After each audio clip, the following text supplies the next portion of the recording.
Good morning, everyone.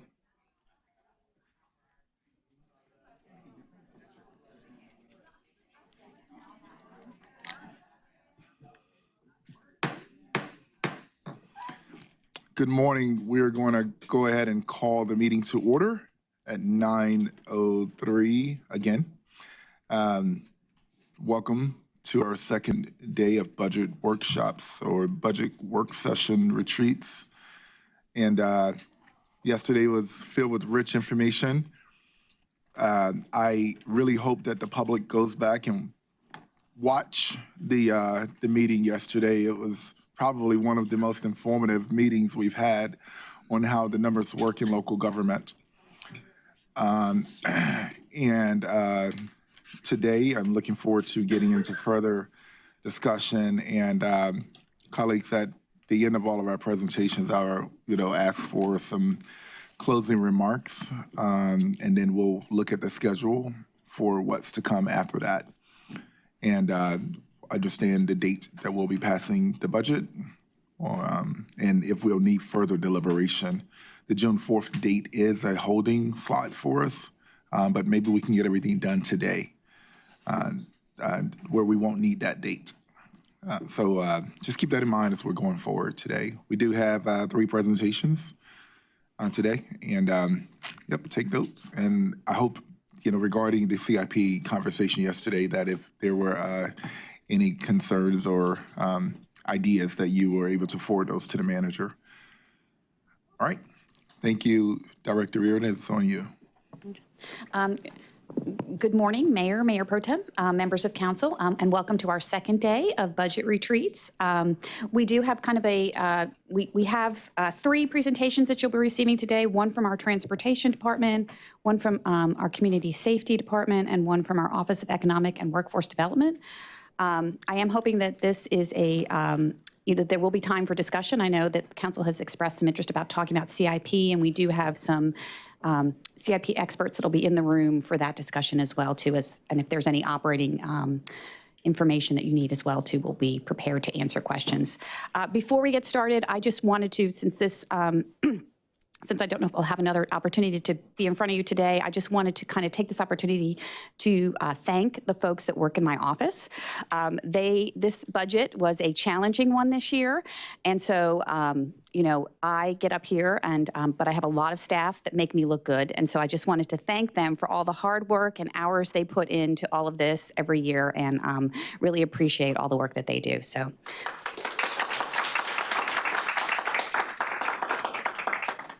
And with that, I'll turn it over to our city manager if he has any announcements. Really nothing to add. I will add that I did get a couple of emails yesterday afternoon about CIP, so I do want council to know that we are prepared at the end of the agenda today to present the feedback that was requested from us yesterday. Happy to, so you can plan on that at the end of this conversation and work it into your thoughts on today's schedule. Beyond that, don't think I've got anything else to add. Didn't get any feedback, additional feedback from you yesterday. And so again, just remind you all, the end of this process comes fast. So this is me saying, if you have questions, if you have process concerns, obviously you have until budget adoption to make changes, but the sooner that you let us know what you want, the better we can do responding to your needs and concerns. So while we certainly understand dialogue continues, we understand there's a budget public hearing next week, we remain available to you until budget adoption to make changes. I would urge you to use your time today, that if there are other thoughts or ideas that are floating around your head, getting them out so that we can start thinking and giving you options is the sooner the better. And I think with that, we'll close my remarks and turn it back over to Christina to get us started on the day. Okay, and I will introduce Sean Egan, who is the director of our transportation department, who will be doing our first presentation.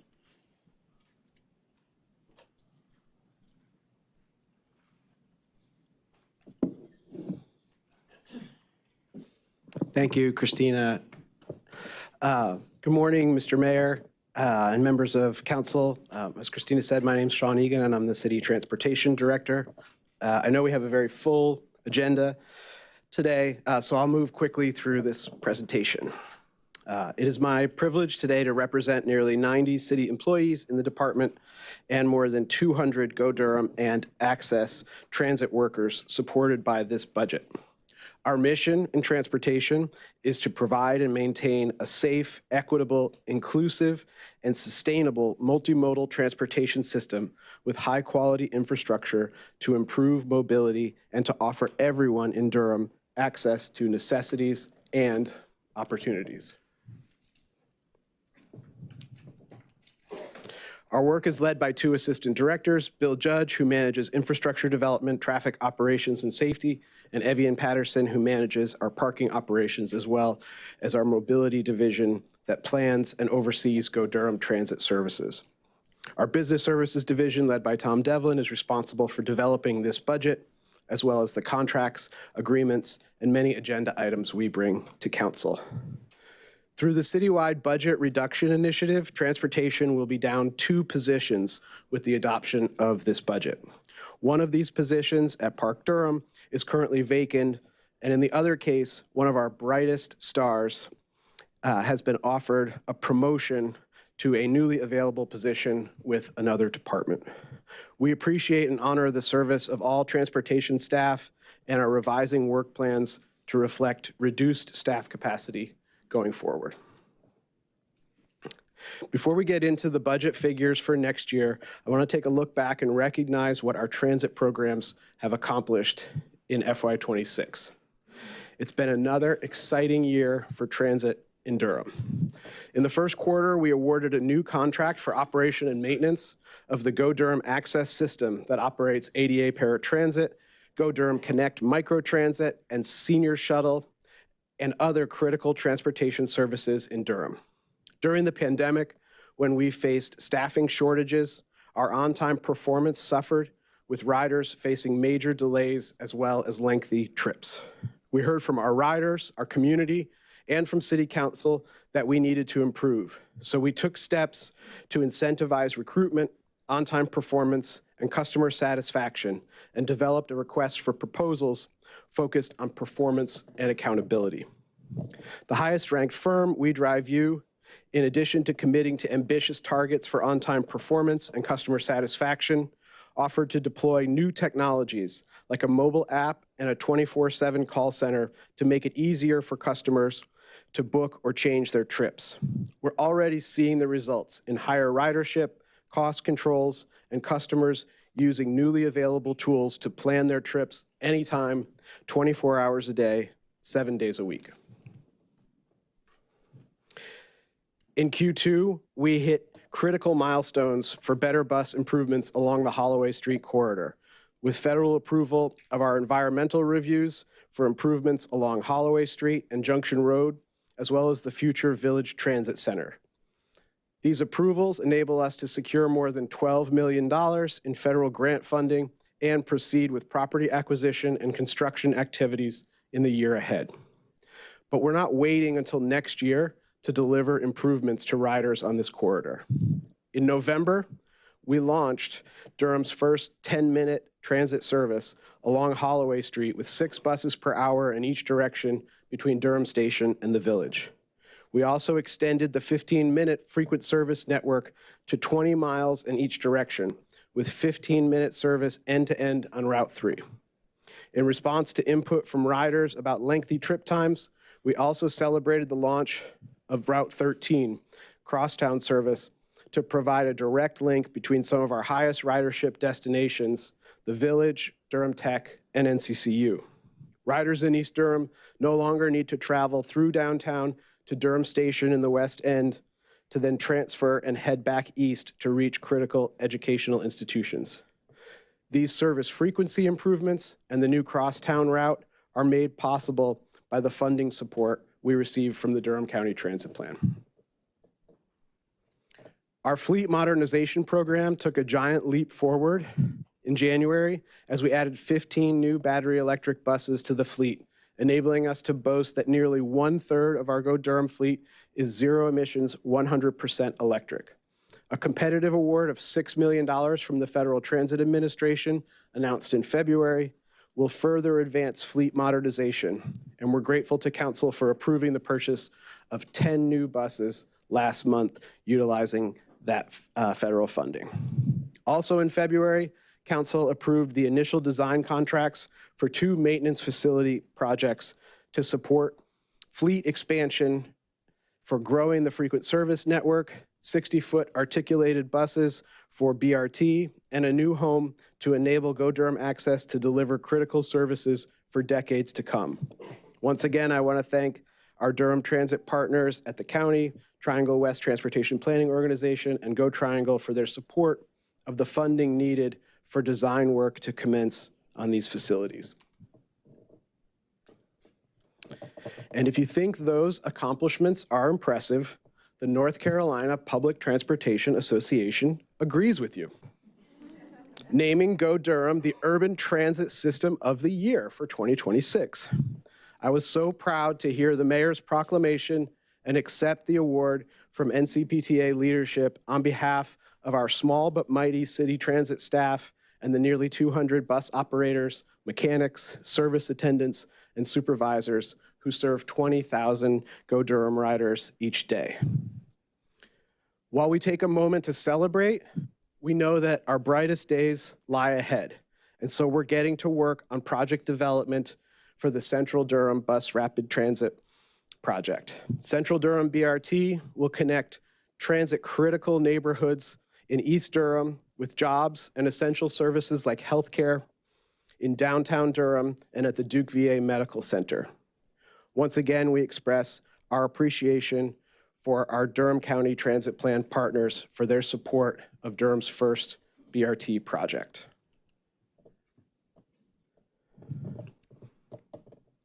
To recap the highlights from the city manager's presentation last week, the proposed budget keeps Go Durham and access fare-free through fiscal year 2027.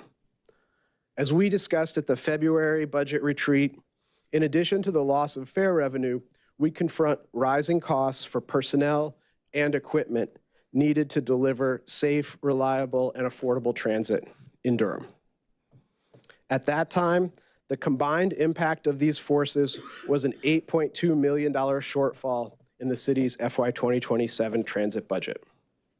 I want to express my appreciation for the support of our partners at Durham County and Go Triangle for working with us to enable $8.2 million in one-time assistance to balance this budget in FY 2027.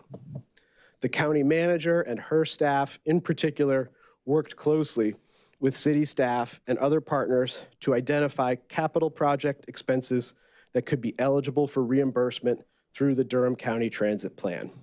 Together, we identified $8.2 million in expenses for capital projects related to transit vehicles and bus stops that will improve Durham's transit reliability and accessibility. We appreciate this one-time assistance, but as the city manager said in his budget presentation, addressing transit funding needs in FY 2028 and beyond will require serious discussions with our partners about potential changes to financial policies and governance structures to ensure a financially sustainable future for transit in Durham. This is a slide that only a spreadsheet aficionado like me could really love. There are so many numbers here. I think it's helpful to zoom in on the bottom 3 lines for today's discussion. As you can see here, we project to end FY 2026 next month with a negative $3.3 million fund balance. Thanks to the support of our partners, we are showing a balanced budget in FY 2027. In 2028 and beyond, however, we face significant challenges, and our partners have made it clear that the assistance in FY 2027 was provided on a one-time basis and should not be expected in future years. To put this in context, the current property tax rate for transit is 2.40 cents in the proposed budget and is held flat. Based on the $6.89 million per penny of property tax discussed yesterday, bringing the city transit fund back into the black in FY 2028 entirely with property tax would require 2.0 cents of property tax in addition to the current rate, going from 2.4 to 4.4 cents to solve that $13.79 million figure that you see in 2028. Staff will discuss options with partners and bring back a full menu of available options, all of which will be painful for council consideration in the FY 2028 cycle. Here we see our major assumptions for revenues and expenditures. Keeping Go Durham bus and access fare free through June of 2027. Durham County Transit Plan funding is available for one-time relief, and we do not expect additional support from our state or federal partners. We have cost escalation built into our bus and paratransit operations contracts. Both of these contracts, along with indirect costs paid to city departments for their support, costs that have grown by 50% since 2025, will increase our costs in 2027 and beyond. We face challenges with a structural deficit, increasing costs for fuel, bus purchases to replace vehicles beyond their useful life, fewer competitive grant awards, and the likelihood that federal formula dollars for transit will not keep up with rising costs.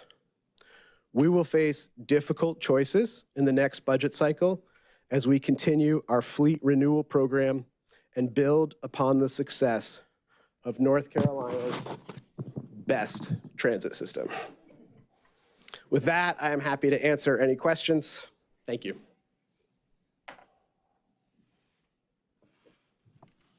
Thank you. Could you put that back up there? Thank you, colleagues. Thank you. No, not the award. We appreciate the award. The presentation. The last slide on the presentation. Sure. Yeah, one slide back. Yeah. Thank you, Director Egan, for your presentation. Colleagues, welcome, Mayor Pro Tem. You just slipped in here. She's been here for a while. Sorry, I was locked in on the presentation. Yeah, any comments, questions from anyone? Yeah. Thank you, Director Egan. Good to see you. Very proud of you and your staff and all of our transit operators. I just want to know, or just want you to know whatever you need from us as council members to have those conversations. I know we have a lot of governance things that are going to be happening in the next few months, both with the ILA, if I'm not mistaken, with the county, and then also at Triangle West. There's also conversations there around governance structures, and so I think this fall will be quite busy for those of us who are in that world. But please know that you can depend on us to do the hard work that needs to happen to get us to where we need to be. Thank you. That's all. Yep, go ahead. Thanks, Director Regan. Actually, I'd love to see the plaque up there again. So, go ahead and sort of prop that thing up there as well. Yeah. Okay. Yeah. Right here. Next to my bike helmet. Here we go. There we go. I'll pass it around. So, thank you. So proud of our transit department and the impacts you've identified. Just as, and I agree with Mayor Pro Tem, there's a lot of sort of governance questions going on that'll be happening the next year. So I appreciate you identifying what these challenges are. I think we are aware of those, but I think these are important challenges we need to confront. My question is simply on the issue of the fund balance, the growing fund balance, a deficit.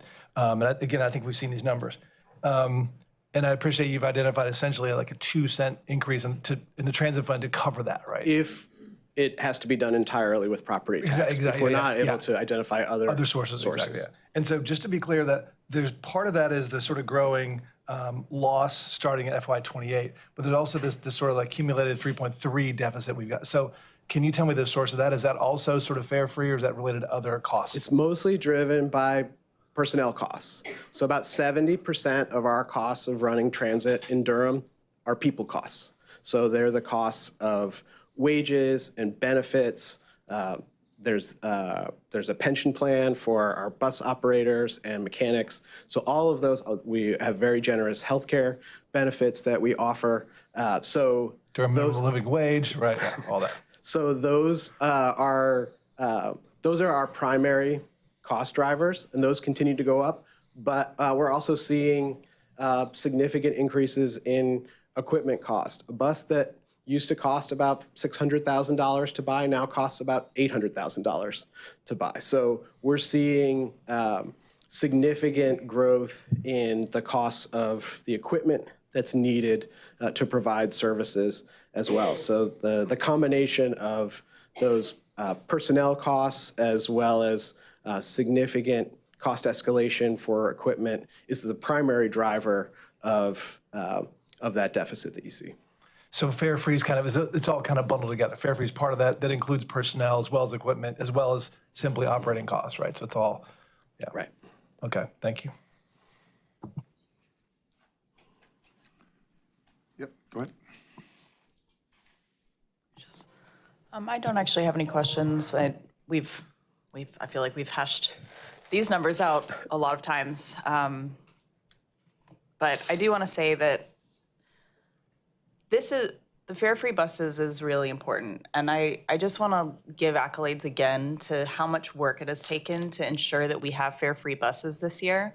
I wish that I felt like we were going to have fare-free buses in perpetuity, but in this moment, given the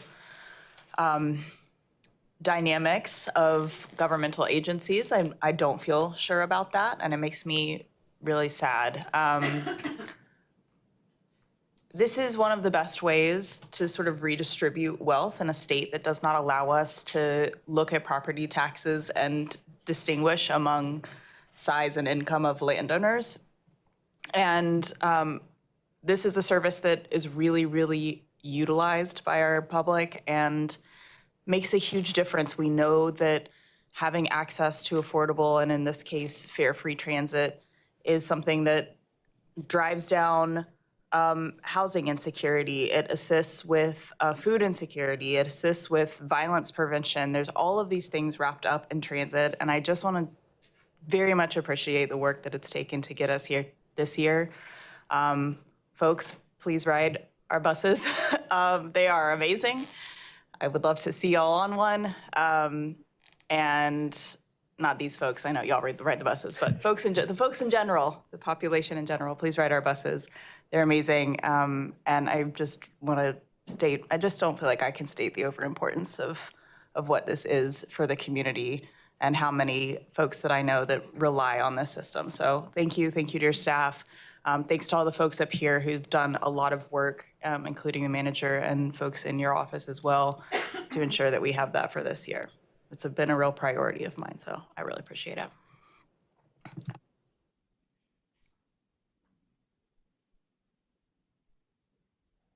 Anyone else? All right, if I could just kind of carbon copy the comments of Councilmember Cook, what she just stated. It's extremely important. It's important to me. But I also, at the same time, and I'm going to be really explicit today about, just the hard choices before us. Can you tell me when we're going to, well, I kind of know when, but we are going to have that tough conversation that Raleigh had and other areas, other partners around the Triangle had in regards of, fares for buses. It's something that I think that, I think when you pay your taxes, you should, public transportation should be just a service that's provided for everyone. But I also am not going to, because that's just what Leo believes, I'm not going to ignore these numbers in front of me right now and how it continues to grow. Is there a tiered approach that you guys have thought about? I can afford to ride the bus, but someone may not be able to afford it once it accumulates over time. And right now it's just a blanket fare free. I think that we're going to have those tough choices, tough conversations you're talking about in the very near future. So looking at where we are today and looking at what's to come, is that something that we could consider? So I think all the options are going to need to be on the table, given the scale of the figures in front of you here. I think there's a model that Raleigh has set up where they're ensuring that low-income riders are able to ride the bus for free, but that model relies on about $3.3 million of funding support from the sales tax for transit that's collected in Wake County. So that model works because of that partnership.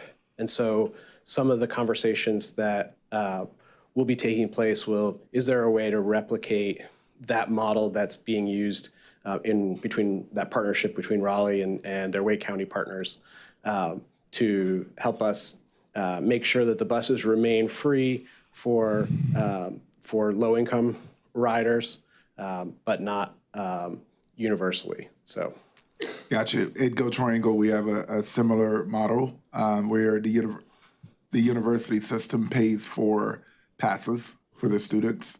I just want to make sure we explore every option. It feels good to have as a value in our city that fare-free buses are for everyone, but I also realize that, just because this is what I want, it's not what I'm going to always be able to get, and pretend the numbers are not going to be in parentheses.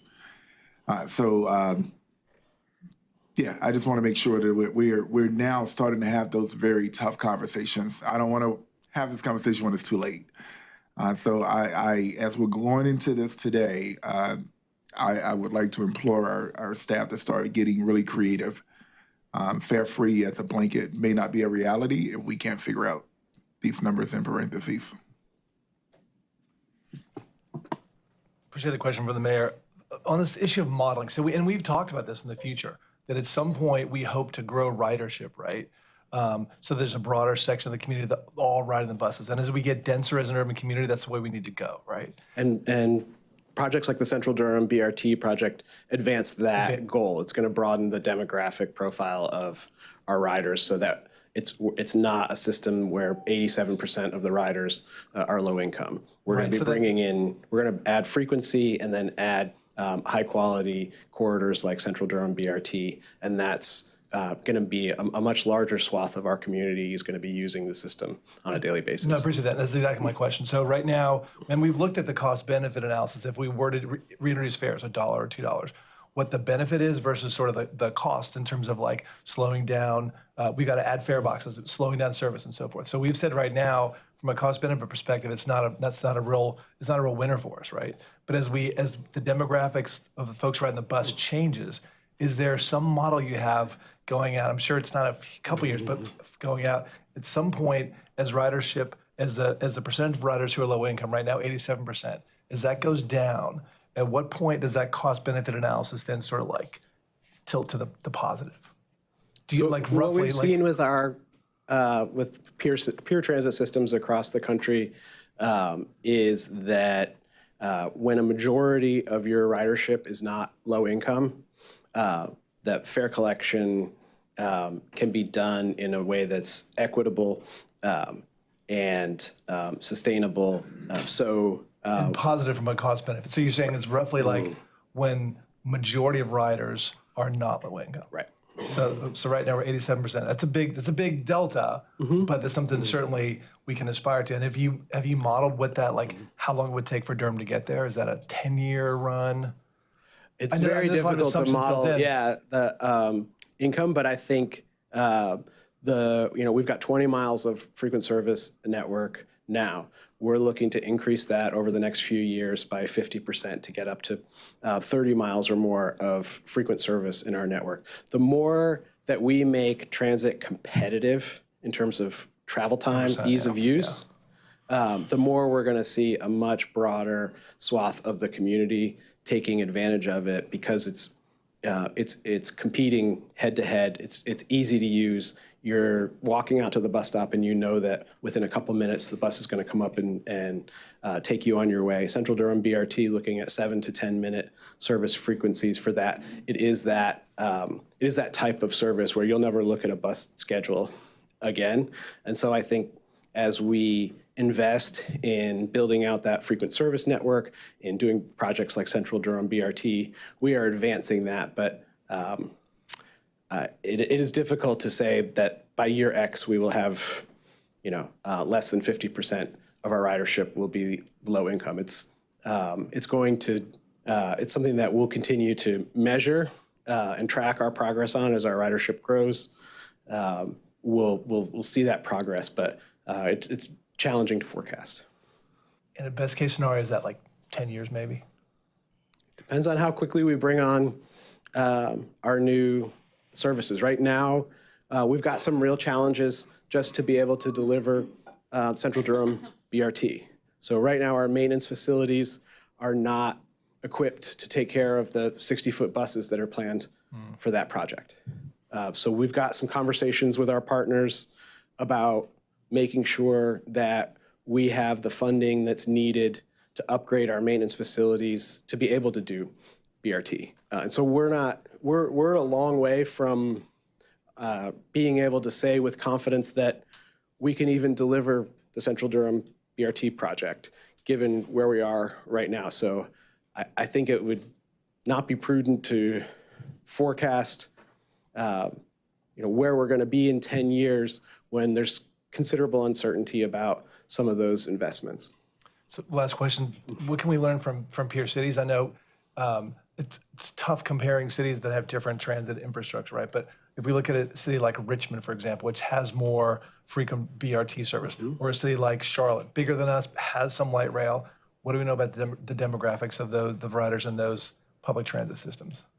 So, what you see is that phenomenon. When you make it fast, frequent, and reliable, you serve a much broader swath of the community. Right. Your ridership goes up. Right now, we're serving our traditional core ridership, which is that 87% of that ridership is low income. We're serving that. There's not a lot of room for ridership growth with Durham's low income population. We're already serving that population very effectively. So to the extent that we can grow, so we're at 6.5 million annual trips to get to the point where Richmond is, where they're at 10 million or more trips.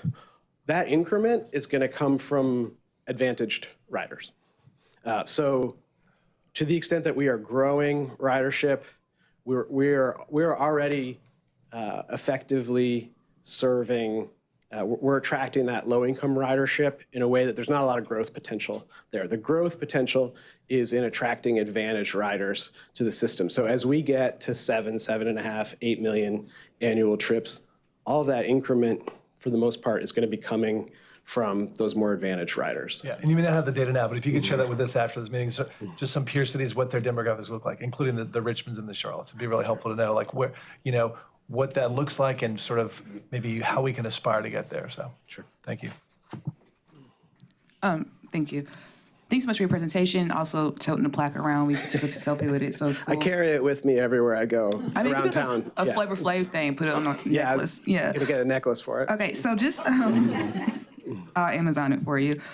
Just thinking about a little bit of theory versus practice, I do hear the aspiration of changing, like hoping to get like this more advantaged riders, but there's a perception about safety on our buses. And so I want to know about what the messaging will be, or if there's any thoughts about how do we change that perception of like some of our bus stops being like crime hubs? Like just saying a quiet part out loud, what I've heard personally, I can't speak for anyone else, but I think it's very important to this conversation. So thinking about as we want to attract more diversity in our ridership, how can we address the current public perception about what's happening in our buses and bus stops? I mean, I would start by saying that we have a responsibility to ensure the safety of every single person who rides on our system, regardless of their race, income, ethnicity. So we take, and we've certainly heard from a lot of our current riders that safety is a major concern for them. So the Village is the clearest example where we've done extensive outreach around the shopping center there, stood up at the front of the Tropicana grocery store and asked people, can you talk to us for 2 or 3 minutes? And what we hear is, I don't feel safe waiting for the bus here. I will walk half a mile or a mile out of my way to go to a different stop because I don't feel safe getting on the bus here. And when we've had those conversations, we've worked with the Durham Police Department. It is very challenging to address rule-breaking behavior on a sidewalk in the public right-of-way.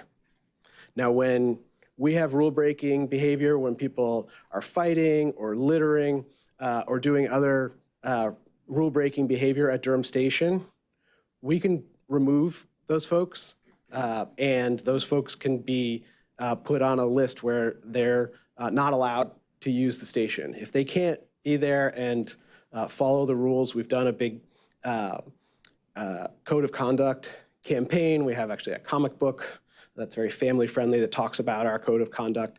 But we need folks to be respectful of one another, the riders, as well as the hardworking employees who are doing this. So part of that slide that I talked about with the village, so we now have the federal environmental clearance to purchase property at the village that we can then treat like a smaller version of Durham Station, where we can have on-site security there the way that we have at Durham Station, where we can set up cameras and make sure that there's also seating and lighting and restrooms and other facilities available at the village in a way that we can't do when those stops are on a city sidewalk. So we're in a process right now. We have funding for property acquisition. General Services is leading that process for the city, but that gives us a chance to make a really transformational change in safety and improve safety and address those concerns that we've heard from those shoppers at the Tropicana about not feeling safe at the stop. Everyone should feel safe, and we should be and at a place where the boardings are as high as they are around the village. We need to be making substantial investments to address those safety needs. Thank you. I appreciate that, because I have had conversations with some of the business owners out there, and it's that one stop where it's like 30 people loitering at any time of day and not actually riding a bus. And so I have heard those concerns. And just for a final note, and this may just be a little bit for education for me, can you get the data? Because I've because when I heard a while back that Charlotte's actual transportation ridership has been down, and it may be attributed to gentrification because a lot of people who rode those routes were actually pushed out of city limits, so it's been hard to attract those people. So I wonder, as we consider looking at peer cities, can we look at the opposite side of what happens when you have a massive population shift and people may not need the ridership as well? Yeah, we can certainly look into that for you. Thank you. And this is long-term, thinking about ridership, and for me, fare free has always been a way to build ridership, right? If we get folks on the bus, they see that it's clean, they see that it's safe, they see it gets them to their destination, and then those folks who can pay down the road are just gonna be used to it, and then they won't mind if there's a fare associated. That's kind of, especially when we're thinking about BRT and what's going to hopefully be very, very fast service. When I think about that, I also, as you know, have been a long proponent of trying to get as many DPS students. And I really appreciate the division of the routes between Northern and Riverside. A few years ago, they were on the same route, more consistent service, shorter. I think we're moving to 15-minute service on some of those routes. We will introduce 15-minute afternoon service on Saturday. That's amazing. And then our plan is when schools come back in August that we will have all-day 15-minute service to Northern High School. That's exactly what we want to hear. And then as we're having those conversations, we've moved into that at least twice a year, having the county, the city, and the schools, and really working with DPS on how to get that messaging out to their students and their schools, because there could be opportunities for them to be able to decrease their own transit costs, which at the end of the day, the county is funding. And I know that that's a long-term, that'll take some time, but I just don't ever want to miss the opportunity, because those are future riders. And if they're used to riding the bus from high school years, then that's not somebody you have to convince at 40 who's like, well, I've never ridden a bus, I'm not doing that. In many cities like Washington, D.C., where I worked previously, there are no big yellow school buses. Same in Everyone Chicago. rides the city buses to Yep. get to school. You took the L, that's how you got around. So I just want to not lose that opportunity. I think our next meeting with our schools and counties may be in August, and so I think it's a good time. It'll be the beginning of the school year to start really thinking about, I know it's not going to impact next year, but it gets us in that cadence of thinking about how to do that moving forward. I will say that since my kids have been at Riverside, I have personally seen the increase of students riding the bus, just, anecdotally. So I think that that's a good move, and I'm glad that we're moving to 15-minute service for Northern. And that will also help, that adding that 15-minute service to Northern will help with some of the concerns we've heard from our core ridership, that teenagers on the bus are unruly. And that it is challenging when the bus is really crowded to have a group of teenagers get on at the high school there. So part of what we're doing is focusing those trips so that we don't have the same crowding issues, and we're kind of spacing out the teenagers from our core riders. That is actually, having seen teenagers the world over, and often school uniforms, they're rowdy everywhere. All right, just in closing, I think we have more than a strong case on why buses are fare-free in Durham. I don't know how strong the case is going to be in the future to our partners, funding partners. And, again, local government is about robbing Peter to pay Paul oftentimes. It's a jigsaw puzzle. We're doing it right. I mean, the awards show it, the recognition show it. But even good ideas have to be funded, and we're going to have to figure this out. So I appreciate the good feels of today. It does not negate that we're going to have to figure out how to keep this going. One thing I truly, truly struggle with is, I agree with Mayor Pro Tem, and you want to build ridership, make fares free. On the flip side of that is, building ridership builds also wear and tear. It just has a price tag. I don't care how good the idea is. And we're gonna have to figure that out. So I'm just making sure, not that I'm disagreeing with fare free right now, I'm just simply saying, I don't want us to pull the wool over our own eyes of the conversations that are coming forth. It's gonna be brutal. It's gonna be brutal. And we should be prepared for that. All right.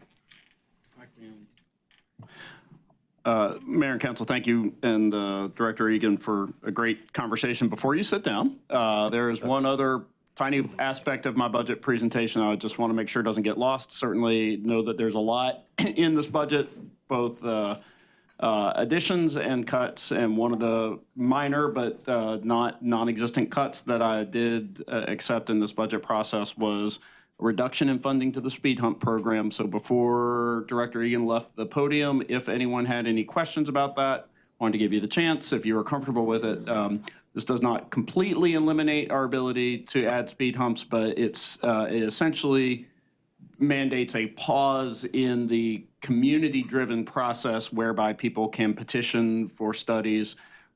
In part, I recommended this because the department indicated that they're reevaluating their overall approach to traffic calming. So I thought this was a reasonable recommendation, but I didn't want to have that not discussed if council has any questions about it.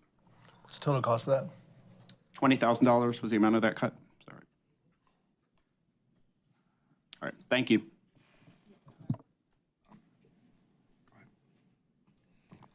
Yeah, I appreciate you raising that, Mr. Manager. This is something we do hear from residents. As often, perhaps the only traffic calming option that seems readily available. What I hear is concern about safety on our streets, a desire to have some intervention to slow down traffic. I believe as a city, we're undertaking a variety of steps to try and achieve that, but I still understand the block by block impacts. I also know that we haven't delivered a very high percentage of speed humps that have been requested over time, which also can create frustration that we have a process that people can enter into, something they can request, but that it seems very difficult to achieve. So I am very interested in what the Vision Zero team comes up with in terms of recommendations going forward around street calming and street safety. Perhaps speed humps will be one option. I believe from talking to Ms. Grove, there'll be more. And so just let folks know that is coming and that there are other options out there that may be even better for safety and other considerations. But, it's a small dollar amount. I know it'll be frustrating to some folks to see it cut. And, you know, I do think speed humps have merit. And so I would like to see how those factor into a future plan for traffic calming. So I'll say that we've updated our traffic calming toolkit, and we look forward to bringing to the manager and executive team, and then to council, some updates on how we can more cost effectively address traffic calming needs across the city. As you said, the speed bumps are they're an effective tool. It's a blunt instrument, and it's a high cost. And we also have a process that's petition driven. So most of our requests are coming from advantaged neighborhoods across the city. So there's an equity consideration with this as well. You have to go through and get signatures from property owners. So if you rent a property, our process doesn't recognize you as a stakeholder in that process. So there are some significant equity issues with the current process, but fundamentally we think, and if you go to the South Side neighborhood, just south of downtown, for example, you can see what we've done through a city resurfacing project there with paint and posts and what we call speed cushions that have cutouts for heavy-duty vehicles like fire engines and buses. So that's more the model that we'd like to go to, is to find those more cost-effective treatments, and so that we can scale better across the city and make sure that we're focusing traffic calming in neighborhoods where there are the most significant safety concerns, but there's not always the folks who are in a position to complete a lengthy and complex petition process. So there's a speed hump policy that the council adopted, and we're looking at asking you to kind of repeal and replace that with a different, more cost-effective approach. Yeah, I appreciate that. Thank you, especially with the equity consideration. I look forward to seeing that. Thanks. Thanks, Mr. Mayor. Thanks for the conversation about speed humps. I appreciate that. Good questions from my colleagues. I guess my question is, I know one of the big priorities for your department for many years has been, actually, let me just back up. I know a big part of the Vision Zero philosophy is that we just need to design streets differently so people are not in conflict with cars or pedestrians and bikers. At the same time, I know one of your priorities as a department has been lowering the speed limit citywide, right? And there are some indications that this year we could have success in the General Assembly in getting our speed limit lowered to 25. So what's the relationship between, like, how important is that compared to the sort of other pieces that you're developing as part of the Vision Zero team? I mean, how much would lowering speed limits be a part that could address some of these concerns around safety on streets all across the city? So I think that lowering speed limits has been shown to reduce overall travel speeds. So there's significant research on that. It's most effective when it's paired with changing the design of the roadway. So that significantly improves that effectiveness. But I would say that, so there would be benefits to that, where I think we're potentially in a position to see the most significant benefits in the years ahead is in school zones. So last year, the General Assembly passed an authorization for local governments to implement school zone safety camera enforcement.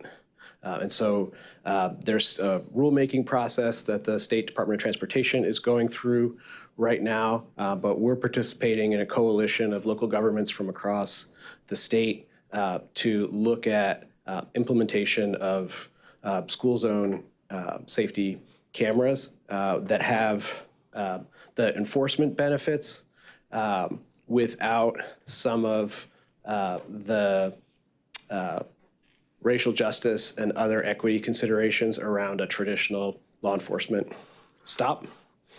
So we're waiting to see when those rules come out. We don't expect anything until the new calendar year, but there seems to be broad recognition that making it safe for kids to walk to and from school needs to be a priority, and addressing the safety in those school zones is something that we have the opportunity to do now in a way that we didn't previously. Appreciate that, and I know that that's helpful to have that proposal or that possibility. How does that also, I know there's also been conversation, I think it's part of the Vision Zero work, to simply block off, like to close streets in front of schools to traffic. Is that also part of the plan?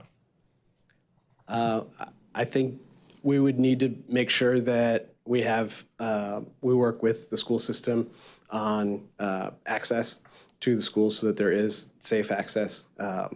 So there are some examples where we've done, I think it was EKPO, we did some improvements around the pickup and drop off area to channel the vehicle movements so that we provide a better separation between the vehicles. So we're looking at opportunities to partner with the school system on ways to address safety, but we do also need to make sure that that families can get kids to and from school. So, closing a street entirely would be an option if everything else were exhausted.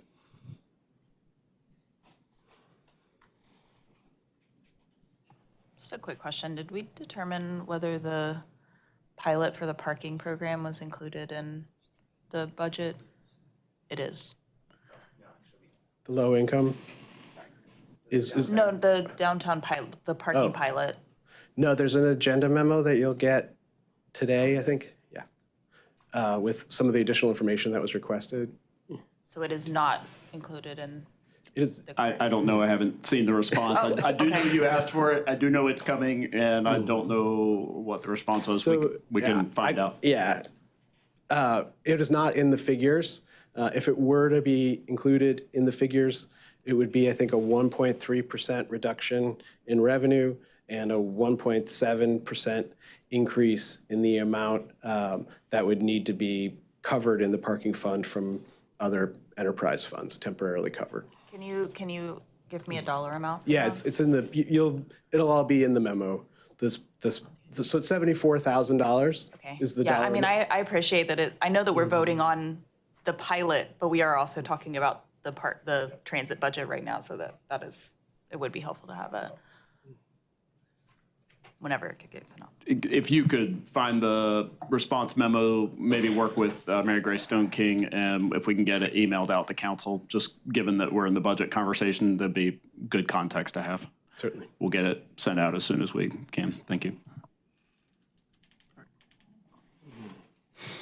Thank you for answering all of our questions and for the presentation. Welcome the tough conversations that we're going to have around transit. We also have money in the CIP for Vision Zero. I was wondering if you could just speak to that real quick. And then also, we talk about, it's hard to talk about transit ridership without talking about what happens to people when they step off of the bus and are then pedestrians and walking to and from different places. And we know that the design of our streets is incredibly car-centric, but I think the DNA of the DNA that we use to design our streets is also still car-centric, and we adopted the NACTO resolution. I know that we're moving forward with some of the other DNA changes, but I was wondering if you could speak, one, to the Vision Zero money and what we can expect out of that, and then two, what are the things that we need to finalize in terms of changing the DNA that shapes the way that we build our streets. And another piece of that is the LDC that's floating around out there that has the 2 new cross sections in it. So our focus with the funding that's in the 27 CIP for Vision Zero is on the implementing the results of what we call road safety audits. So our team was out in November, and then again, I think it was earlier this month. So I got to participate in a couple of them. We were on Dearborn Drive near Old Oxford Road, and we went at one point during the daytime to see daytime conditions, and at one point in the evening. And we were also out on Andrew Avenue by Driver Street and on that corridor. So these are high injury network corridors where we can make design changes to the roadway. We were out there with our partners from NCDOT. These are primarily state-maintained roadways, Dearborn Drive, Andrew Avenue. So NC 55 was another one of the locations. So what we've done is we had an interdisciplinary team of folks from engineering, safety, our traffic signals, signage, transit, bike ped, all out there observing and then bringing forward a set of road safety audit recommendations for implementation. So the CIP funding will give us the dollars that we need to implement things like pavement marking changes, additional signage, paint and post, things like that, that will help us to, for example, tighten up a turn radius at an intersection where if there's a slip lane and folks are making that turning movement at a high speed, how do we make that, we can use things like paint and posts to make it a 90-degree turn where folks have to slow down and look before making that turning movement. That makes those roadways much safer. So we're developing those recommendations, and that's what we're using this Vision Zero funding. There's also funding in the CIP to advance Mangum and Roxborough. The council awarded the final design contract for that. So that's kind of at the major corridors where we really have to transform the roadway design on a corridor like Mangum and Roxborough. And then there's also funding in the CIP for our resurfacing projects, so that every time we're resurfacing a city street, we've done a big ramp up in resurfacings with the bond funding for city streets. Every time that we're doing one of those city street resurfacings, every time that water management is digging up a road and then putting it back, and then every time that NCDOT is doing a resurfacing, we have the opportunity to improve the roadway design through those resurfacing projects. So there's funding in the CIP. So it's really a combination of some of these more small-scale road safety audit recommendations, taking advantage of the opportunity of those street resurfacings, and then the major kind of transformative corridor projects, corridor redesign projects like Mangum, Roxborough. We need all of them, and we need to continue to invest in those and advance those if we're going to address our Vision Zero goals. Thank you. And then in terms of the DNA, we've got the NACTO guidelines. We have, and that also includes ITE guidelines. We're funding the street design manual this year.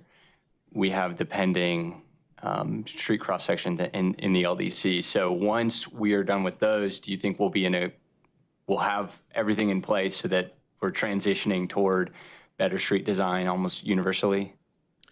We're very good at planning. We struggle with implementation.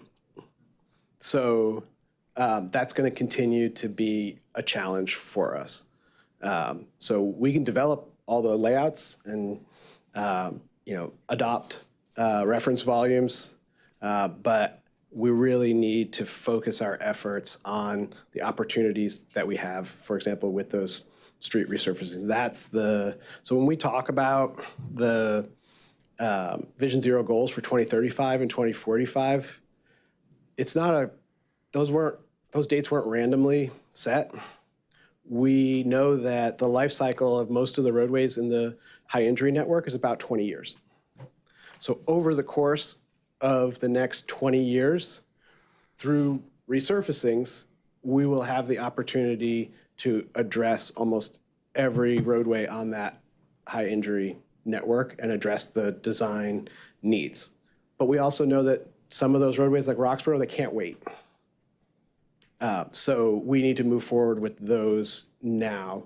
But yeah, that implementation is going to continue to be a challenge. One of the other benefits of suspending the speed hump program is it allows our staff to spend less time doing traffic counts and engineering work based on a resident petition.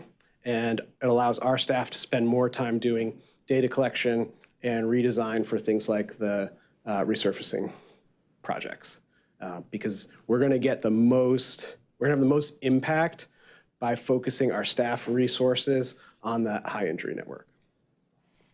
Thank you. And I hope that you'll reach out when you need help filling the gap between, or building the bridge between the plan and the implementation. So thank you.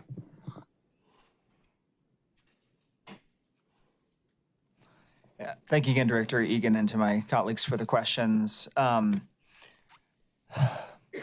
This brings to mind also the question of the crossing guards. I think outside of like the courts, the tennis courts and our workers, perhaps the thing we've heard most about is around the crossing guards. And I know that the manager has tried to construct a budget that does everything possible to maintain core services. I realize that the 4 sites were a pilot, but still, when we talk about all the great work being done around safety, and it's really important to hear you share all the different ways your department and multiple departments are thinking about this, so thank you. But as we work on this jigsaw puzzle, as the mayor talked about, and in trying to hunt for basically every penny, I do want to elevate that request that we've heard, and that for me, when it comes to safety of crossings at our schools, seems pretty core. And so if there is a way for us to retain that as we think about options, I just want to state that here. So the proposed budget does not continue the pilot program. The pilot program will end next month at the end of the school year. In terms of What is the cost of that, just so we have that? Off the top of my head, my recollection, I'll ask budget staff to confirm this later, is it was about $80,000 to continue the pilot. I think it was like 75, yeah.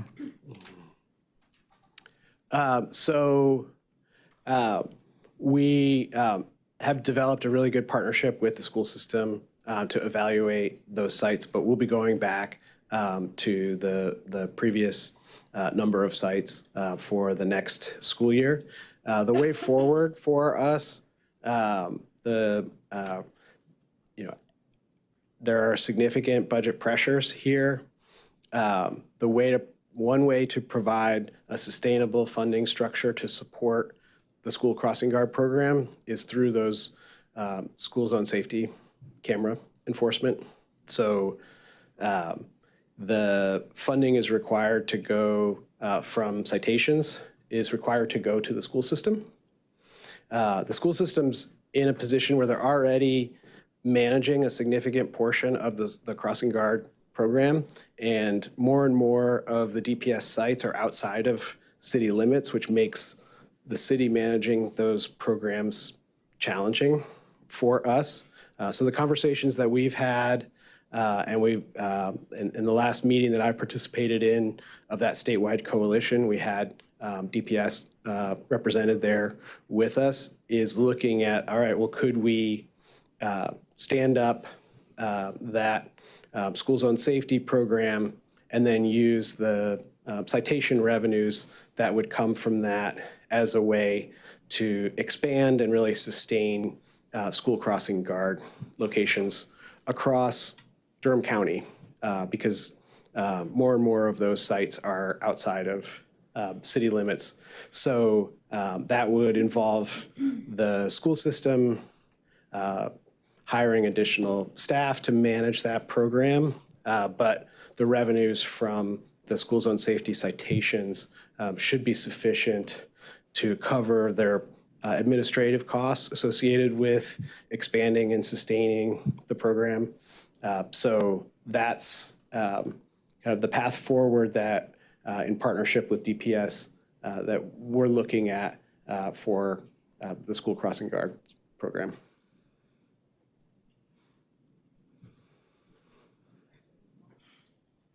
I just want to make sure, can we, for staff who are maybe keeping tabs, or maybe the clerk, as an agenda item, the next time we meet with DPS is the school crossing guard, like exactly what you're talking about. Because we're having the next school, county, city meeting, because we're talking about, I believe that's August. just, I don't want to, I'm going to forget, and I want to make sure we talk about it. Thank you.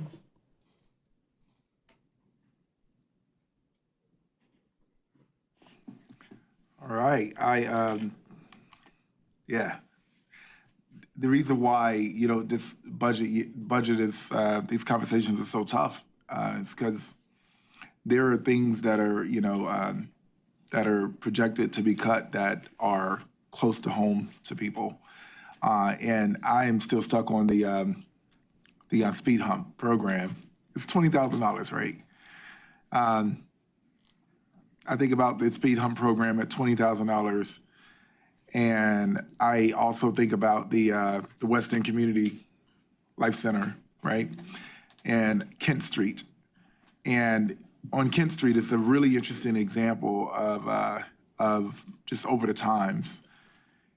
If you're entering Kent Street from the University Rockwood area, once you turn left or right on Kent Street, you see some of the nicest homes, and there are four-way stop signs, there are speed humps. But there's a point about midway on Kent Street where all of that stops, and you see more dilapidated homes. You see no four-way stop signs. You see no speed humps. And it ends right there at, I don't know if that's First Baptist Church or whatever, but it is a predominantly Black church, but you have the First Cavalry. And you have the Life Center, Community Center.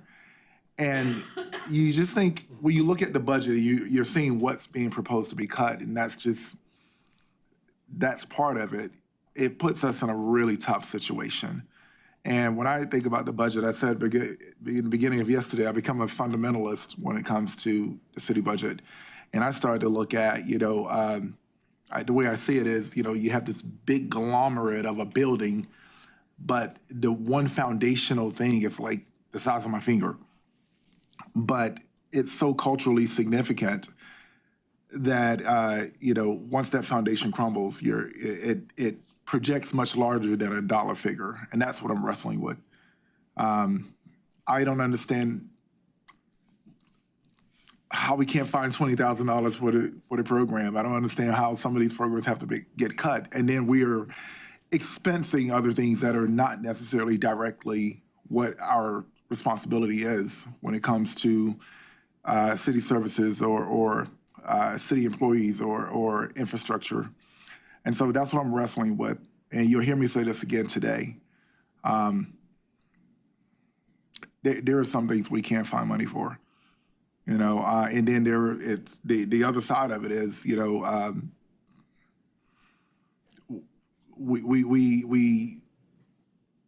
we have a decision to make on what the city is going to fund and what we're not going to fund. And so it just has me in a really uncomfortable space. And I'll talk about this more as we go through. But our number one goal is to keep people safe.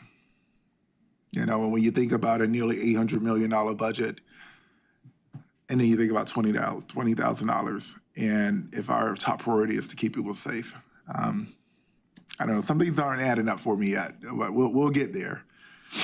All right. I would just draw the contrast between the $20,000 for speed humps and the $1 million that's in the CIP for traffic calming improvements. Yeah. And the other point is that is really hard to grab, especially if you're probably at home watching us. It's the sources of funding. They're so all over the place, and they have their specific purposes. It's really hard to have all of that in one conversation. So I think we as council members are going to have to do a really good job of messaging sources of funding, what pays for what can pay for what, and what cannot, and not having all of these things in isolation. Because I'm struggling with that right now. But I wanted to name it, and I can appreciate that, but that's what it's going to get really tough. Yeah. Yeah, it's a really good point. I think part of what, we talk a lot about building for this kind of transit future, right? And so I think when residents think of when they see traffic on their street going too fast, right? The first thing they think of is can I get a traffic hump, right? So I think we're building new tools and strategies, Vision Zero, separating people from cars kind of thing. Cameras at schools. These are all things these are new innovations. I think a lot of folks aren't aware of what the solution set is, right? And so the default is I just want some speed humps. And so I appreciate what you're saying about the $1 million in the CIP for traffic calming. I think there's a lot of tools that people may be new to folks. And so I think part of it is a communication strategy to make sure people know about all the set of things that we can employ to calm traffic, in addition to speed humps. So that as people express concern about safety, they know there's a whole range of things we're looking at, including and beyond speed humps, right? So big communications challenge. Thank you. Yep. And as I'm going through this budget process, Kent Street is constantly in my mind, and how we communicate that, what funding is available, it's being projected to be cut here, but we're not talking about where we can, still find funding for it. We need to do that more. So I think messaging is going to be important. I have not spoken publicly about this budget because I know there's still a lot of adjustment that has to be made. I'm uncomfortable with how much we've been marketing the projected budget when there are so many changes that may or may not be made. So thanks for that point. I'll just add on Kent Street in particular, one of the equitable and green infrastructure neighborhoods that we have done our initial engagement work and design work is the Lion Park neighborhood. So there is funding through the EGI program for us to implement treatments in the Lion Park neighborhood. So the EGI is another tool that we have to make sure that traffic calming is implemented equitably across the city, and Lion Park is one of the neighborhoods that will benefit from that. I appreciate that. I'm not necessarily talking about what you all are doing. I'm talking about what it appears to be. Kent Street, as a community, what it has and what it does not have, where it has and where it does not have, is very symbolic of the overall economic city services reality in Durham. So it's not about what specific things we are doing.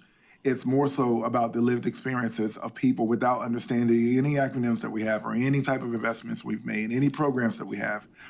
I don't want to give the general public government speak. So that's what I'm getting at. But I appreciate everything you guys know. I'm grateful to have the transit department that we have, transportation department we have.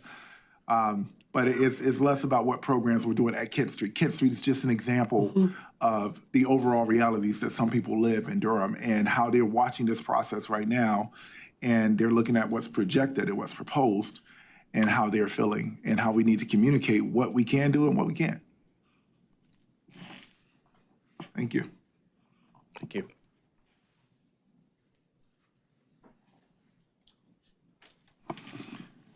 All right. Next up.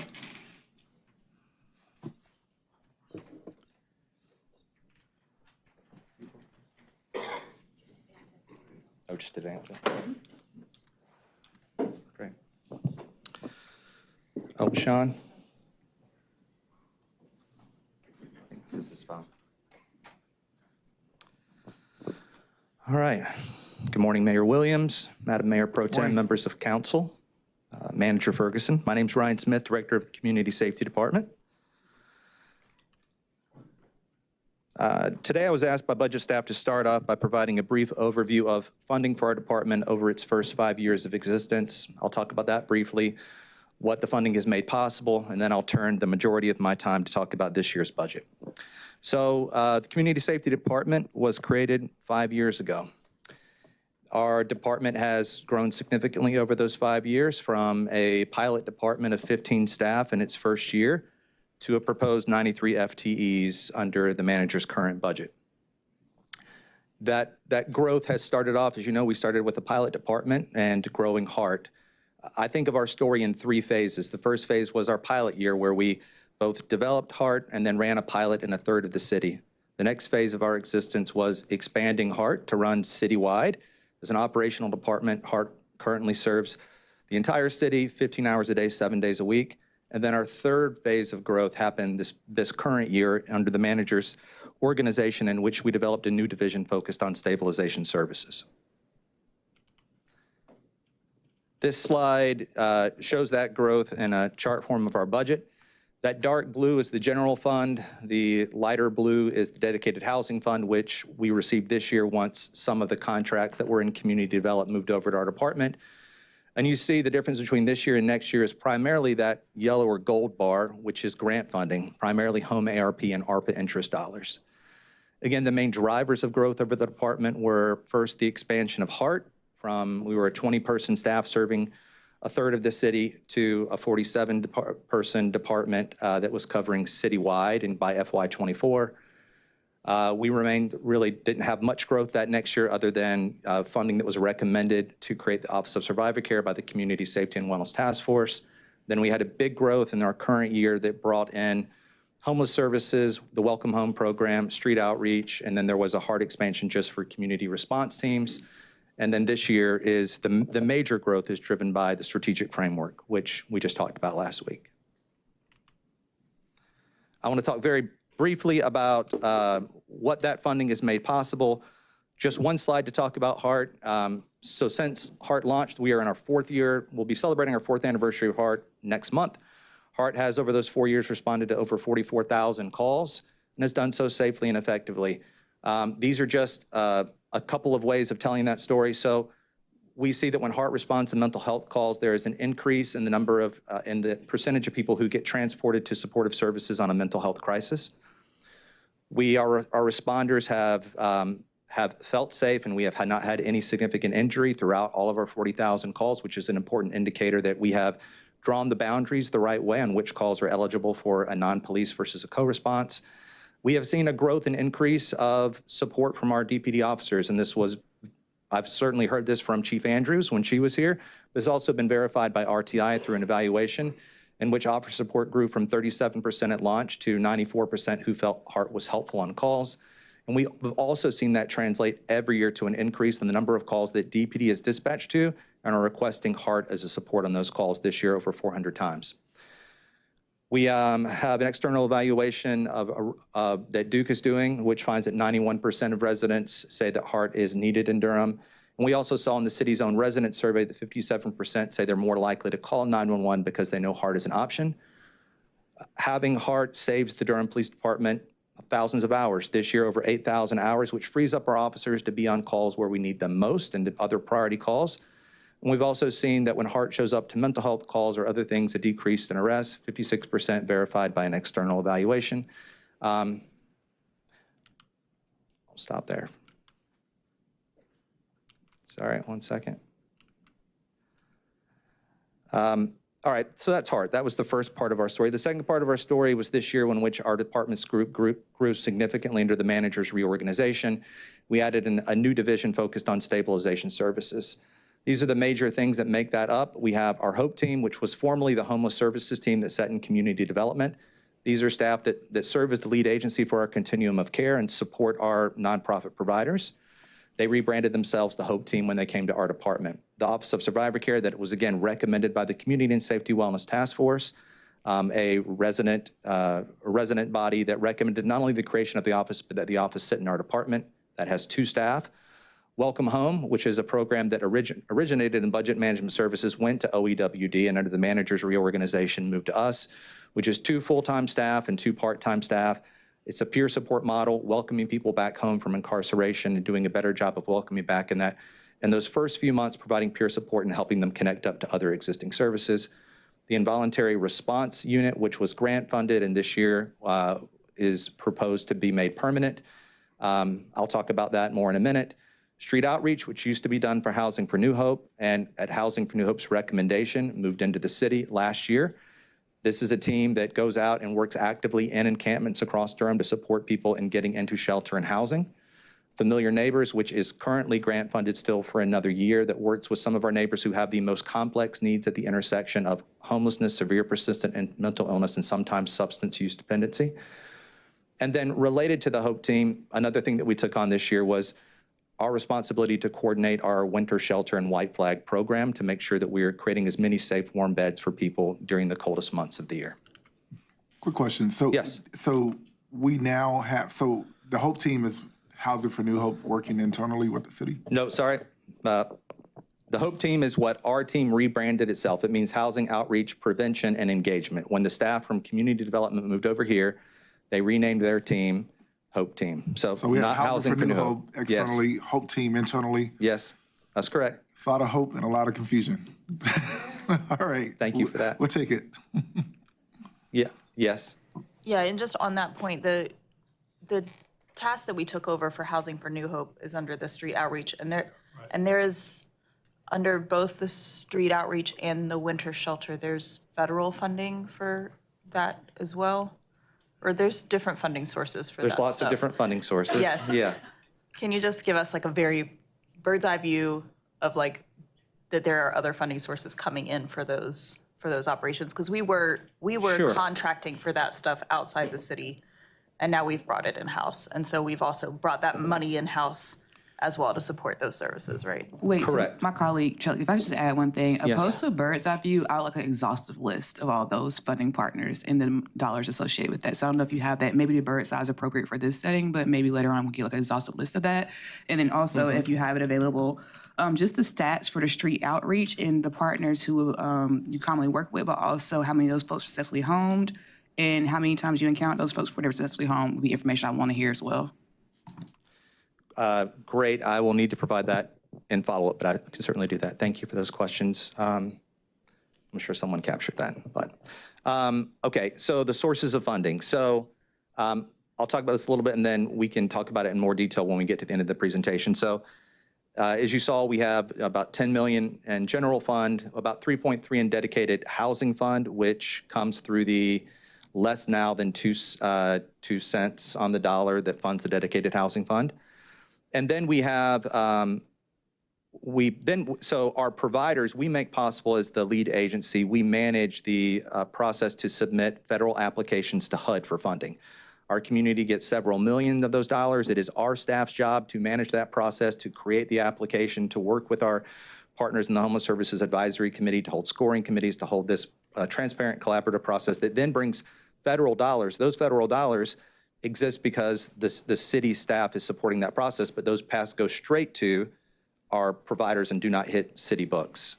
So that's a $3 million investment that we don't see in our budget, but it is made possible by the work of city staff that are working. And then we'll also talk about additional sources of funding this year that are through home ARP and ARPA interest dollars that would be new and proposed to support this work.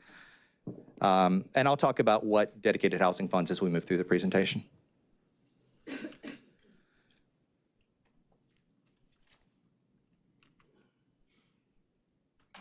All right, my clicker is.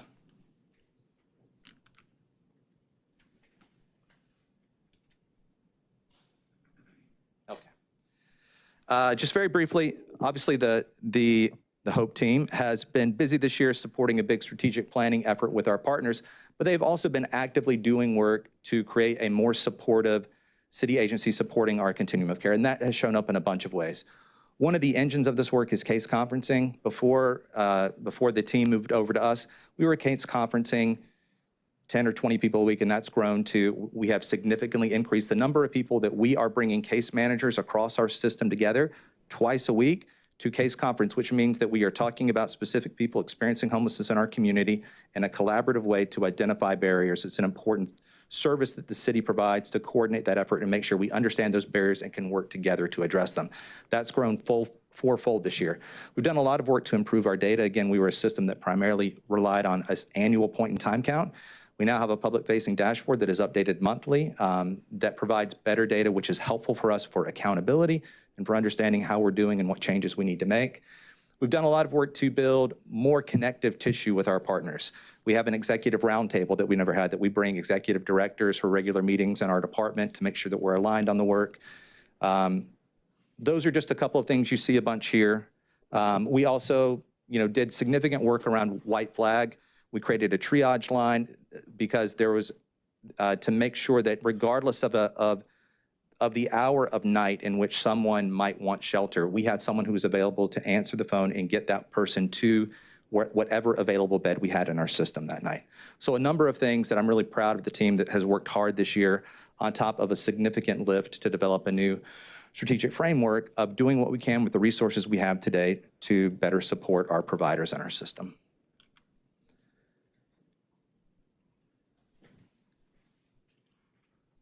Yeah. Yes. Briefly about White Flag. So when White Flag came to us, we had made significant efforts to increase the capacity. We had over 3,000 warm beds provided during the winter storm, during White Flag season. During the 2 winter storms, we worked in I think we really showed what a strong backbone agency could do. We pulled multiple partners together. We increased 167 safe warm beds during those 2 storms, including our staff shifting and working 24/7 to run a hotel. We served 391 total neighbors across that season. And importantly, we worked with Durham Can and DCA and others to stand up a new campaign that we hope to build out called the 100 Days of Warmth. That campaign helped us get Union Baptist on board as a new shelter spot and helped during the storm rally volunteers to support the shelters that we were running in emergency fashion. So a lot of good things that we can build on. Quickly about the involuntary response unit. So again, this is a 2-person unit. It has been grant funded. It was grant funded through the North Carolina Governor's Crime Commission through a partnership with Durham Police Department. This unit includes a certified first examiner, so certified by the state to conduct first exams for involuntary commitments, paired with an EMT. They respond with law enforcement. The goal is to be able to do a first examination out in the community, as opposed to having to always transport the person to the hospital first. The reason is it's very common when we transport someone to the hospital that they do not meet the criteria. And so we've gone through a very time-intensive process to transport someone to the hospital when they're not meeting the high bar for commitment. And instead, our team, when that happens, is able to cancel the custody order and then make sure that they are getting appropriate care in the community. When we do need to transport, we're able to provide better follow-up care. We're able to explain the situation to families. We're able to go with folks to the hospital. So there's a number of benefits that come from this. We have seen, so 60% of individuals have gotten to more appropriate, safer locations. And sometimes when we're not transporting folks places, we're able to safety plan with people in community to stay in community if they're not meeting the criteria. We've also seen over 50% of folks that we engage for this unit are voluntarily agreeing to seek care. Either they are ready to go to the hospital or they want to go to the Recovery and Response 24/7 center. And then 98% we're able to connect with long-term community providers, which is really great to make sure that they have the support they need longer term. I shared this quote last time, so I won't read it again when I was here at our last work session to talk about this. We're really excited to continue to grow this work and excited that we'll now be able to do, in the near term, alternative transports when they meet certain criteria, so that if someone needs to go to the hospital, we'll be able to transport them in a HART vehicle as opposed to a law enforcement vehicle where that's appropriate.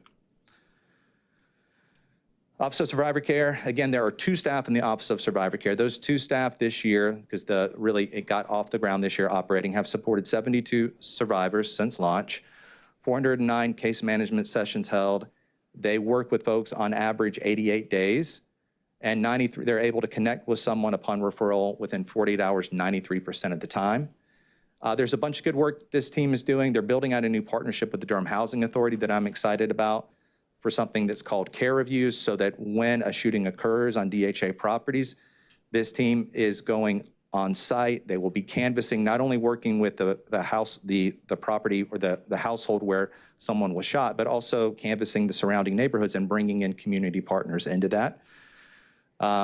They've done a lot of work to help increase victim compensation. They had this beautiful new partnership with Parks and Rec, where they're doing, for the survivors that they're supporting, therapeutic walks in parks as a great partnership with Parks and Rec. I was just talking to a man who lost 2 children this year in Durham, who is working with Office of Survivor Care, and he talked about the first time he went to the Eno was through one of these therapeutic walks and how much it meant to him to be able to do that. So it's a great way that our city departments are partnering together. So a number of great things that they are doing as a very small staff.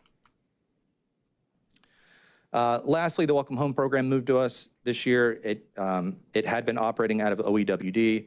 It's a peer support program with 2 full-time staff and 2 part-time. These are the stats this year. So they have 118 participants. They have Welcome Home back from incarceration. They are quickly connected with a peer who has gone through that same experience. They're providing support and connection to other services. They're connecting with folks on average 27 days from the point of their release, but the median of that is 5 days, so it's pretty quick that we're able to make connection.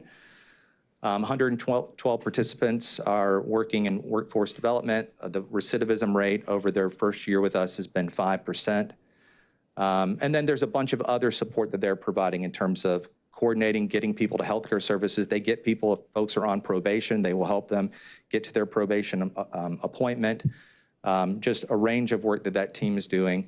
The important thing that was added this year was the City Council recommended bringing the $1 million guaranteed income program into the city, into our department. That program went operational in February. We had funding to support 107 folks, and that program is it's full participants, 107 residents. The focus of the program is for folks who have recently returned home from incarceration. They are getting guaranteed monthly payment for 12 months.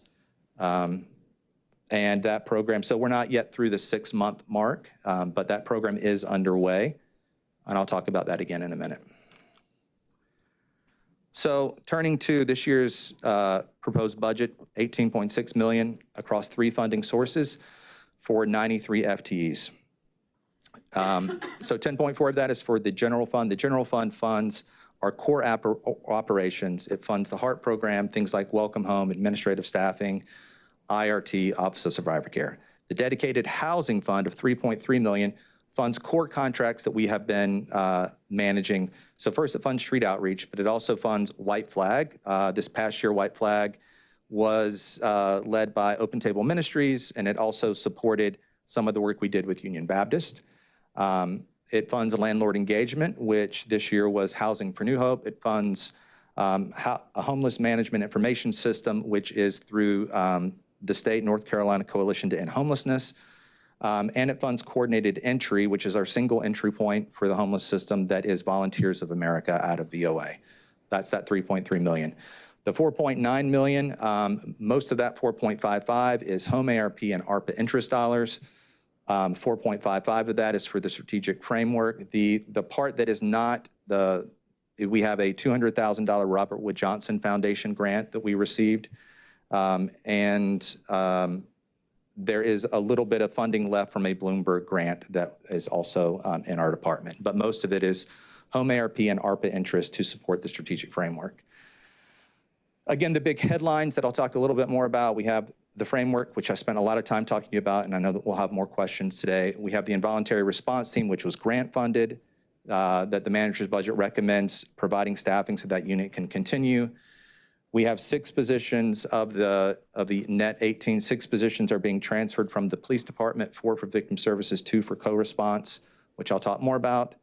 And then again, a net 18 staff. So this is the organization chart. Let me just talk about what is changing from our current organization chart. Under the manager's proposed budget, there are 2 new administrative positions added to support a department with growing administrative needs, including managing. We have 2 people currently in operations and 2 people managing our core financial administrative functions. We have a lot more federal funding that we're managing, so this is adding some core capacity in those areas. The plan supports 9 new positions to support the strategic framework. These are one-time funding.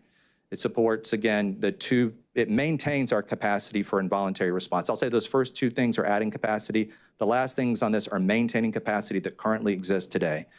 So the involuntary response team, which has been grant funded, it maintains that by adding 2 new positions as the grant expires. It maintains the capacity in victim services and DPD, but moves that to our department. And it maintains the capacity that we have in co-response, but again, transfers that from DPD to our department. New funding, so again, $3.25 million of home ARP funding one time to support the strategic framework and specifically to support the $2 million of that is for the Flexible Housing Assistance Fund. that provides pathway clearing and helps us move people who are living in encampments or stuck in shelters into available units. And then the critically 1.25 for supportive case management. So as we're moving people into units, they have the support they need to build up stability and be able to remain in units. ARPA interest dollars of $1.3 million supports the staffing that I mentioned on the other side, the 9 backbone staffing, technical assistance, which is about $100,000, and then $300,000 in unit recruitment, so making sure that we are working with landlords and getting more units online to move people into. I want to note about both of those. One, they're both one-time, and two, home ARP especially can't be used for anything. It is primarily related to the homeless system. Happy to answer additional questions about that. And then budget might be able to answer more questions about ARPA interest dollars. But there are some limitations on those funds. The general funds, $208,000 to make permanent the involuntary response unit, $394 for additional fleet. We have had, as our department has grown, our fleet has not kept up with it. We have had to rent vehicles. And so this is right-sizing our fleet to meet the operational needs of our department so that we don't experience any disruptions in service. All right, a little bit more about position moves and reductions. So I want to talk a little bit more about the 6 positions moving from DPD. Again, it's first thing I want to note is these were recommendations by the Durham Police Department and supported by the Durham Police Department. Victim services staff would move from DPD and work with the Office of Survivor Care in our department, growing that to be 6 staff. They would both continue core functions but have the capacity to grow. One of the things in meeting with DPD leadership is feeling like our department and Office of Survivor Care is the right fit for that work, to support that work. We will still be working very closely with the Durham Police Department, as we do every day, on that work. And then 2 co-response clinicians. The thing I'll say about the co-response clinicians is they have sat in DPD's budget, but in every other way they function in our department. We hire them, we supervise them, they're clinicians. They function in every way. They work out of our department. They have just had a budget home. This is kind of cleaning that up and moving those 2 staff to our department. They already function as if they were our staff, but budgetarily they have sat there. Reductions, we have some reductions. We have 2 positions that are being eliminated in the budget. The manager's budget recommends ending support for legal aid, which administers the DEAR program. This is a program that has been around a while. It supports free legal services to support residents in need of expunging criminal charges or restoring driver's license privileges. It's a program that the city helped develop and get off the ground, but it is run by legal aid and has other community partners that support it. Happy to answer questions about that. The funding for that this current year was $245,000, so the manager's budget zeroes that out. Also, the manager's budget zeroes out support that the city's been providing for the DA's office. That funding is the amount of around, I think, $300,000, but I'll ask Trinae to fact check that for me in a minute. $300,000, that has supported 3 positions, 2 assistant DAs and then 1 paralegal. Those positions, you know, I know that Madam DA has come and spoken to council probably the last time we renewed that contract about the case for that. Staffing in our office, the state has not provided staffing levels that support that office, and the DA had I don't remember when it started, but had come to council to seek support so that they could process cases in a more timely manner. That's what those positions have been doing, largely related to some domestic violence cases and some cases related to gun violence, but oftentimes in more misdemeanor fashion. And then the guaranteed income pilot. So we had $1 million this year. That program will run that $1 million out, and then there is no funding for that in the current budget for next year for guaranteed income. So that program would come to an end. So when I last spoke to you about the strategic framework, there was a question that you want to see, council wanted to see the items and broken down by city, county, and community investment. So this is that chart for you. This is what we presented to the joint city-county when we initially presented the framework that called for a $13 million community-wide investment, with 4.5 coming from the city, which is what the manager has proposed. You can see that the city's investment is divided across the flexible housing fund, system-wide case management, staffing, technical assistance, and then additional support for landlord recruitment and retention. The ask for the county was $2 million for the public-private fund, $1.2 million to support strategies to reduce the number of people who are entering homelessness, 130 for staff, 108 for technical assistance, and then community was $5 million to support the flexible housing fund. So that's the breakdown. Oh, one thing I want to name about the city's investment is the city's investment is on top of funding that we have, of the key investments we've been making. So we're going to continue funding at the same level for White Flag, for coordinated entry, for landlord engagement, HMIS, and for the street outreach work. All right, what this investment makes possible. I don't have a slide here where I go into a detailed explanation of the strategic framework because we had that conversation recently. I'm happy to answer questions.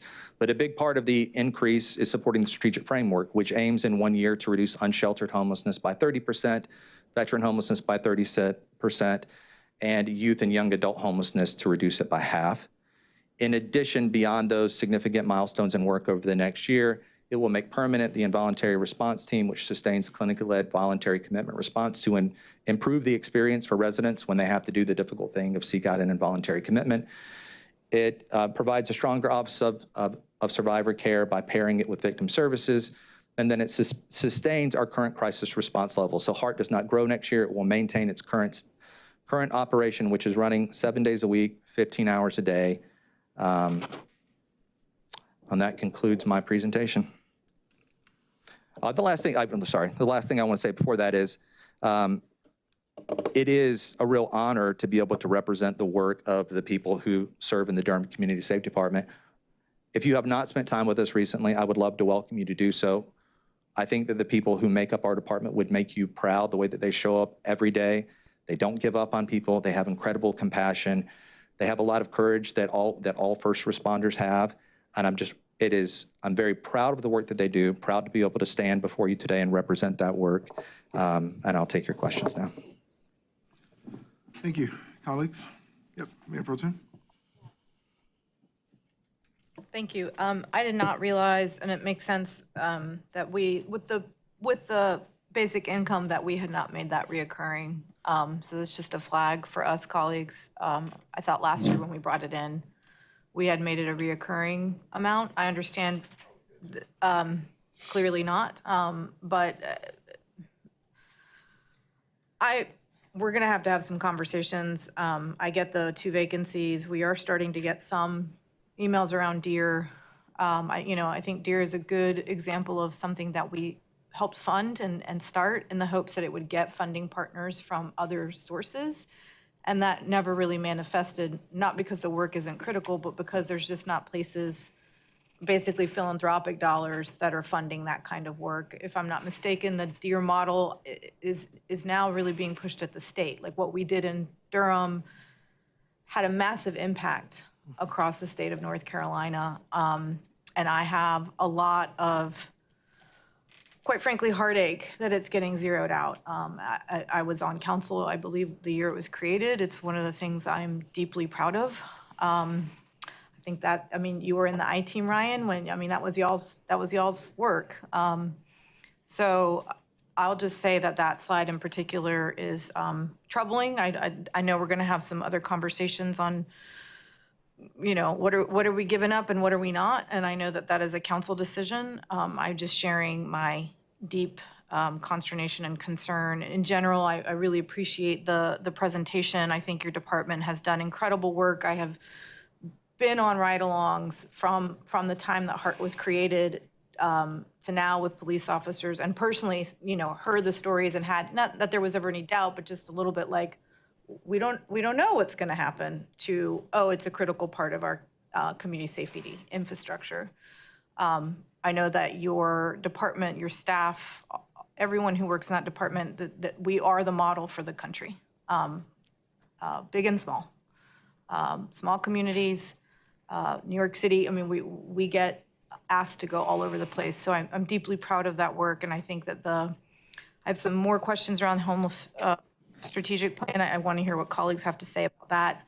Well, I'll just say it. I'm deeply concerned that we have funded our part of the stool and that has not manifested, and that the stool may tumble because we have found the money.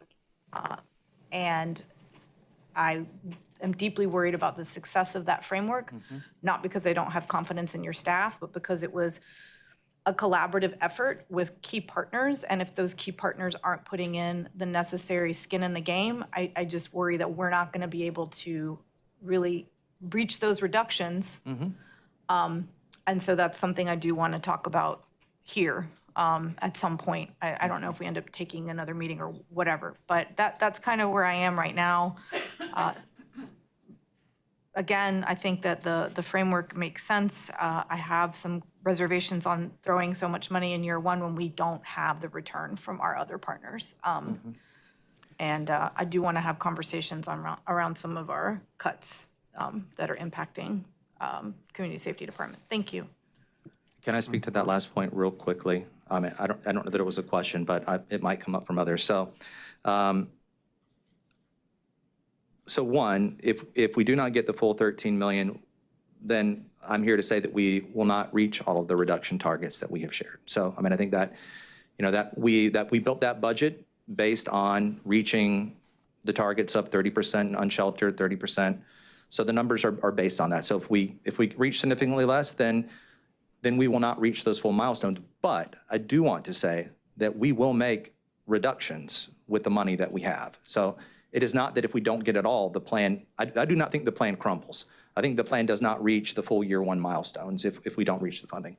The other thing that I would add is when I talk to funding partners, the one thing that I hear them saying consistently is we want to see where the city and county are at. And so I think it's too early to say or to know for sure what we will and won't get at this point. I think other private partners are watching to see what the city and county are really willing to commit, and that either puts us in a better position or worse position to be able to get funding. We're going to learn this year. It is an important question. I don't know that we'll reach the full 13 million, but not reaching that full 13 million doesn't hamper our ability to make real significant reductions. That's all I want to add. Thank you, and I appreciate that. And this is not anything, people want to see the commitment. Philanthropic partners, other community partners want to see that we are funding our share. And at this moment, in this budget right now, we have met that goal. I hear my colleagues with our questions around if the county isn't going to do their part, are there other things we need to do with that money? Because we're not going to hit the target, to your point. And so I just want to be real clear here that as one council member, I am open to having a conversation on that funding and tying it to, if we don't get X from the county, then we can't fund ours. There has to be some real incentivizing and pressure. We are diligently trying to shift how we operate city and county and not be, quite frankly, in a very I've been on this council when we have been in tense places with how the county and city have worked together. And I really want to credit both the city and county manager for getting us to a different place and our county colleagues, because it takes a lot of effort and relationship building. And it makes me anxious and uncomfortable because I see this as a giant step backward. Thank you. Okay, thank you. Thank you for your presentation. I just want to follow up to what Mayor Pro Tem said, and I'll give my colleagues space, and maybe you'll answer some of my questions. I just want to know if we could unpack the reluctancy from the philanthropic groups to actually participate or buy in at this point. Do you have any insight in regards to, because I know for me it's been interesting trying to get information about this, and thank you for your presentation, but just trying to feel some transparency and actually the objectives around it have been hard for me to kind of grasp. So I want to know if other private partners are maybe having some of those same feelings, or what has been the feedback that you all have received when you've pitched this to private partners or people outside the city? Brian, do you mind if I Yes, please. respond to that? So I want to be clear that the city has not launched, nor have we been well equipped to launch a philanthropic fundraising effort.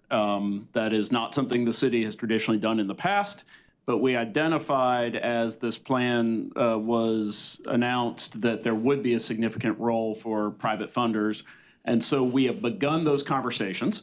And I think we are still learning the ropes of how to put together a formal ask. So before I comment or have Ryan comment on what we have heard from the philanthropic community, I want to own the fact that the city is not an established fundraiser. It's not something that we've had a lot of experience doing, and that we are dipping our toes in. So I have provided some guidance and participation in that. I've had some conversations with the organizations, and my response to your question is they're very interested in hearing from us, but that they feel like at this point they don't have a complete proposal in front of them. And so what we have heard is that if we can take some time to finalize our proposal in a way that philanthropic organizations are used to receiving them, which has really been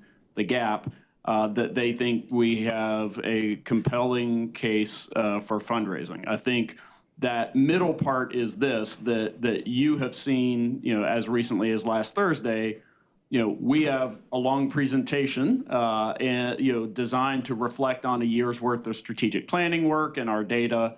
What funding groups are used to is a very concise, formulated kind of 15-minute elevator pitch. And so I think we are getting better at narrowing down our elevator pitch. But we have also kind of looked to and appreciated the assistance from council in that space, because I think there is a shared responsibility of when those funding partners look about who is asking, they really think of the city council as well as senior staff as sort of representing those asks. So to summarize that answer, I have heard optimistic responses from funding partners. We have not issued many formal asks, and the formal asks that have been made have been responded to with positive support. Those announcements have not been made yet because those groups have asked us to withhold any formal announcements until other private funding partners have been approached, and those other approaches haven't happened yet. Ryan? So if I can, because that was a lot of words, so just being concise in how we're answering with it. So are you basically saying they've asked you to follow, because I used to work I'm a funder in some capacity in my job. Are they asking you guys to follow an official grant process where you have to go through some in the models for that to receive the actual funding, opposed to just having a meeting and hoping relationships work things out? Like, what are we saying here? If they're asking you to say, hey, go ahead and submit a grant packet with what you're requesting it, your metrics and all these things, we'll consider getting back to you, or is it just formal conversations that are happening right now to try to bring people in? We have not been asked to submit formal grant applications. The three things that I have heard to be as concise as possible is support for the direction of the framework and support for wanting to invest in it, but no commitment yet as to what that will be. I've heard the other consistent point is looking to city and county to lead first. And the third point I've heard is that the city and county, from the view of private philanthropy that we have talked about, will need to bear a majority of cost, and that we may not get to $5 full million in the first year. But that, I have heard enough to believe that we will get, there are folks who have expressed strong support that I believe will lead to commitments, but I think they're waiting to see how this process plays out. So follow up for the city manager. So what, if they're not asking for granting from you guys submit a grant proposal, what are they asking you all for? They have indicated that making presentations to their boards that make funding decisions would be the appropriate method to make the request of the groups we have reached out to. I think the other feedback we have gotten is that there may be other groups we don't know about, and so people who are in the fundraising space have offered us guidance and support about how to make other requests to other agencies that we haven't thought of. Because I think, going back to my original case, we don't really know all the people who to ask. We know some of the leading names in philanthropy in the Triangle, but there may be other groups. And so we are asking our funding partners to also help us network with other funding partners. Okay, thank you for that. And so back to you, Ryan, in case so do you have a backup plan in the event that you aren't fully able to create the buy-in or investment, like what the numbers or metrics look like in case we aren't able to, well, it looks like you're getting your money, but in case something changes to where we aren't able to fully fund this, have you all made a plan B or plan C to address this? Based on the funding that we get, we will make a plan. So if we have the things that we need to get started, we need some amount of flexible funding. If we don't have any flexible funding, I don't think there's much that we can do. We need some amount for case management, because if we have flexible funding and we get someone in a unit, but we're not supporting them, it's not a smart investment, and the likelihood that that person may return to homelessness will be higher. We need some additional staff. There are some things that we need that work together to do this. We will be able to drive forward reductions with the amount that the city gives us and with the amount that I think that we will get from other partners, even if we don't get all to the 13 million. I think as we figure out how much money we have, we can come back to council and adjust what our first year targets will be. You know, if we only end up, let's say, with $8 million as opposed to 13, we will need to adjust our targets based on, primarily the driver of that is going to be flexible housing fund. I mean, the biggest thing in the budget is the flexible housing fund. That is the engine for helping clear pathways. So I think once we know how much we have in the flexible housing fund, which I don't think we'll know until probably we get through the first quarter of the year, because we'll be hopefully continuing to make approaches and get additional money in. At that point, I think we'll need to make an adjustment based on how much money we have in the flexible housing fund. To me, that's a key driver that we can't do this work without. So I think we'll be prepared to do it. So long as we have some money in those things, there's work that we can begin to do. If something like there's no money for flexible housing or there's no case management support, that would be the worst option, because I think it really hampers our ability to make meaningful progress. Thank you. And then to the topic of involuntary commitment, Yes. you mentioned like there were some barriers that were in the way, like that's why we need the extra staff support to make sure, well, the assessment piece. Could you just like go into what those barriers are for someone who like, what do they need to be involuntarily committed? Sure. I'm going to actually ask my assistant director, Lee Mazer, who is our assistant director over crisis response, to come and provide more information about that. Hey, could you repeat the question for me? Just asking about some of the barriers, because I know that it was listed that you'll need additional staff support to kind of assess the individual and kind of like guide them on the involuntary commitment process, see if they're actually even eligible. So just trying to identify, like, I know if you want to go into, you know, voluntary commitment, it's a different process from someone involuntary commitment. I think that may involve like the sheriff, or it's like a process. So I want to like just publicly state the process for involuntary commitment. Oh, sure. Okay. All right. So if you are concerned about a loved one or a friend in the community and you think that they're a danger to themselves or someone else, you would then go to the magistrate's office and you would petition the magistrate for an IVC. The magistrate would then make that determination as to whether or not the content you provided in that discussion meets the criteria for an involuntary commitment. They, if the magistrate is then going to issue the IVC, the officer can pick up that paperwork from the magistrate's office, and then they're going to go to wherever that person is located, if they can find them. That's a huge barrier. So if they can find that person, they then transport them to the hospital, where they can get, typically, that's where they receive the first examination. Okay, thank you. And so I think this might be for Ryan, but thank you, Lee. Nice to meet you in person. Yes. So what would this process, like, and I know I think in a previous budget item, not budget item, but it was on an agenda to actually pay for the transport, so it's coming full circle.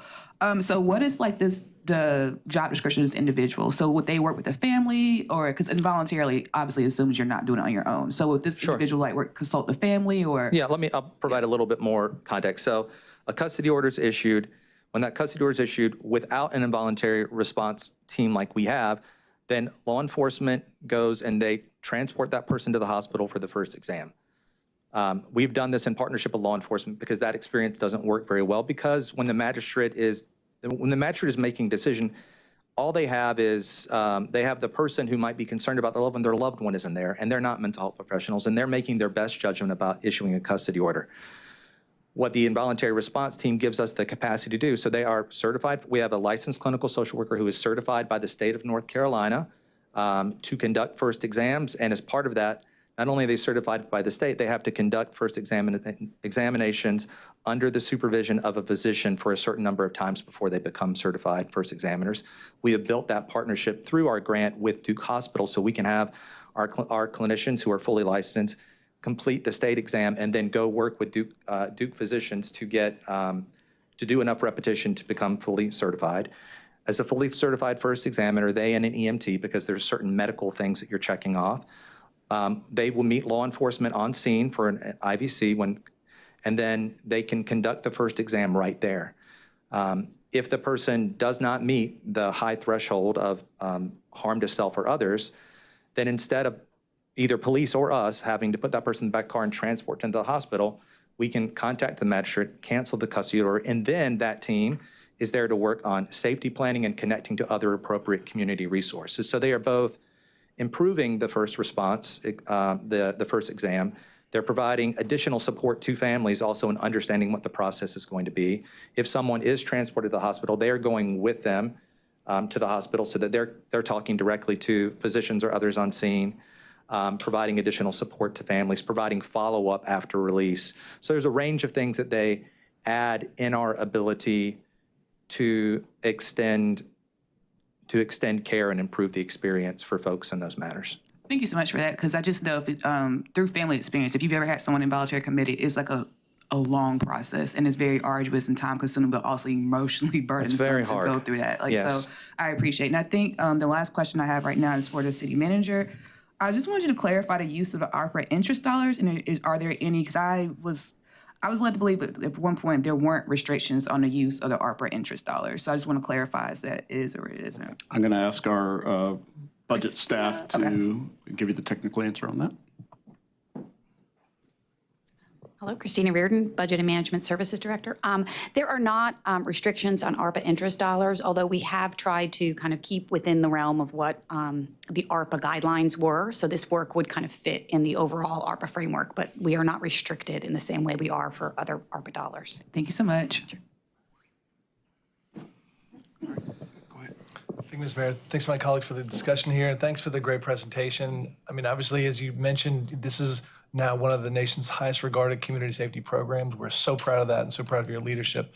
As I talk to colleagues around the country, they all know about our community safety program. And so wonderful stuff. It's been a pleasure to work with your staff who are amazing and committed, as you said. So thanks for all that. I also appreciate, the increased investments in things, as you mentioned in this budget, for things like the homeless services stuff we've been talking about, for the victim services piece, and also for the involuntary commitment team. So all great stuff.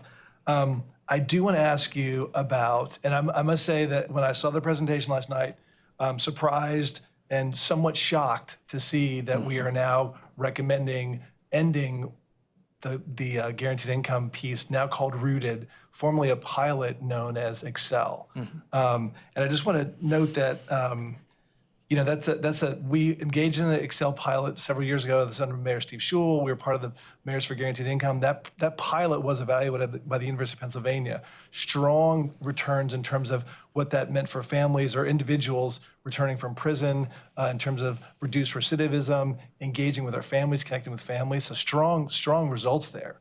Former Mayor Pro Tem and I were strong advocates of expanding what had been a pilot into a program at the city. And that's what the funding that we requested last year was approved for. We had a strong response from folks, especially from Durham for All, advocating for making this a permanent part of our city's, what we offer to folks. We know the data for folks returning from prison is pretty shocking, right? About half of those folks are rearrested within 2 years, and about a third of those folks actually are re-enter prison, right? Or sort of reincarcerated. So the numbers are shocking. We have served since February of this year, as you showed in your data, 107 folks, right, since February. And so to me to say, and again, when the request was made for appropriation, it was not to do a pilot. We've done the pilot. We've shown that's successful, and we've been successful here. It's been successful around the country and around the world, right? And so to see that identified as a pilot program, that after February, what's that, like a few months, we're saying now we're not going to continue that, seems to me like a real miss on our part. So I want to talk about that. I'm glad the Mayor Pro Tem brought that up. I can't think of something we do in the city that's has more impact on homeless services, potentially, on violence reduction, on workforce development, on shared prosperity in one single program. And so I'd love to know, the manager said that there's no direct service impacts in this budget. That to me seems like a major service impact. 107 people that we can serve with basic income. We know that folks returning from prison have a difficult time finding housing, finding jobs. And so I'd like to know if there's been some sense of like, are we saying the impact is not there for this program compared to other stuff? So what's the decision-making on your end of the department to not recommend this? What's not there that we don't want to continue providing in the city of Durham? Sure. Ryan, I'm going to answer first and then let you correct me if I say anything wrong. So first and foremost, I think it would be fair to say that the Community Safety Department would have gladly requested the extension of this program based on the experience that they've had. We had this discussion in early January after we'd already identified a $10 million budget gap, and I indicated at that time, as we became aware of, at the same time, aware of the significant costs of the homeless services, that in light of the competing priorities within the department, that I did not think that this would compete well. So I want to make sure it's clear that that was my decision, not Ryan's. So let me explain my rationale and then let council consider the options. So first and foremost, and Director Riordan, please correct me if I'm wrong, this was not funded in the FY26 budget. This was funded in the FY25 budget, was not spent, and it was carried forward because we went most of the way through the FY25 budget trying to negotiate with the original operator of the initial pilot to extend the pilot using the additional dollars that had been requested, and those dollars were one-time dollars in the FY25 budget. Towards the end of the FY25 year, when we were preparing the FY26 budget, I decided to pivot from trying to work with an outside partner where we were having some philosophical disagreements about the focus of the program and how the dollars would be spent, to using the resources of the Community Safety Department to administer those dollars, because primarily the main purpose was we believed we could put more of those dollars into the actual benefit. The contractor who wanted to run the program for us retained more of the dollars for programmatic purposes, and we believe that the intent of the council was to put as many of those dollars as possible into the budget, into the benefit. So at that time, the Community Safety Department confirmed that they believed they could do that. We approved a proposal for them to do that, and they administered the one-time dollars through this program. Those dollars remain in this program until spent. Is that correct? So that's correct. This program, if council adds no additional dollars, will continue until approximately what date?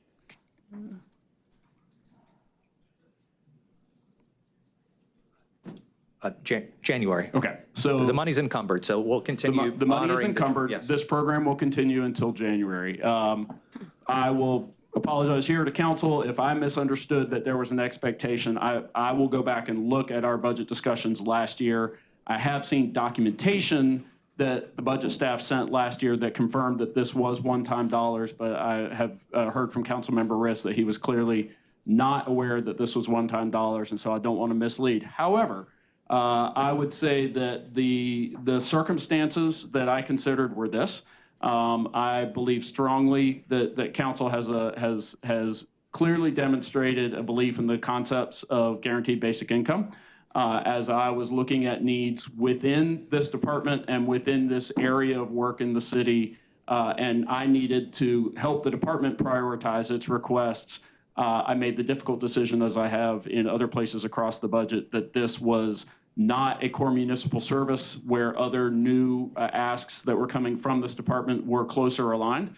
That is my proposed recommendation to the council, and the council ultimately is the decider of that. So should the council wish for this to become a permanent program within the department, we will need to find money in this budget, and I'm glad we've identified at this point, because council still has the opportunity to find that. But if there was misunderstanding about the permanence of this program, I apologize. I will be doing research after today to remind myself, and if we did not identify that appropriately heading into this year's budget preparation, I'll certainly own that with council. Thank you.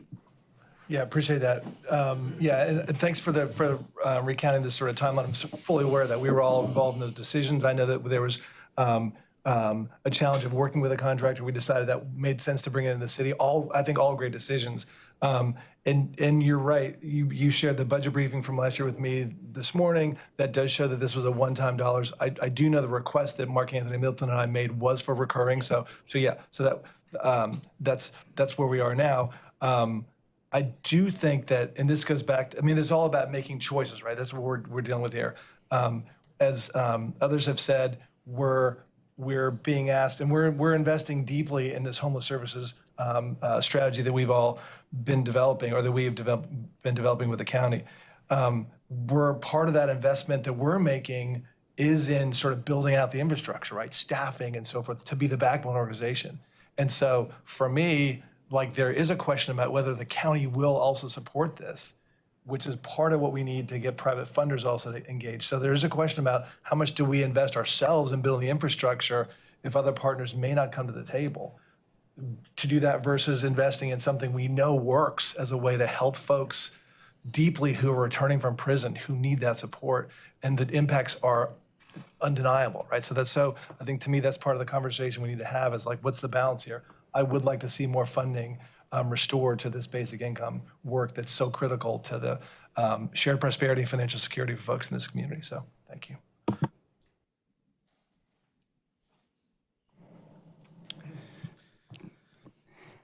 Thank you so much for coming before us and walking us through all of this. I think your department keeps getting bigger and bigger and adding more things. So we'll just see where that goes. How much bigger can you all get? But I think it speaks to a lot of the successes that have been coming out of the community safety department since its inception.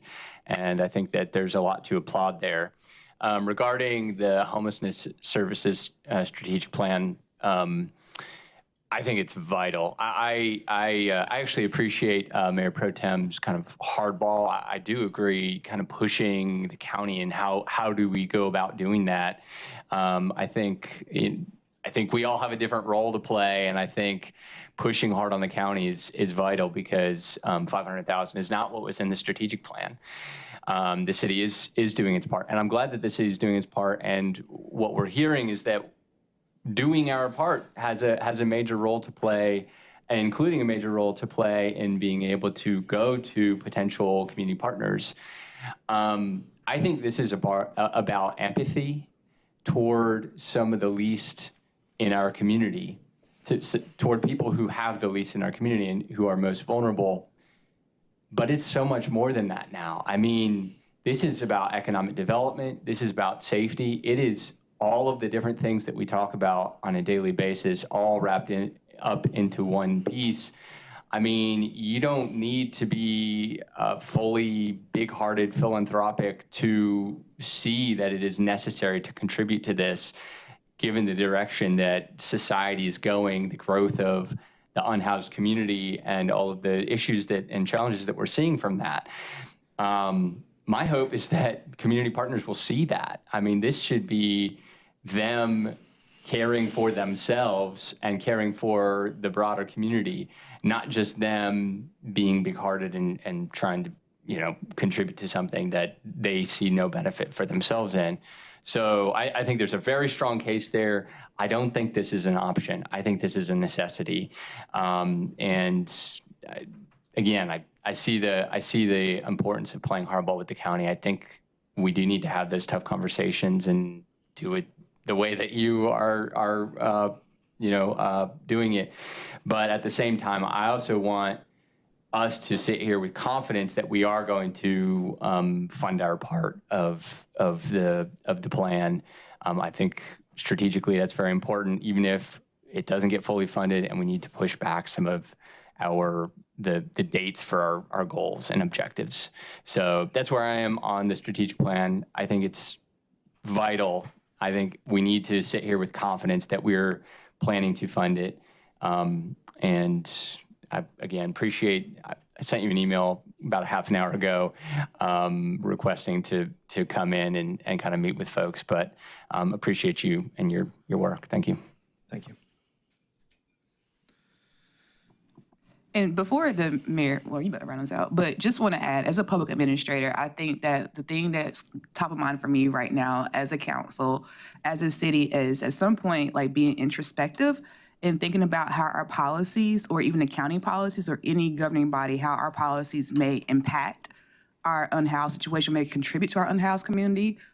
We are in a very real time with the cost of living being exorbitant as well as gentrification and all those things. So sometimes I think that we can have great innovative ideas, but unless you examine fully the situation about how our governing policies contribute to this issue, then your department won't be fully successful, in my opinion, right? So just thinking about, like, as we look at the landscape and move forward with this, are we I don't know, I don't have a colloquial saying for this whole thing, but just thinking about like how we making sure that we are not funding both sides of the issue by trying to eradicate unhoused people who are unhoused homelessness, but then also our policies are pushing more people out of their homes. So I don't want to create a revolving door or a cycle of this moving forward.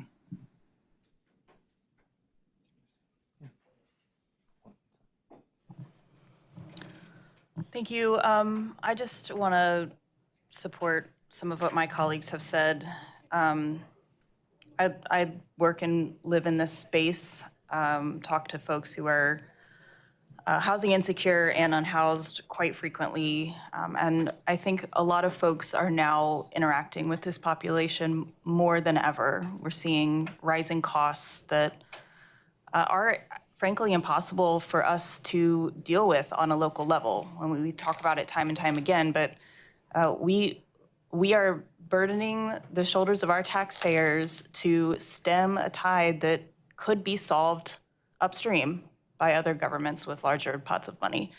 And that at the end of the day is like what we have to grapple with and where we want to spend our dollars and what we want to prioritize. And we've got a couple things in front of us here that I do think touch all of our strategic goals. And I don't like to see them sort of pitted against each other. And so I want to just raise up that I know we heard from the manager yesterday that all departments were sort of asked to propose a budget that saw 3-ish% cuts, but that wasn't 3 to 5. That wasn't equally distributed across all departments. And so to me, it feels hard to hear like, oh, these two are competing against each other within this department, when I think that these are two like pretty baseline functions that our city government needs to be doing that do touch, as Councilmember Baker and Councilmember Rist was saying, that do really touch economic drivers. They really, really touch community safety.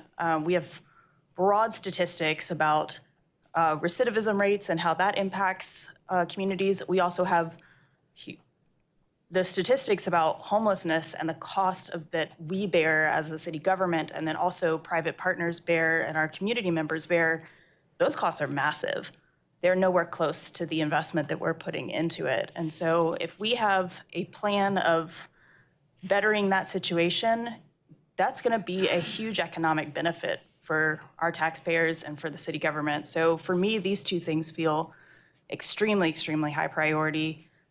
I would completely agree that we need to be very sure in our commitment, and that is a way that we can have a true conversation with private partners and with the county government about the need for other folks to step up and partner in the homelessness space. But I don't want to see that at the cost of these other programming that we're doing that's also like adding to the holistic service that we need to provide. So it was also my understanding that that money was reoccurring for the pilot, for the not pilot program, and I'm glad you said that. It wasn't a pilot program anymore, for the guaranteed income. So I would like to see both of these things funded. And I also am, I'm not sure why we didn't get that in our presentation sort of before we got this packet last night, because that does feel like a pretty sincere service cut. And I think in the future, something of that nature would probably need to be presented to us a little bit earlier. Because I went back and looked at my presentation on service cuts and that wasn't included in there. So yeah, those both feel really important to me. I don't feel willing to compromise on those things. I think that there's, again, a push and pull here, and we have to really think frankly about what contributes to the health and wellness of our community. But as the mayor said, our number one goal is to keep people safe. And we have heard from every different community group about issues relating to both of these things, but particularly to homelessness. We've got community partners in the room who've brought this, everyone from direct advocates I see in the room. I see our chairperson of DDI in the room. That concern has come from our business owners. I know Councilmember Kopak said earlier that we're getting a lot of speed humps, and I'm getting tons and tons of information about, or complaints about, encampments and how we're dealing with that moving forward. And we're having these policy conversations about how to take care of our public spaces and how to prioritize public spaces when people need those places to live, because they literally cannot live anywhere else. And if we're not going to make the investment, then again, we're not we're just passing the problem, we're just moving the problem around as opposed to actually putting in solutions. I know we have limitations on a local level. I know we have limitations too because of the structure of our local government, but there are solutions, and these are ones that we have found that will actually work. So obviously we're very passionate about this, but it is my ask that we fund both of these things, but particularly I think we need to stick with our commitment to the homelessness framework. Just real quick, Councilmember Cook, what was the second one? Because I was, no, besides guaranteed, the 4.4 and the guaranteed income, those are your two? Okay, thank you. Yeah, thank you, Mr. Mayor, and thank you to my colleagues for your comments. I think what Councilmember Burris said is particularly sticking with me about how this and other issues we're facing are really the runoff in a lot of ways from an inefficient and inhumane system that we face from the federal level, state level, an economic system that doesn't value people. And there are limits to what we can do on the local level, but I believe we have to take ambitious action where we can to try and address what, as Councilmember Cook said, is an issue that we hear a lot of concerns about, both from our neighbors who don't have anywhere else to go, and also from residents, small businesses, others that are more and more coming into contact with our neighbors who are living on the streets. And so I think that this presents to us an opportunity. I agree we need to ask all partners to come to the table, but I think we have an opportunity regardless to do our part to invest in what Councilmember Baker said is not just about addressing a core human need, but is also about economic development and is about meeting so many other interests of our city.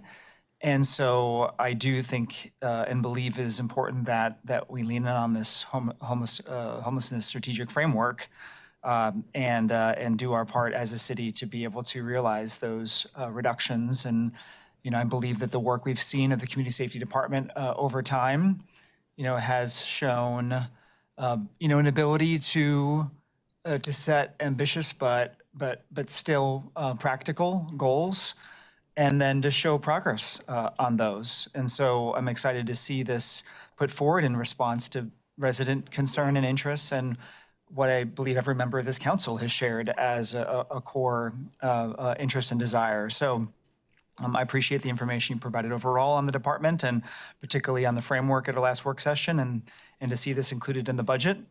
I'm processing the question around the guaranteed income program, especially for my colleagues who have advocated and helped really to build this along with former colleagues. It's something that I have advocated in support of previously. And I'm just gonna have to sit with that and talk with colleagues and others in community to think about this in the context of all of the difficult choices that we're facing, what role this plays. But I do hear what Councilmember is saying, that we do have evidence that it has worked. And I think it also surfaces, along with DEER, the challenging exercise that our staff has faced, put forward by the city manager to find cuts, particularly when you see programs that, we know that Director Smith helped along with colleagues to build and grow, and then to see cut from a department. And I think that's the case across our departments with staff who've worked for many years diligently on programs that have delivered real results. and then have to come in here and think about what we stop doing in light of the challenges we're facing. So that's what I'm happy to talk more about and am going to process. So, but thank you, Director Smith, and thank you, colleagues.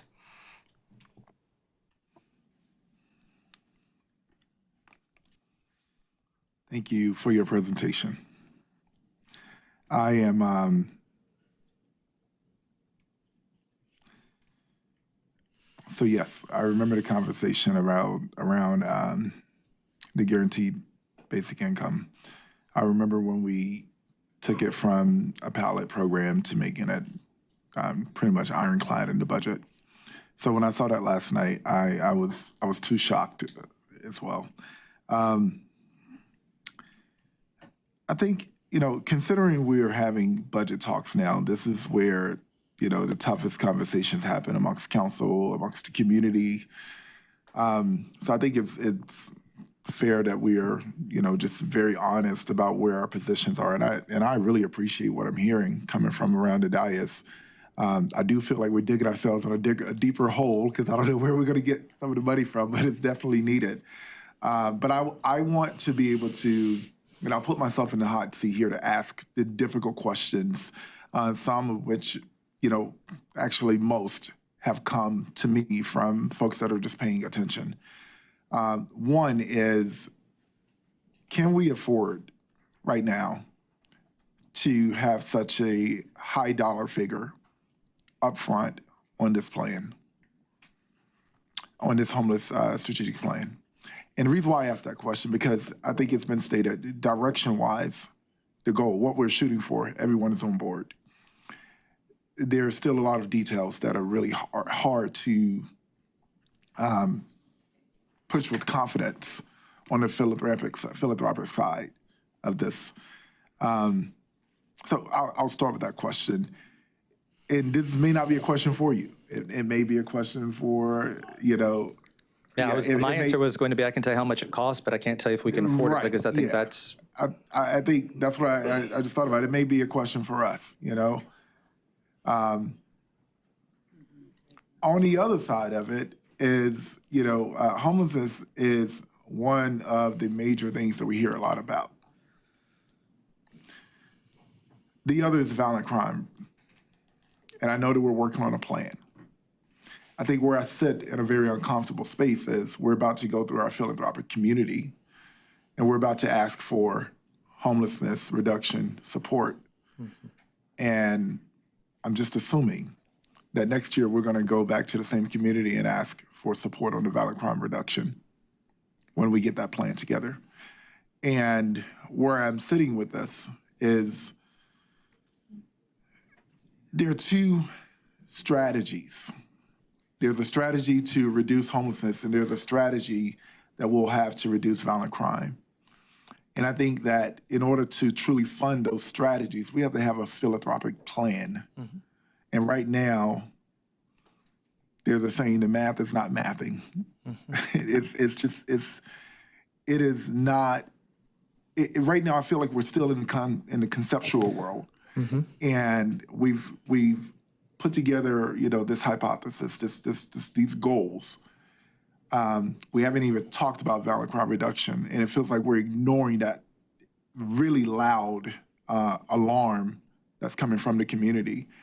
But we'll get there. I'm hopeful that we'll get there when we have this summit and hash out the plan. But I do think that as we're going out to the public, mm-hmm. in the philanthropic community, we're going to have to be very clear and transparent that this is part of it. And I just don't want to lead folks on to the point where they make a significant donation and without the expectation that we're going to be coming back. Mm-hmm. So I'm just trying to bring all of this into context. Yeah. One of the things, while small in number, one of the things that I had proposed to be in the budget was to generate more economic activity. Because right now, we have a lot of ideas, and we don't want to raise taxes, and things are costing more and more and more.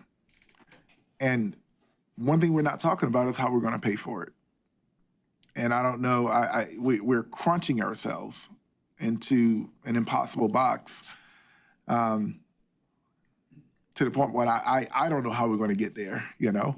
We understand the importance of fare free. We can make the case for it, but we're not going to charge for buses. We understand the importance of reducing homelessness. And it's a pretty big number that we're putting in the plan, in the budget this year with the tight budget. But we aren't talking about how we're going to generate more revenue. We haven't even gotten to violent crime. We're not going to get to it. We've taken actionable steps this year that hasn't necessarily supported resource-wise, or we've struggled on that. I don't know. I'm just thinking about how we're in the weeds of it now, but standing back at 30,000 feet from the public view, what are we saying in this moral document? You know, the dollars are very short, and I don't have a lot of confidence in how we're going to get there. I'm sort of glad that I don't have to crunch those numbers. That's this man's job, but it's going to eventually come to us. And we're cutting some things that are very important, and we are adding more that is very important. So I really just needed to put those comments out there. And there are people that are doing amazing work. I guess I'll get to my questions. How are we working with our partners? Have we, because to Councilmember Baker's point, we've added a lot in your portfolio. Mm-hmm. How much of the lion's share are we taking on in regard to our continuum of care partners? Sure, great question. Before I answer that, I want to speak to one thing that it was a statement, but so you talked about the tension, but or not the tension, but we have a plan now that we're asking for funding around homelessness. We do not yet have a plan developed on violent reduction and concern around the ability to approach philanthropy and other partners as with a single ask. I heard you name that. One thing that I want to suggest is that there is that part of what you're suggesting that council could guide is a fundraising tactical decision. And I do think regardless, you could fund the city's part of the homeless plan, and we could make a decision that we want to hold until the fall to make one approach, because I believe that by the fall, we will know not only the directions we want to go for violence reduction, but we will know some funding asked. So there is a world where we could get started now, laying the groundwork, doing the work that's laid out in the plan with the money that is there. We could be strategic and have conversations about when we want to make approach to different partners, and if we want to hold an approach to a particular partner until we know both of those things in one. That is an option that funding the plan now doesn't preclude. The other thing that I will say is giving us a runway with the city funding helps with the fundraising because it gives us more and more stories to share of what this work looks like and continue to build confidence in this. We already have the story from the family housing sprint that we did right after the shelter. That's a powerful story of in 30 days getting 15 families housed. Right now, we are doing a small pilot working in 3 encampments to move 14 people into housing that Anise can talk more about.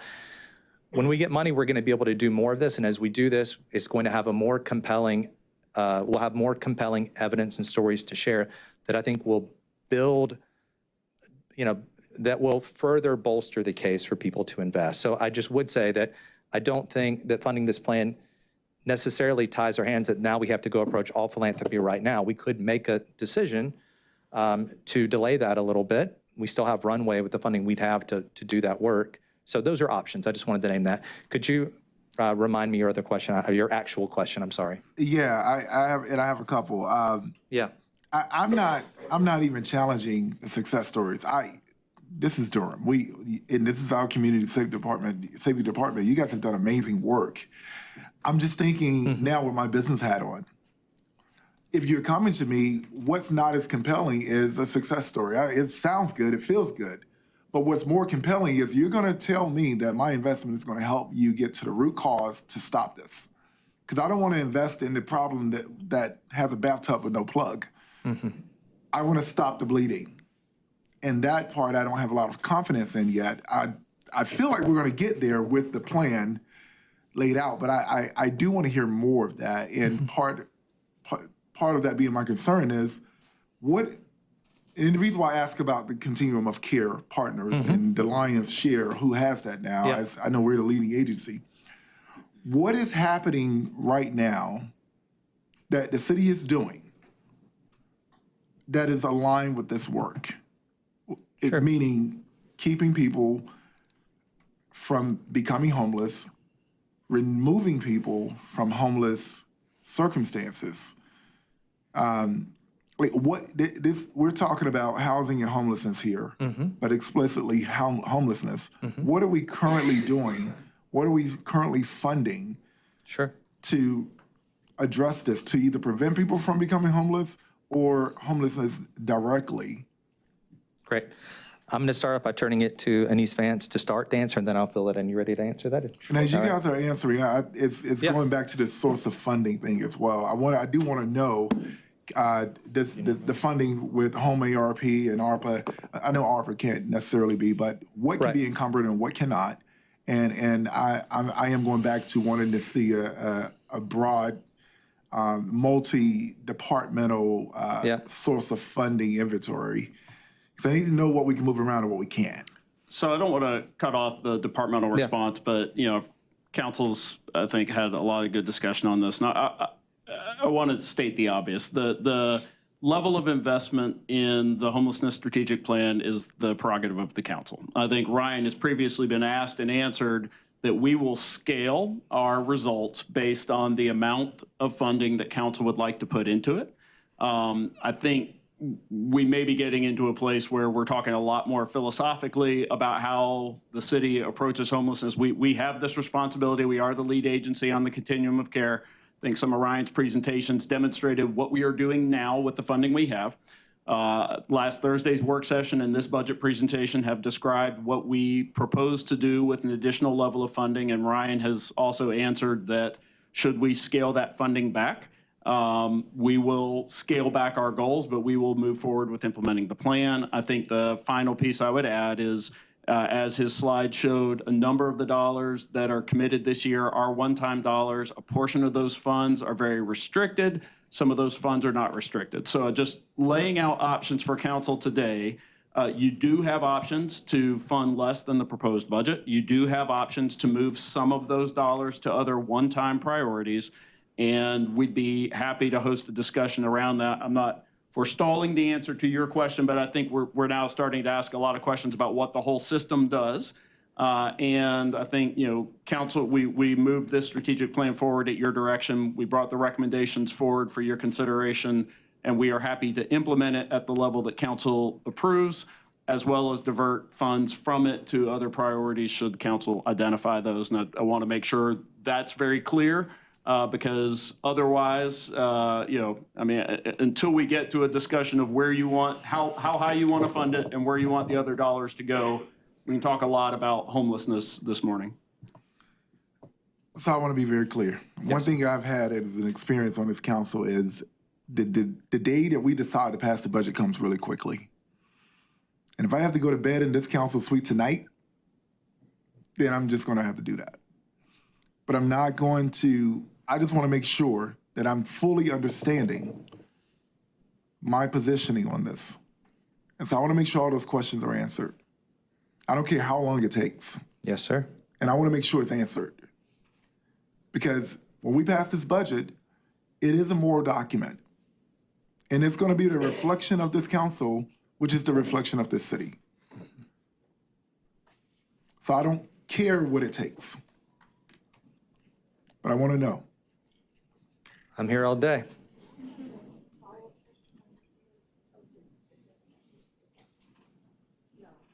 Sorry, say again? He's prepared to answer your question.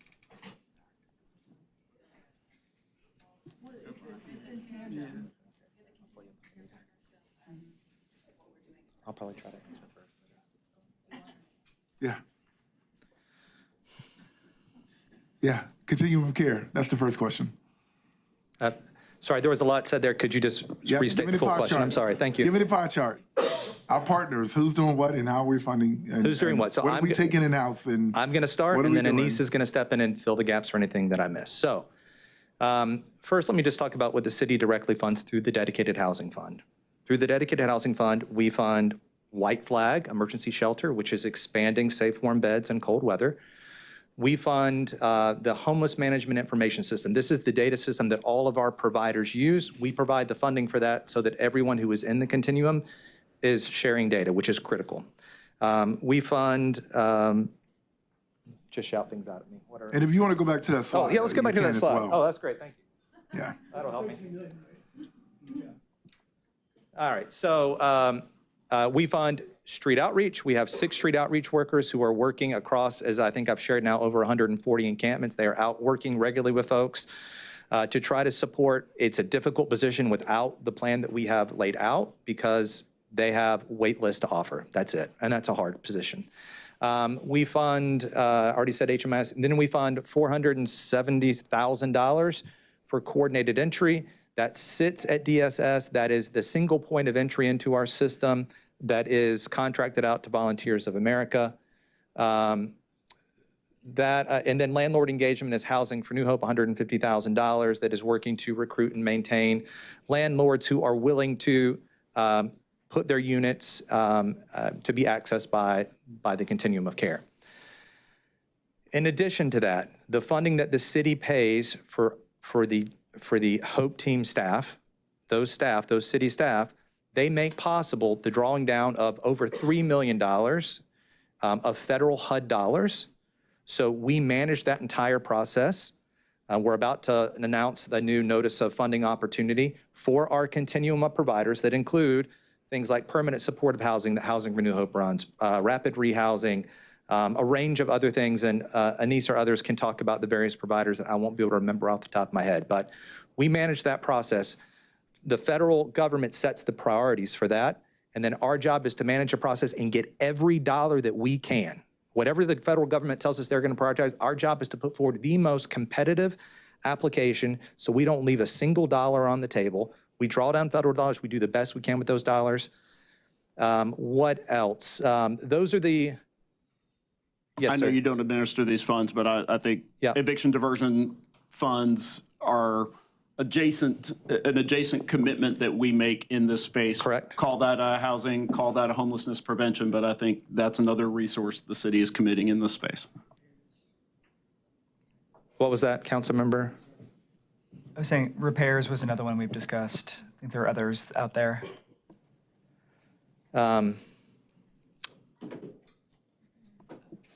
Let me ask Anise Vance, who is our Assistant Director over Stabilization Service and has really been my go-to on all of this, who knows certainly more than me. Would you fill in any gaps on related to funding, continuum of care related things? Thank you all. Good to be here with City Council. In terms of funding sources, I think Ryan hit the key ones that our department funds in terms of how we support the continuum of care. So we act on behalf of the city as a department, as the lead agency. The city is the lead agency. We just act on behalf of the city. And that's our HOPE team that administers to the continuum of care. So what that means is they run the funding competitions that Ryan alluded to. They manage all of the work of the continuum of care. They staff the subcommittees. They make sure every HUD regulation is attended to, and they perform the tasks that the committee is, that the HSAC right now is required to perform under federal regulations. That's performance scorecards, that's compliance, that's PIT count, that's any number of other things that fall into that. So that's what they do to support the continuum of care. One thing that I will note is that we often use continuum of care in multiple ways to include not only the designation of what the HUD entity is, but then how we support all of our providers generally. One thing that we've started to do this year is have executive table meetings, which means all of the homelessness providers and the nonprofit providers, we gather the executive leadership once every quarter to discuss priorities and alignment, et cetera. We've had 2 of those meetings this past year and are hoping to do another one in the summer, and that's going to be an ongoing feature of the program. We've also invited all of our homelessness providers to quarterly check-ins with our leadership staff. In addition to that, we are standing up a community of practice for our case managers. And so those are the folks who are not necessarily your executive leadership, but who are working day to day with people who are experiencing homelessness and providing them with CTI training, critical time intervention training, which is really critical in the homelessness space. In addition to that, we had a provider appreciation day in July, and we're going to be doing that again at the end of this month to make sure that our providers feel appreciated and supported and we work hand in hand with our providers on any number of projects. What Ryan just talked about a little bit earlier in terms of our intensive effort right now to try to house 15 people.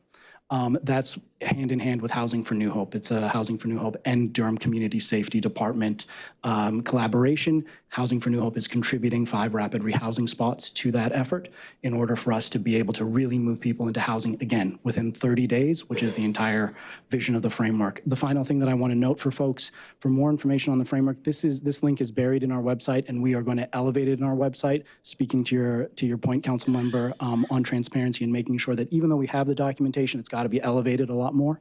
If you go to our community safety website, there is a link to Learning with Heart. It's on the left-hand side. When you go to Learning with Heart, there's a sub-link on departmental policies. When you click in departmental policies, it shows a series of folders. One of those folders is Strategic Framework to Make Homelessness Rare and Brief. It includes the 2 documents that you all received as part of the request that happened last time on the strategic framework, as well as a companion piece describing the strategy lanes.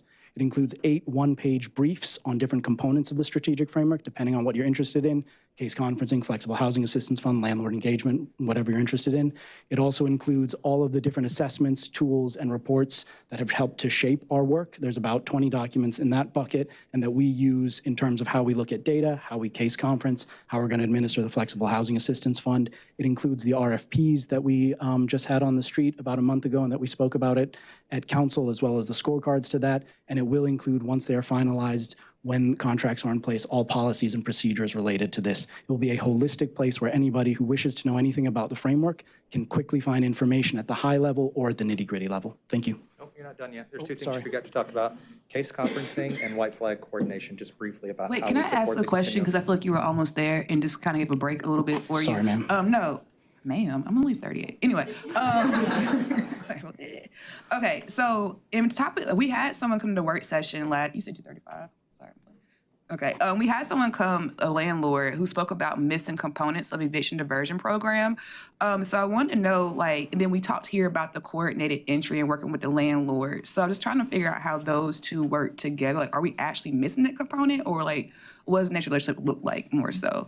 Yes. The first thing I'd like to note on that is the eviction diversion program sits in Housing and Neighborhood Services, so it's very difficult for me to speak to anything on that, and I'll leave that to my Housing and Neighborhood Services colleagues. On coordinated entry, so, our process, the process that we are moving to, and the process that is outlined in the framework, and I especially encourage people to look at the landlord engagement brief there on this particular topic. Our process is to arrive in hand with units that we know that neighbors can move into. That requires a really coordinated, intensive landlord engagement process. In the RFP that we put out for landlord engagement services, we set a particular goal of having 500 units available for lease in year 1, which would enable us to then meet our reduction goals. The reason we felt confident about that approach is because we had talked to other cities who had done similar things. And I know we hear a lot about Denver. I'm not going to talk about Denver in this. We had talked to Dallas, we had talked to Orlando, we had talked to Newark, we had talked to any number of other cities that had performed this work and engaged in it at a really high level. To the point where in a couple of places, Dallas and I think in Maricopa County, Arizona, they actually are no longer recruiting landlords because they have enough units available. In Dallas, at any given moment, they have about 1,200 units available for their homelessness system with holding fees that are available for people to move into currently. The way they've been able to do this is through a targeted approach to property managers that are at a regional level and that then can trickle down into the local system, and by being very, very, very clear about the expectations with housing stabilization case management, with what a landlord receives as part of this package, and with the amount of support that landlords get. We built all of those components into our RFP process to make sure that our landlord engagement services could meet the needs of the homelessness system. And again, I'm very happy to sit with anybody for a longer conversation. I'm not trying to take your time or the council's time here on either of those, but to note the one-page brief is available in the link that I just described, as well as the RFP itself is available there. And the RFP itself, you will note, has not only sort of, what we described as part of the program, but it also has the scorecard in terms of how we scored all of these programs. Thank you. You're like a walking bibliography, like works cited, but thank you so much for all that context and helping us identify where things are. For the city manager, just have a quick question on the scope of efficiency. So do you think that, I know you did a major reorg before I even touched council, do we think it's most efficient for the eviction diversion program to sit in the Housing and Neighborhood Services opposed to sitting in the Community Safety Department, considering like the overlapping the work a little bit? I didn't evaluate that. I'd be happy to bring options to council if they have questions about eviction diversion. We have not done a deep dive. I would say primarily eviction diversion remained in this budget in its current form because during the budget retreats, there was a fairly highly scored request from council members to maintain eviction diversion, so we did not propose changes. I do know that last year there was a council conversation that was reflected in the new RFP to start adjusting resources not just for legal representation but also for mediation. So that is the only change we've made, and that was based on council direction. If council has further direction on eviction diversion, we'd be more than happy to bring options on that. And the only reason I'm gonna let you have your time. Sorry, I'm on one today. No, never. Only reason I'm asking is because like in maybe hell froze over. I'm going to agree with the mayor on something here. It feels like we have funded both sides of the argument, like we're funding both sides of the planet and defend it. So trying to figure out, to me, my idea, from what I've heard from some folks in the courthouse, and I would be repetitive about this, is that by the time someone gets to like, eviction court, we're kicking the can down the road. And think about the implications it has. I'm like, not every landlord is like a large private entity, right? There are some people who just have like this passive income, maybe one house. So thinking about the impacts of that, and in my mind is keeping someone in their house before they get to eviction court feels really important to me. So trying to identify a way that we can support that, and then maybe, I don't know if we reduce funds or just kind of like come in, I don't know, but just trying to figure a way to make sure we keep people, particularly like pregnant women or just these populations in their homes opposed to before they get to eviction court, and figuring out how we can make that work out together. Just as council considers kind of how, what other information they want in this budget cycle, we certainly continue to look at that.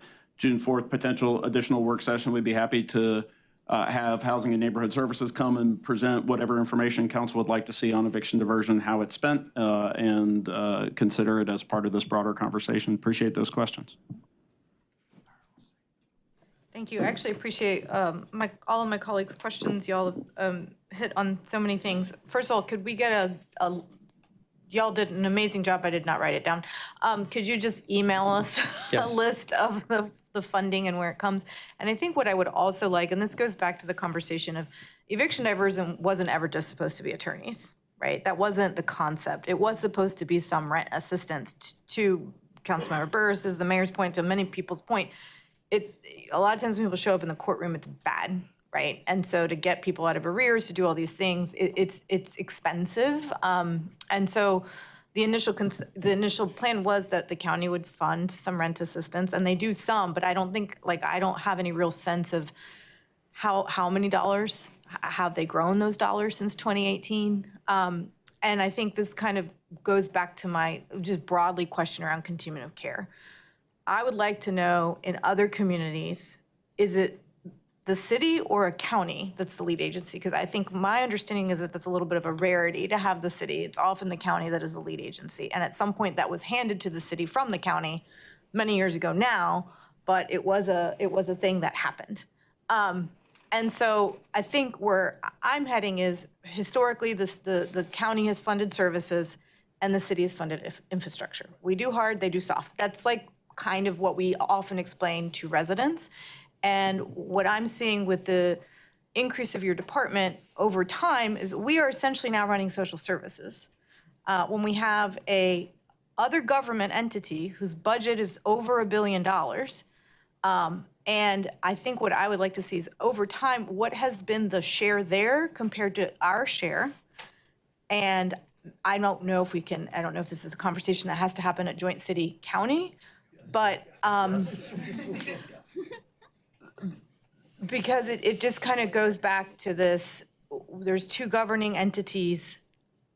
This isn't necessarily community safety's department's problem. Y'all are doing phenomenal work, but we have to pass budgets with constrained dollars, and we're going to have to keep making harder decisions. And I think we need to have some hard conversations on who is funding what. How is it being funded? How is that responsibility shifted or not shifted over time? And then what are going to be the horse trading that needs to happen if we have stepped up in a certain way to basically run social services? What's the trade-off on the other side? What are they picking up over there? Happy to do it.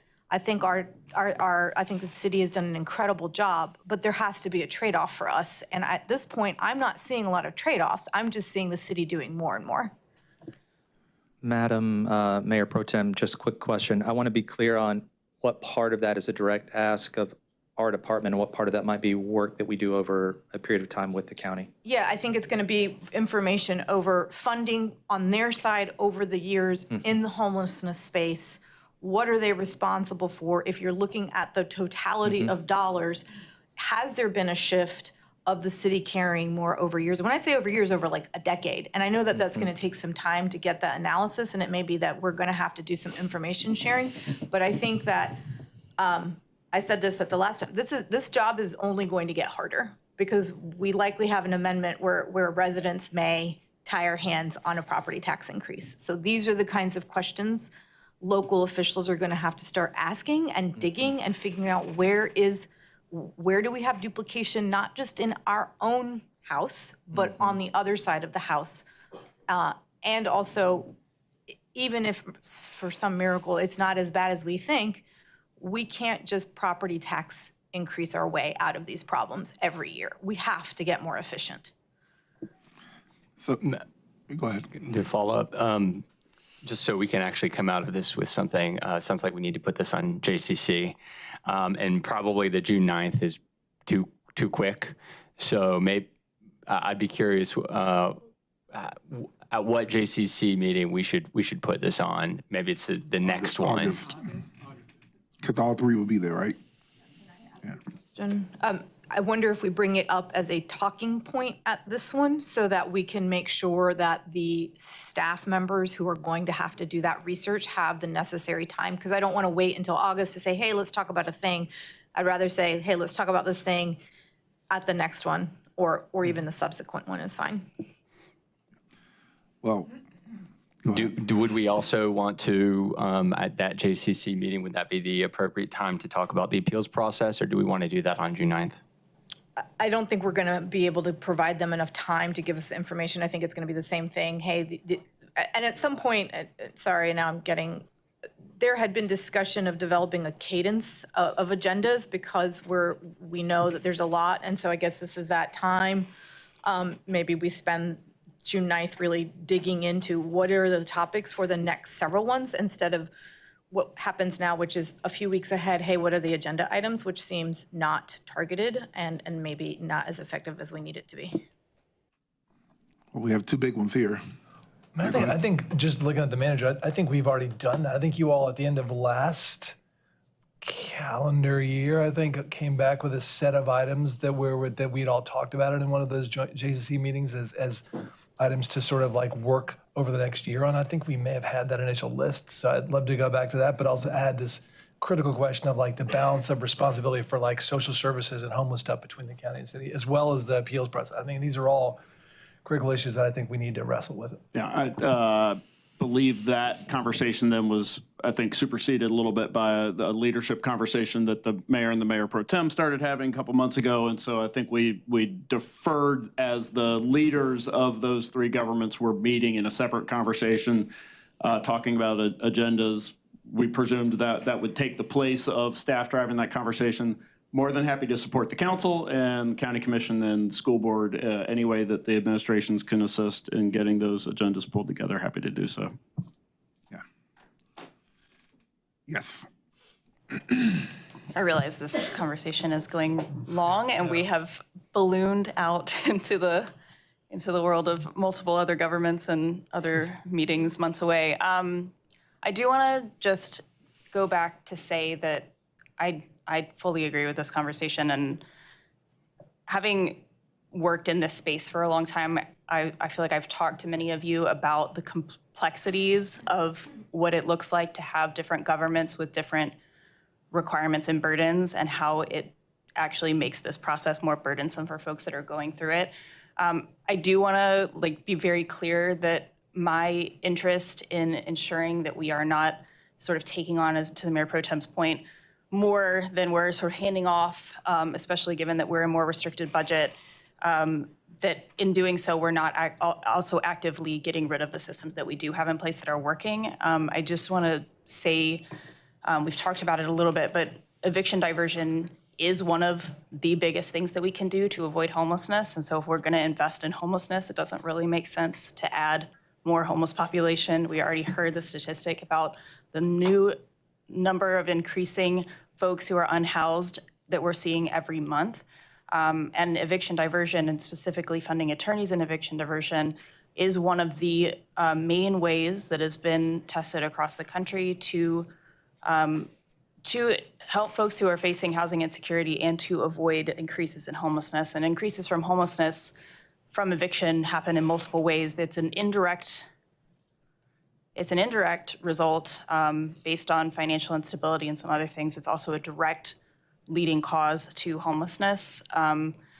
We have statistics over the 20 largest continuum of cares that for every $100 increase in median rent, we see a 9% homelessness raise in those jurisdictions. It is, again, directly correlated, and it is also a weird complexity of why we are having to work in the court process, because those dollars actually were not available that the county provided, were not available to renters before they had an eviction filing. I want to say that again, because it's something that I've been bringing up for years. The money that was funded for rental assistance was not available to renters before they had an eviction filing. So the system that we put in place was actually forcing renters into the courthouse. And once you're there, it becomes exorbitantly more expensive to get out of it. And so the actual ask has been, how do we get folks before they get to eviction court? But it doesn't mean that we then can't have the attorneys in eviction court, because this is one of the most economical ways of keeping folks out of homelessness. Eviction lawyers help folks connect to resources. They bring defenses that tenants don't know that they have to bring. They help them be protected under federal guidelines like Violence Against Women's Act, the ADA, Americans with Disability Act, and assist in also getting more time for folks to be able to move, to allow them to move with dignity and also without an eviction judgment on their record.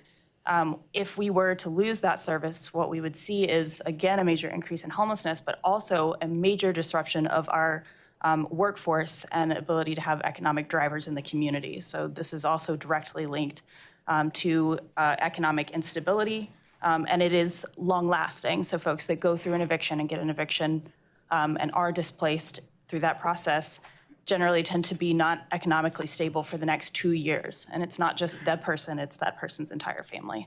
So just want to be really careful that we have a lot of work to do here. We have a lot of work to do to understand where our partners are playing a role and how those roles impact people in their real lives, and how these systems are structured against the most vulnerable in our community, but it doesn't mean that we need to get rid of the protections that we have.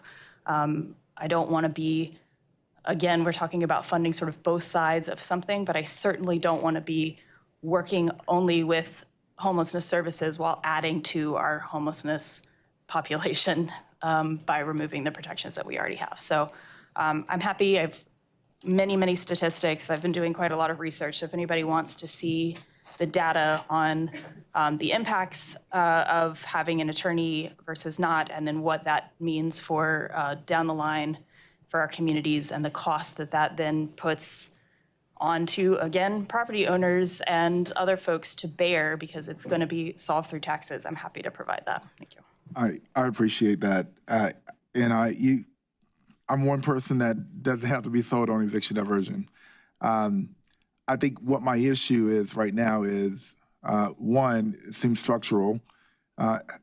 Housing and Neighborhood Services is doing something, and then Community Safety Department is doing a lot more. And we're talking about homelessness in 2 different departments and also 2 different governments.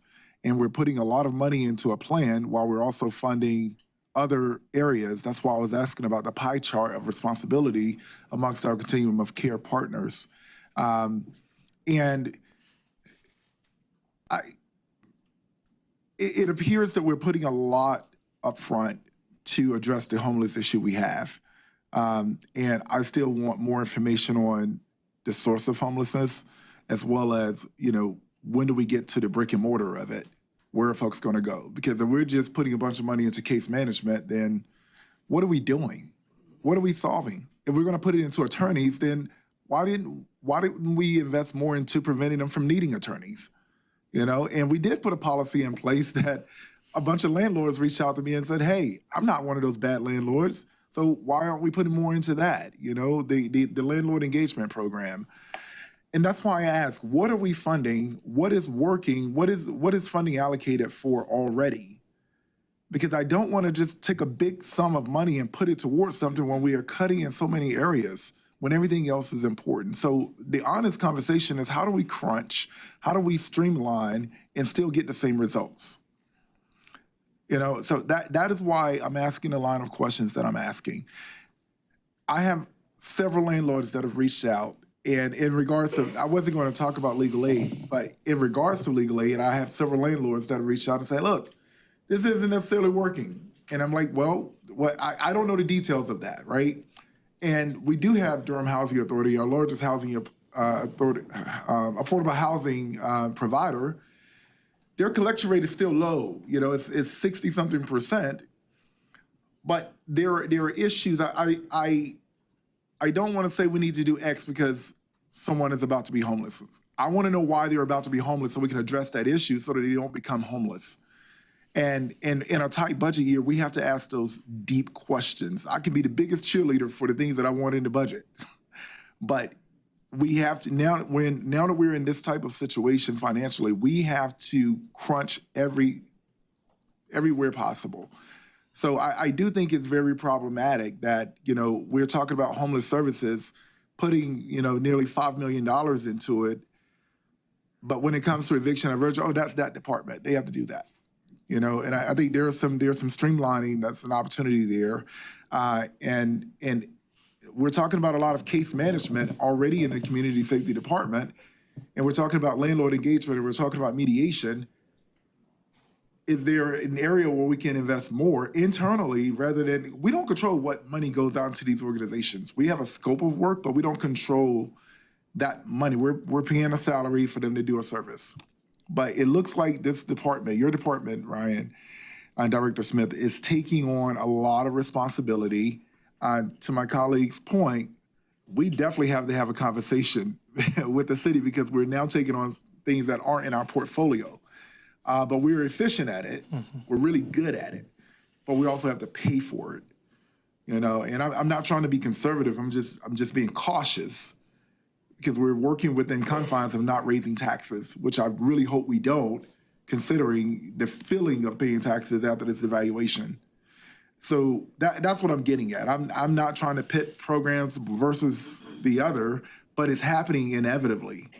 We're supporting the plaintiff and the defense without addressing how we can better streamline and provide people what they need. You can tell me how many people are homeless all day. That is less compelling to me than what caused them to be homeless. And if we can address that, which I've not heard a lot of talk about, if we can address that, I'll feel a lot better. And if we can address the current body of people who are homeless, where they are going, what structures, we've done it before. We've literally, every person that was a veteran that was homeless in this city, we have addressed that before. So when I open up with my question, can we afford this? Let me rephrase it. Are we trying to eat the elephant in one bite? So that's the line of my question. That's why I'm here. Are we taking on way too much at once because it's a great idea? Have we really looked internally to see where we can streamline things? And in regards of the continuum of care partners, who's doing what? And if we're going to expand this department internally, are we duplicating services? So, and answer part of that what you want. You I'll do my best. Because it's really dense. I understand. Yes. And I know that the hour is late. But, Great. You know, it is what it is. Okay. Are we eating the elephant all in one bite? I'm going to answer that directly. My answer is no, we're not eating the elephant all in one bite. We are laying out something that has a 5-year plan and reduction targets along the way. Those are big bites, but we're not eating it all in one bite. Oh gosh, there was a lot. I'm sorry, I No, gave you no, a lot there. Just ask me for clarification. Yep. There were so many things I wanted to say. First of all, you were listening. Do you have things you want to say right now while I'm thinking? That's good, that's good.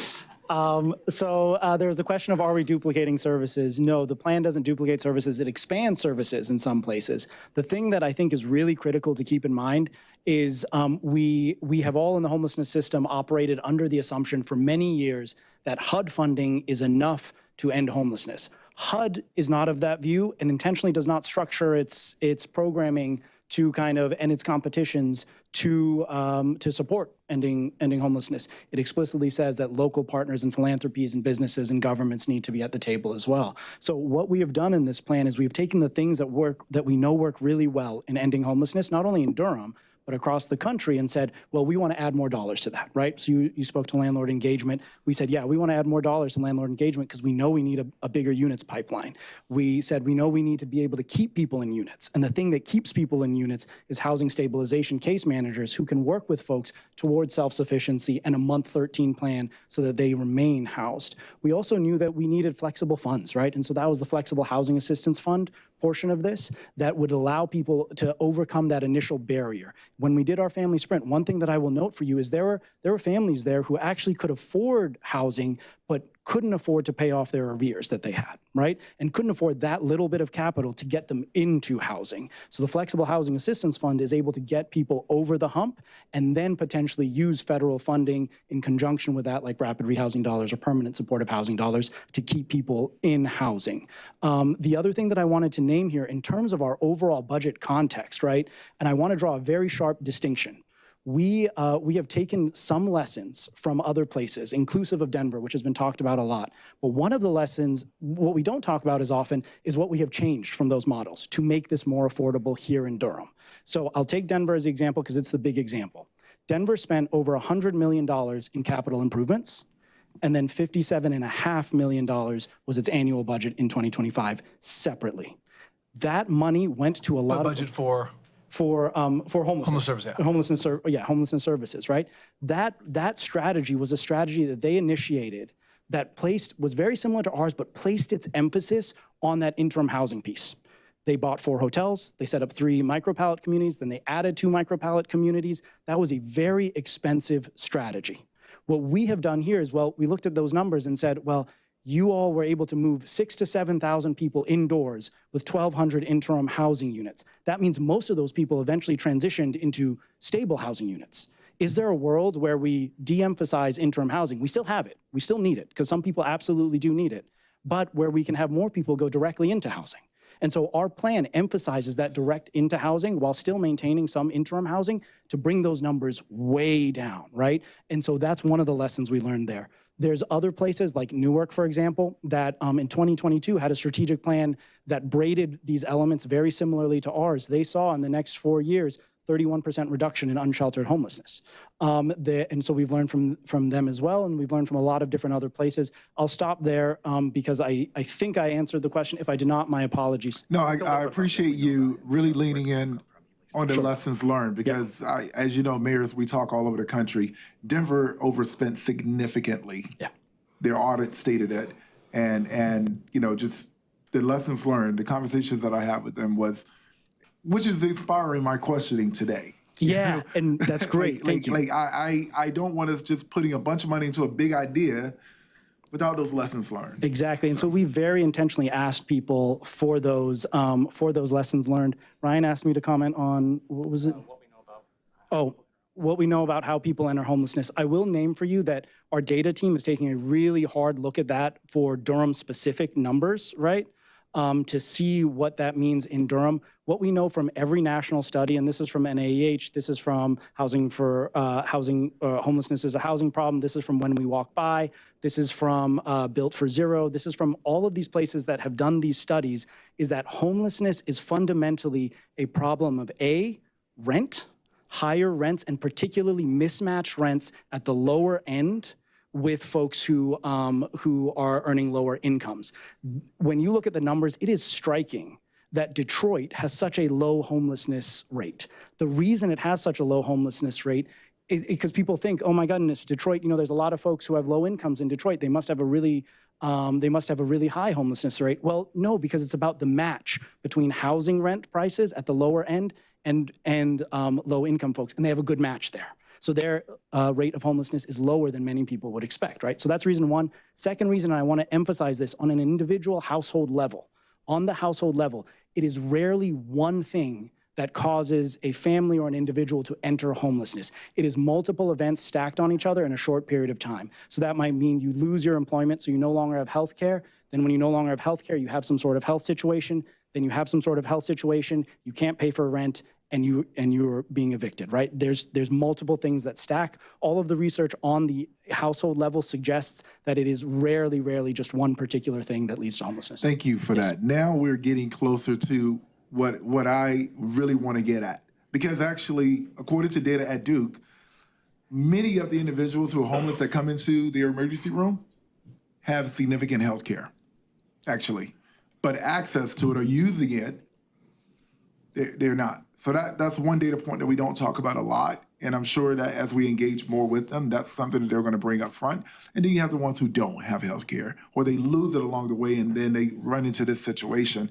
But we're getting to the core. We're getting to the core of where we can put dollars into it, you know, and again, this is after today, but I do want an inventory of sources of funding and what those sources pay for. That may be a lot of work, but I think it'll really help shape the conversation, because you say no, but I do think there is some, it may not be specific or explicit duplication of services, but there are scopes of work that could be expanded that can bring in some things where we could find some dollars elsewhere and put towards something else. Yes, sir, absolutely. Okay, Burrs, Riss, Cook.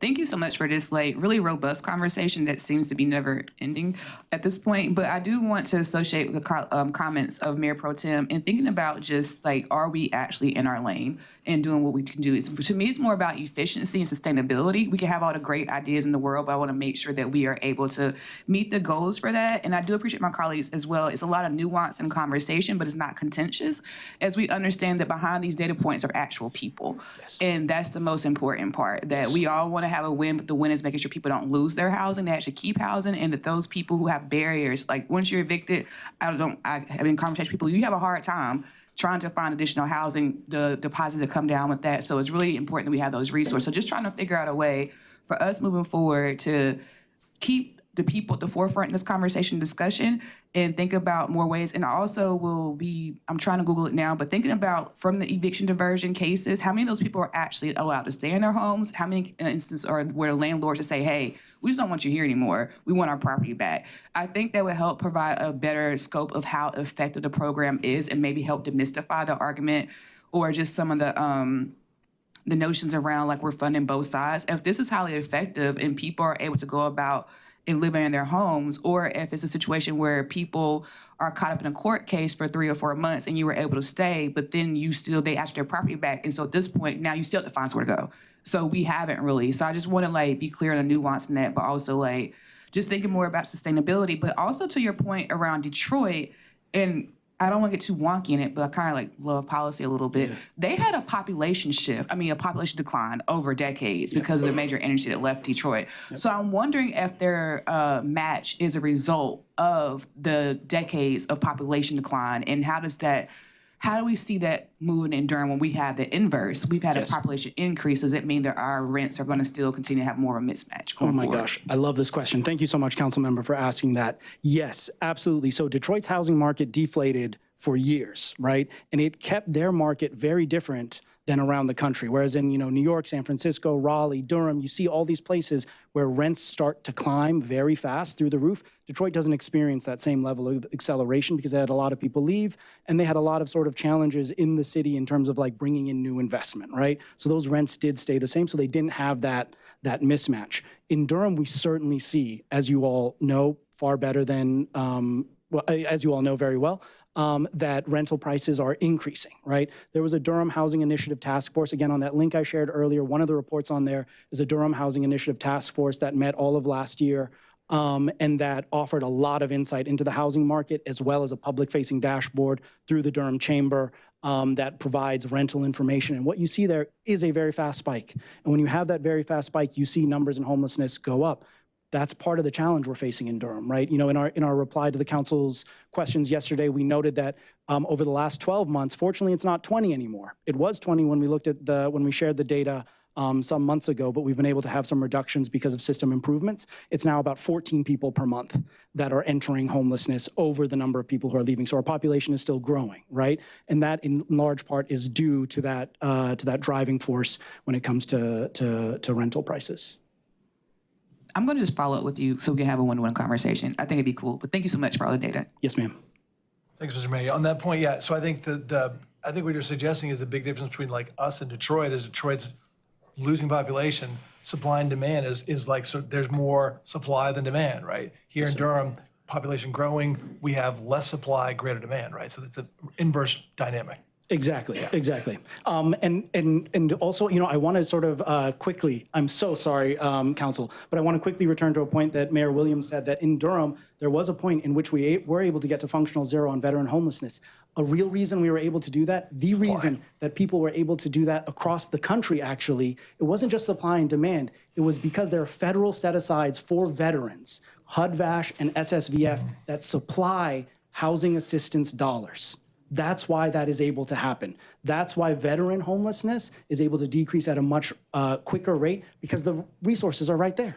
And there was funding for housing. There's funding for housing. And we provided housing. The federal government, through HUD, VASH, and SSVF, allocates dollars for housing for veterans.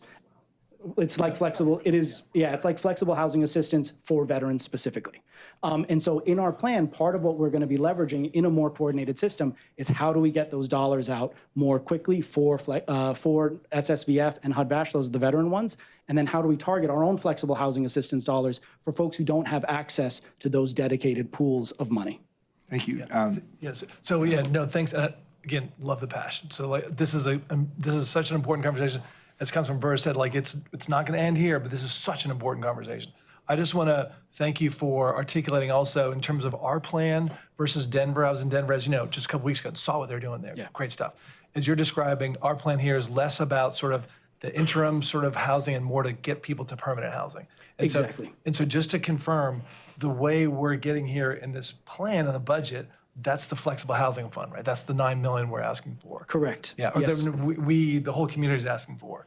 And that's where, right, I know we're investing in a lot of different ways, but that $9 million is so critical, right? And so I appreciate the manager, again, like you've done an amazing job in sort of figuring out how do we navigate this sort of like tight budget environment, no tax increase proposed, and yet still the $2 million that is our commitment to that flexible housing fund.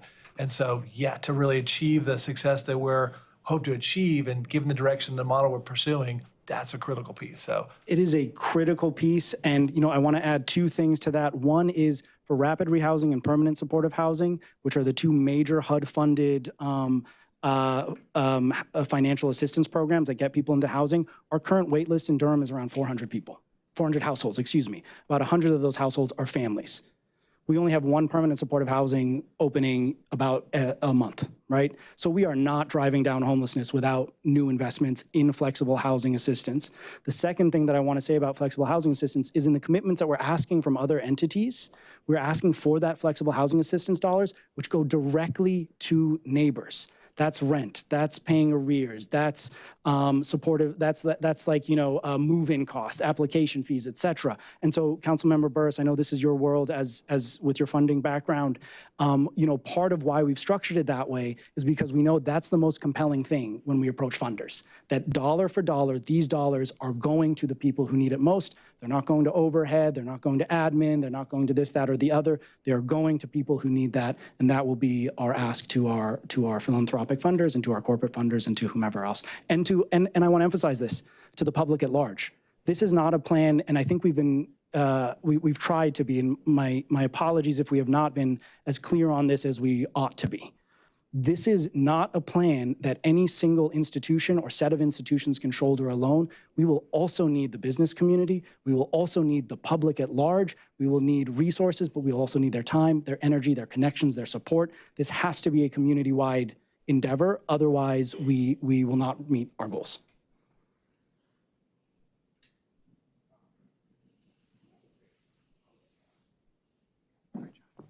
Final comment. I don't think we're going to get out of here at 1. I just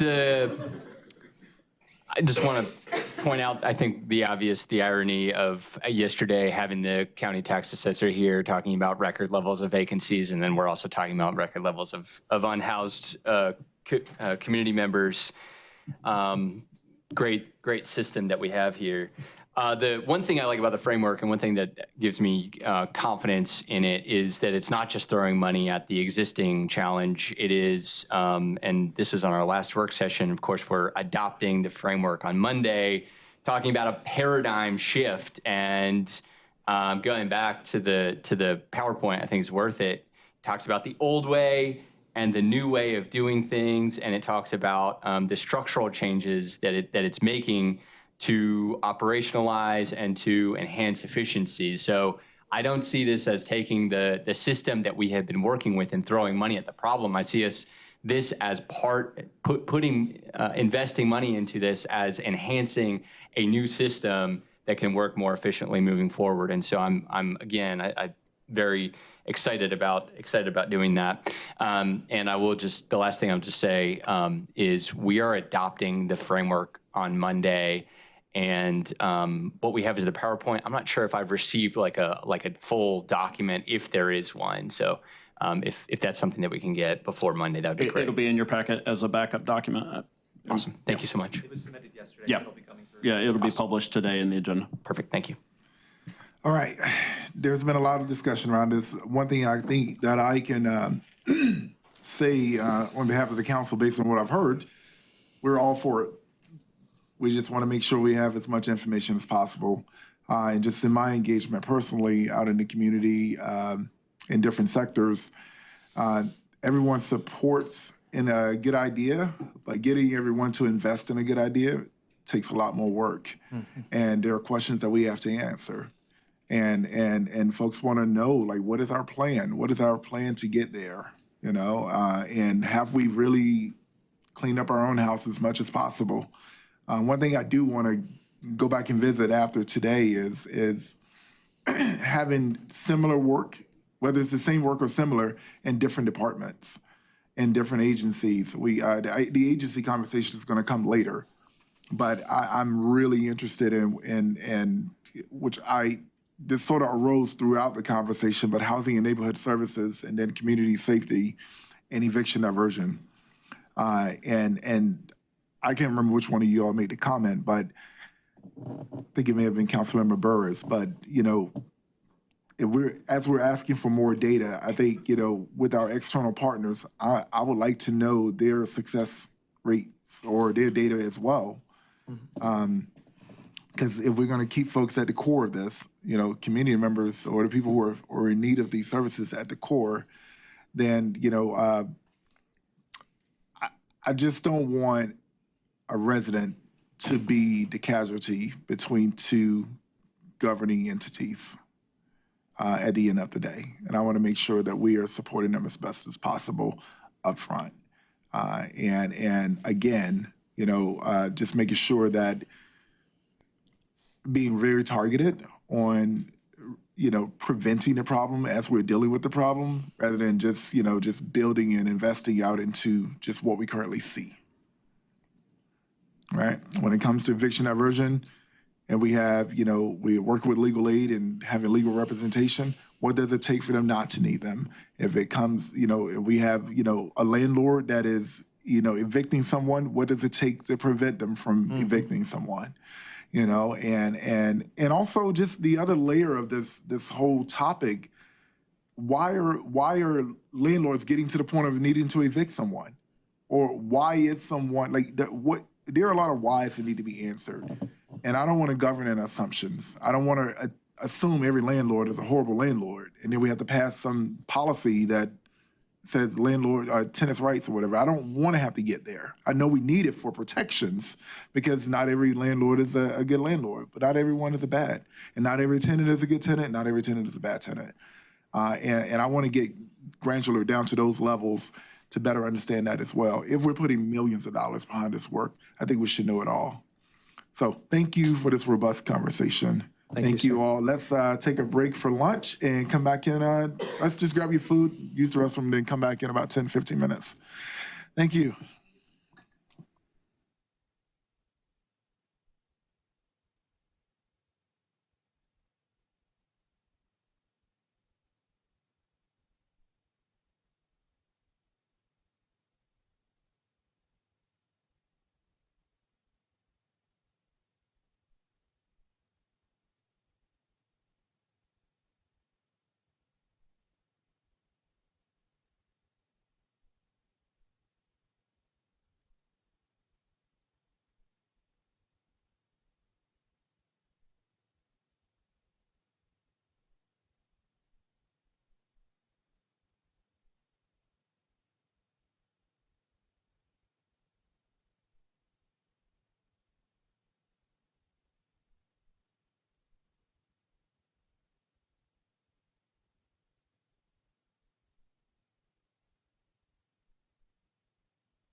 All right, we're going to go ahead and get started back.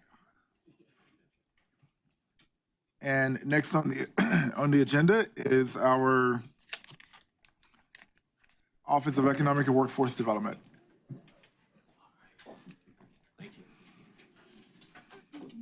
Good afternoon. Good afternoon. Mr. Mayor, Madam Mayor Pro Tem, Council, Mr. Manager.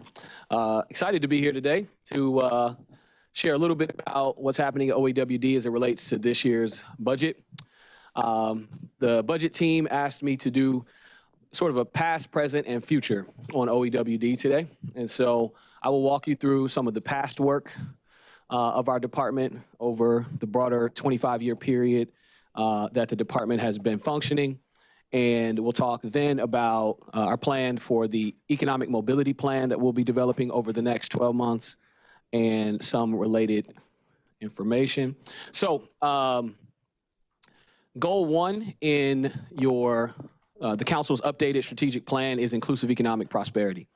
The work of the Office of Economic and Workforce Development is the operational expression of that goal. This is how we actually operationalize this big lofty goal of a community where we have inclusive prosperity across all of our residents.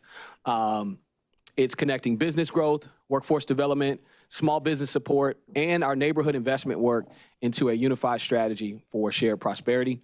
The three primary buckets of our work are there: business growth, workforce equity, and neighborhood investment. So the unique thing about our model is that in many communities you have workforce development and economic development in separate departments or approached as separate work.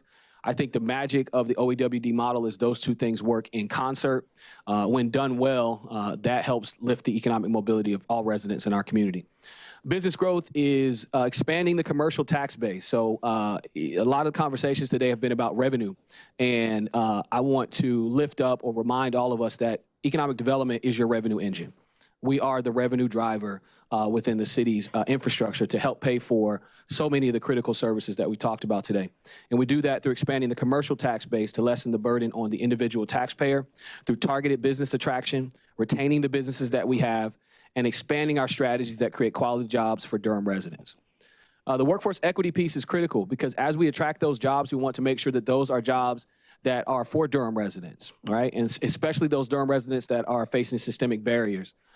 We want to create skills training and career pathways that are better aligned with the jobs that we are attracting and with the industry clusters that we know are relevant to Durham. Neighborhood investment is also a critical component of our economic strategy. That is reinvestment in our underserved commercial corridors so that they can then catalyze additional investment. The most recent example of that is the work we are doing on the Fayetteville Street corridor. But there are other corridors of interest in Durham, such as Northeast Central Durham, the Andrew Driver corridor, among others. That requires some neighborhood investment to catalyze additional private investment in economic development in those regions. So those are the three buckets our work as it relates to this goal. As I mentioned, the budget team asked me to give you a little bit of the past perspective on what has happened in OEWD. OEWD in fiscal year 26 had an $8.6 million budget. Just over five of that from the general fund, and just under $4 million of grants, primarily for our workforce development work. OEWD has had a lot of success over its run in Durham, supported a $48 million adaptive reuse of the SunTrust building into the 21C Museum Hotel. Another great project is the $128 million redevelopment of the Ligon & Myers Chesterfield building by Wexford. That is a 286,000 square foot lab and office space, hyper-focused in the life science industry. I think this critical investment helped Durham become one of the centers in the nation for the life science industry, building an infrastructure and ecosystem that has resulted in exciting announcement after announcement, including the most recent AbbVie announcement as the largest investment in the city's history from the private sector. Small business technical assistance, facade improvements, infrastructure investments are another very visible product of the work of the Office of Economic and Workforce Development, as well as the Durham Legacy Business Program, which helps us preserve iconic businesses. You can see the impact of the Legacy Program in places like the city's investment in the Chicken Hut, the city's infrastructure investments in the Andrew Driver Corridor, all as an opportunity to support our legacy business community. One of the most recent successes is the Durham Small Business Opportunity Loan Fund.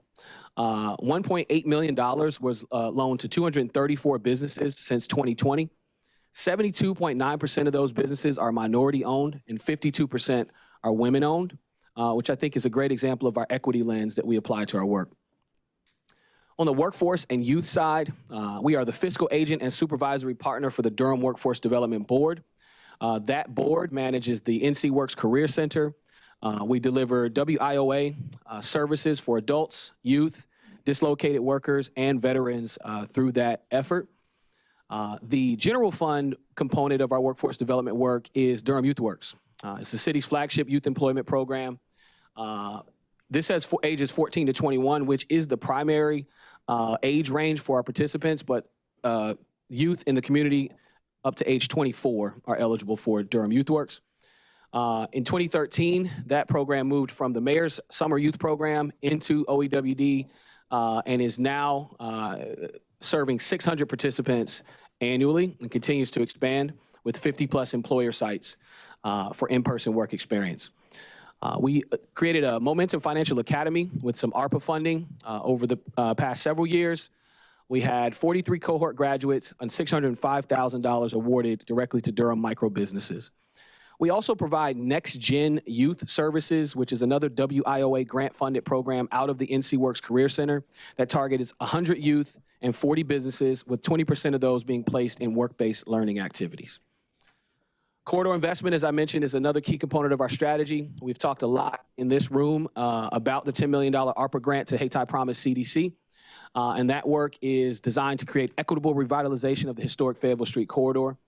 Hayti Promise CDC stabilizes vacant distressed properties, trains youth through Hayti Promise Youth Corps, and builds partnerships with NCCU, National Historic Trust for Preservation, Conservation Corp, and others.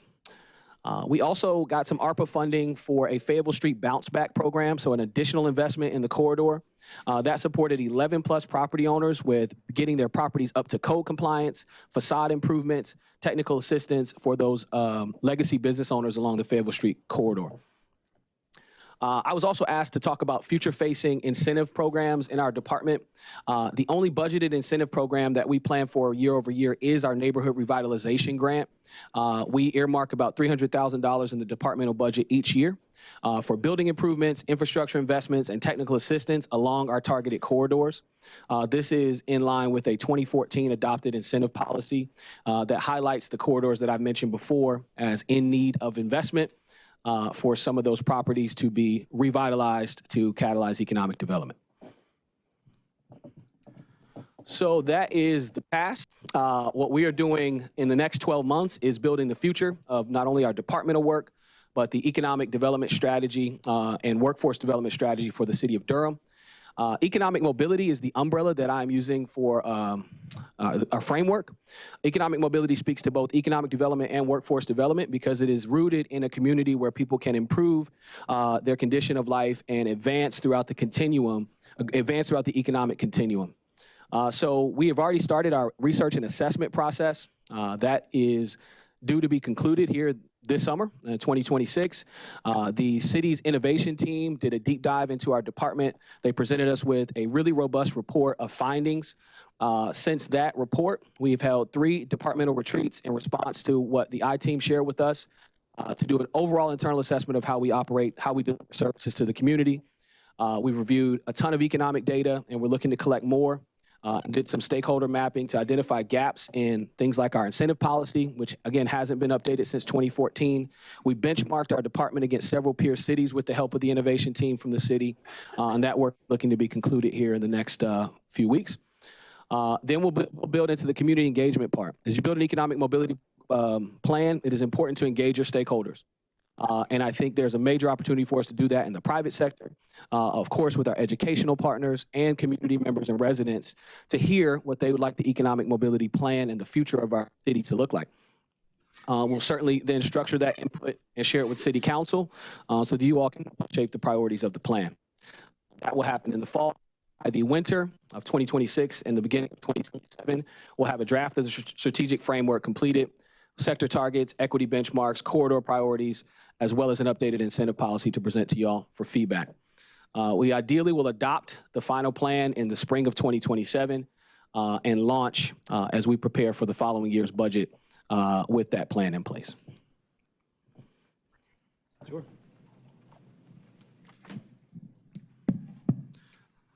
All right. I've never been told I wasn't loud enough. Guess I wasn't. Thank you.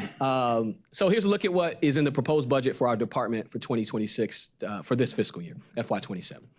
Our departmental budget is $7.77 million, with the general fund about $5.2 million and $2.48 in budgeted federal WIOA dollars.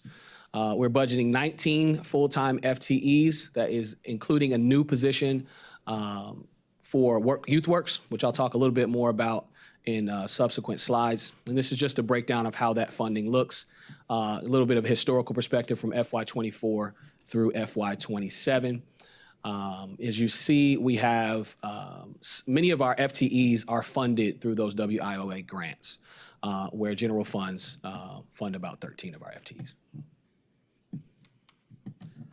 Can you say that again, the WIA versus the general fund? Yeah, so we have about 13, I think we have 13, including that new YouthWorks position, we'd have 13 FTEs that are funded through the general fund and then 6 on the workforce grant side. Mr. Gunn, can you break down the acronym for us? Workforce Innovation and Opportunities Act. All right, thank you. That's the Federal Workforce Development Program.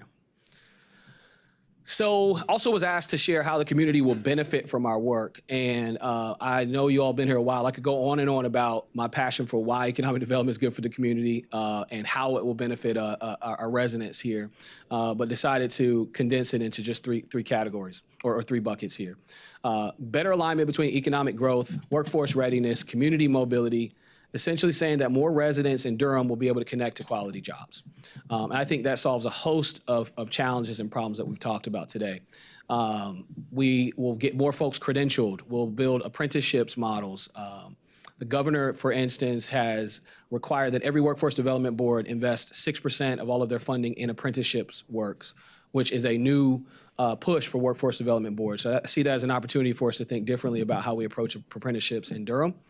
And getting our youth and our community members in the career pathways that are most lucrative and most viable in our region. We'll build a stronger small business ecosystem, especially for historically underserved entrepreneurs. We'll have more proactive business retention and attraction to grow Durham's commercial tax base. This is a really big one, and as we dive deeper into the economic mobility plan, I look forward to sharing with you sort of what we haven't done in previous years around business attraction and retention, and a major gap that I think will help us grow Durham's commercial tax base. So I look forward to sharing that with you in the future as we develop the plan. Targeted investments in our corridors without losing sight of displacement risk, right? So an equitable approach to targeted reinvestment with minimizing displacement in mind. So what does success look like in 1 to 3 years? We'll have our mobility plan adopted. We'll increase our employer partnerships. We'll expand business retention visits. One of the key challenges that we've talked about today is philanthropy and private investment. So we're going to build a strategy to get the corporate community engaged in Durham in a different way, in a capacity that reaches out to them. One of the things that in my assessment phase, I've talked to several private businesses around ways that they can invest in Durham. And many of them have surprisingly said to me, well, no one's asked. No one's asked us, right? And so we have an opportunity to ask the private sector for their help in supporting some of this work. Expanding YouthWorks participation is critical to this strategy, and I'll talk more about that in a bit, with a year-round approach to YouthWorks, not just for the summer. More small businesses will receive technical assistance, capital access, and growth support. A vibrant Fayetteville Street corridor is a part of this 1 to 3 years of success. A measurable increase in commercial occupancy and property conditions throughout the Hayti Promise CDC's identified area. One of the things that is important to me is that we move from tracking outputs to outcomes in our work, right? And so a lot of what I've seen in our initial assessment is we track things like the number of people that we served, but we don't dive deeper into what that service looks like and how we help improve the condition of those businesses or those So we're going to build things like quarterly reporting dashboards, measures like jobs created and retained. What income level did a person have when they initially walked into the Career Center for help, and what have we helped them achieve as a result of our services? So real metric-driven work is how we're going to build this strategy. We'll look at workforce outcomes, corridor progress, and we'll also, what I think is critically important is look at direct tax base expansion. So how is the work of OEWD and the businesses we're attracting and retaining contributing directly to an expanded tax base for the city in a way that we can then share with residents and with council? We'll do an annual OEWD performance report with the support of the manager to the council. We'll have more YouthWorks data, which we've already began to collect. Things like the census tracts that our YouthWorks participants are from. Things like the income level of their household as we begin to look at intergenerational economic mobility as a measure of success, right? Are we helping those youth out-earn or earn more than their household when they were young, when they become adults? Are they participating in the workforce? Are they getting jobs here in Durham? This is data that we don't currently have that we need to track, and we will as a part of our strategy. So here's a little bit of what I mean about what we're tracking today, just as a snapshot of YouthWorks. Much of this is what I would describe as outputs data, just in terms of how many people we serve, but I think it's worth celebrating because the program does continue to expand. And as you can see on this slide, there is increased demand year over year. So FY23, 863 applicants, FY26. So this is a little tricky to use fiscal year, so I'll just, because YouthWorks is a summer program, so it's already started now and it ends in August. So it's actually always spans across 2 fiscal years. So that's why I'll see FY26 and 27 with FY27 and 28. We had over 1,100 applicants this year, which continues to show us that there is a demand for our program. We've enrolled just over 670 in our virtual learning program. We expect at least 360 of them to leave with a Microsoft credential. And 50 or so paid placements across 16 organizations. If you're looking at this, you're probably wondering why we have 670 folks and only 50 people getting in-person work. I'll talk about that a little bit more in the future, but I'm calling that out as a part of our goal to get more in-person paid work placements for youth in Durham. With the new YouthWorks director position, if approved in this year's budget, we'll be able to expand capacity. So as you see in FY27 and 28, we expect to continue to see more demand for applications, but being able to accept a higher amount of our residents, of our youth into the program. We have already engaged private sector partners in additional in-person paid work placements. Duke University has agreed to accept 100 of our kids, of our youth, which is a massive investment from Duke. And also, Duke reimburses the city's stipends that they pay. So that's a great win for us, and we're looking for more private partners to do that. So you see I've forecasted at least 150 paid work placements for the following fiscal year, as well as additional credentials earned in the Microsoft suite. So wanted to talk a little bit about why it's important to invest in YouthWorks and why we emphasize this so much in our strategy. And I'm using data from across the country for this slide. So YouthWorks is not just about workforce development. There is a 3-to-1 return on the public investment in terms of economic impact to investing in our youth. A YouthWorks program in New York City saw 17% fewer youth arrests while they were enrolled in the program. Boston, which is considered the best practice in terms of YouthWorks across the country, saw a 22% reduction in dropout rates for youth that participated in the program. And New York City also saw a 20% reduction in youth mortality as a result of their investments in YouthWorks. What makes Boston's program so special and what I think is aspirational for our work in OEWD and here in Durham is to do universal acceptance. So Boston has scaled and staffed their YouthWorks program to accept every single youth in Boston that applies. Right? So without exception, every single one of them will not only get into their program, but they have a in-person work experience for every one of their applicants. And so, again, that's sort of the best in class, and we have a ways to go in scaling our work, but I think it's worth calling out as an aspiration for the work here in Durham. And the new YouthWorks director position is a first step towards moving into that. Right now, we have somewhat of a lottery model where we randomly accept as many kids as we have capacity to serve, as many youth as we have capacity to serve. Universal acceptance is the future for a robust program. There's other metrics here. I think it's important to share that the average cost per youth is around $3,300 to $5,000. annual average cost of youth incarceration is over $100,000. Right? So easy math here to see why it's important to invest in youth works on the front end, and it checks a lot of the boxes that we're wrestling with in our community. So what's the future look like? There are some headwinds and tailwinds as it relates to economic development and workforce development. One of the biggest challenges that we see is the federal uncertainty around continued workforce funding. There's proposed restructuring at the federal level to cut workforce development programs, including WIOA, which is the largest percentage of our workforce funding here in the city of Durham, which creates a significant risk for not only our Career Center, but of course the Durham Workforce Development Board. We, as a part of our economic mobility plan, will recommend some contingency strategies as we continue to monitor the federal situation. But it's certainly something to be alarmed about. Also, the obvious one here is the ARPA transition. A lot of the great work that the OEWD has done over the past couple of years has been ARPA funded. And so those programs are set to sunset. All right, Fayetteville Street Bounce Back, for instance, the Recovery Fund for Small Business, those things are gone. So that federal funding is gone, and I think we have to develop additional local funding strategies to continue to serve our residents and our businesses in that way. There's a growing demand for this Youth Works pathway. I've talked a lot about that this afternoon, so I won't belabor the point, but can't stress enough how important this is to an economic mobility strategy. And there's a clear need for year-round programming, right? So one of the challenges with many Youth Works programs, summer youth employment programs across the country, is that the youth are engaged for that summer, and there's those great outcomes that I shared on the previous slide, but once they get back outside of the program, there are risks that are inherent, and so additional touch points are necessary for a successful youth pathways strategy. We need to be more competitive in our talent work. There's a growing employer demand in life sciences, right? We are becoming the life science hub of the United States, and I don't think that's an overstatement, and I don't think that will change. We have the right infrastructure here. We have the right educational institutions. However, our workforce development programming through WIOA can oftentimes be misaligned with some of those opportunities, those high-paying jobs in life science, construction, IT, healthcare. And there are many private entities that I think have done some innovative things to get folks employed in the industries that pay the most. And I think ultimately, as we're thinking about economic mobility, we have to be better aligned in doing that, as that remains a challenge for us.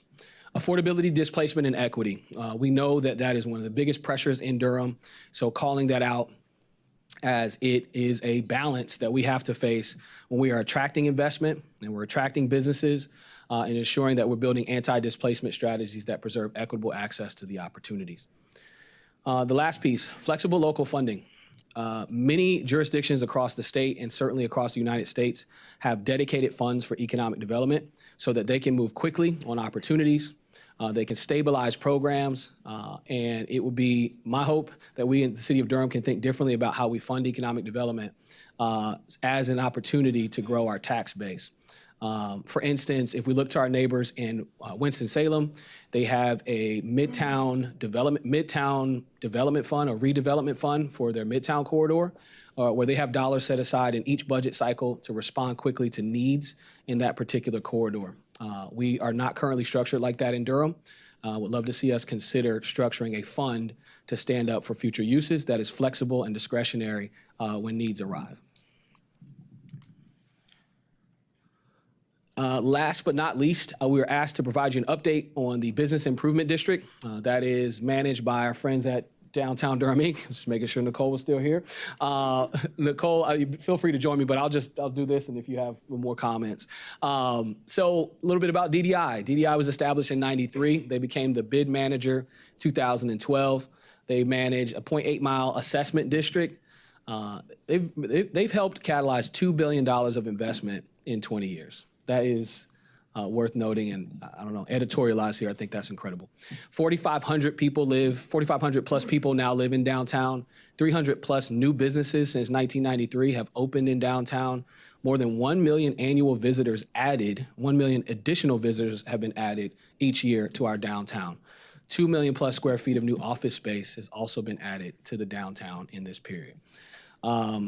Their new version of their work is the Blueprint 2035. That's Downtown Durham's new strategic plan. You all adopted it and you've seen it, so I didn't feel the need to build an exhaustive slide deck around it, but Nicole's here to talk a little bit more about where they're headed. Blueprint is its 2035 plan to think about the next version of downtown. I did have an error on my slide that I should point out. The city of Durham did adopt the plan. However, the county did not, not because they didn't want to. There were some jurisdictional legal things that they could not accept the plan, but they saw it, they heard it, I think they liked it, making a shared planning document that directly informs OEWD's work. So our job is to partner with the bid manager, Downtown Durham, Inc., and make sure that our strategies are aligned for the downtown core, and we'll use that blueprint as the framework to do that. Yeah, so we have to make sure that we're aligned, and we are because we're here together, we're hanging out. So Nicole, anything you want to contribute? All right, so Nicole's here for any questions that you have about downtown or the bid, and I am here for any other questions. Councilmember Cook. Thank you, and thank you to everyone who has stuck around. That was a great presentation. Thanks. Maybe like a little too much data in that presentation, so very dense, but I'm excited to go. I just was screenshotting into my notes instead of writing all the things down, but I have a couple questions, but one thing that I want to kind of target on since it's been I feel the theme of the day. The county also has an Office of Economic and Workforce Development. Can you talk a little bit about the partnership there and funding sources and sort of how our particular programs, how we're designating what we do in the city and how it sort of aligns with our city work versus the county work? Yeah, great question. So yeah, the county has an economic development department, not workforce. However, they do some workforce funding. They partner with organizations like Made in Durham and support their work. But they have, for some period of time, been hyper-focused on business attraction into two really key economic corridors in Durham County, which are not in the city limits, which are the Trayburn Industrial Park and Research Triangle Park, right? So they have RTP. They've attracted thousands of jobs there through their work, and they've really aggressively gone after bringing business and jobs to Durham. Durham obviously has a different jurisdiction, and so we focus on the urban areas of Durham primarily, and what I would describe as business nodes and supporting many of the small businesses in our region. Is worth flagging that there's been a little bit of a strategic shift in maybe the past decade away from what I would describe as large-scale business attraction and more of a focus on small business technical assistance and support for micro businesses in Durham.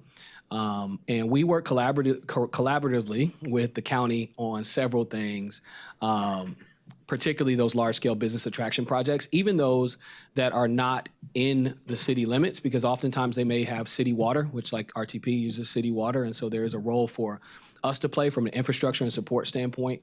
And the county contracts with the Durham Chamber of Commerce as sort of the front door for any leads that come to Durham for business attraction.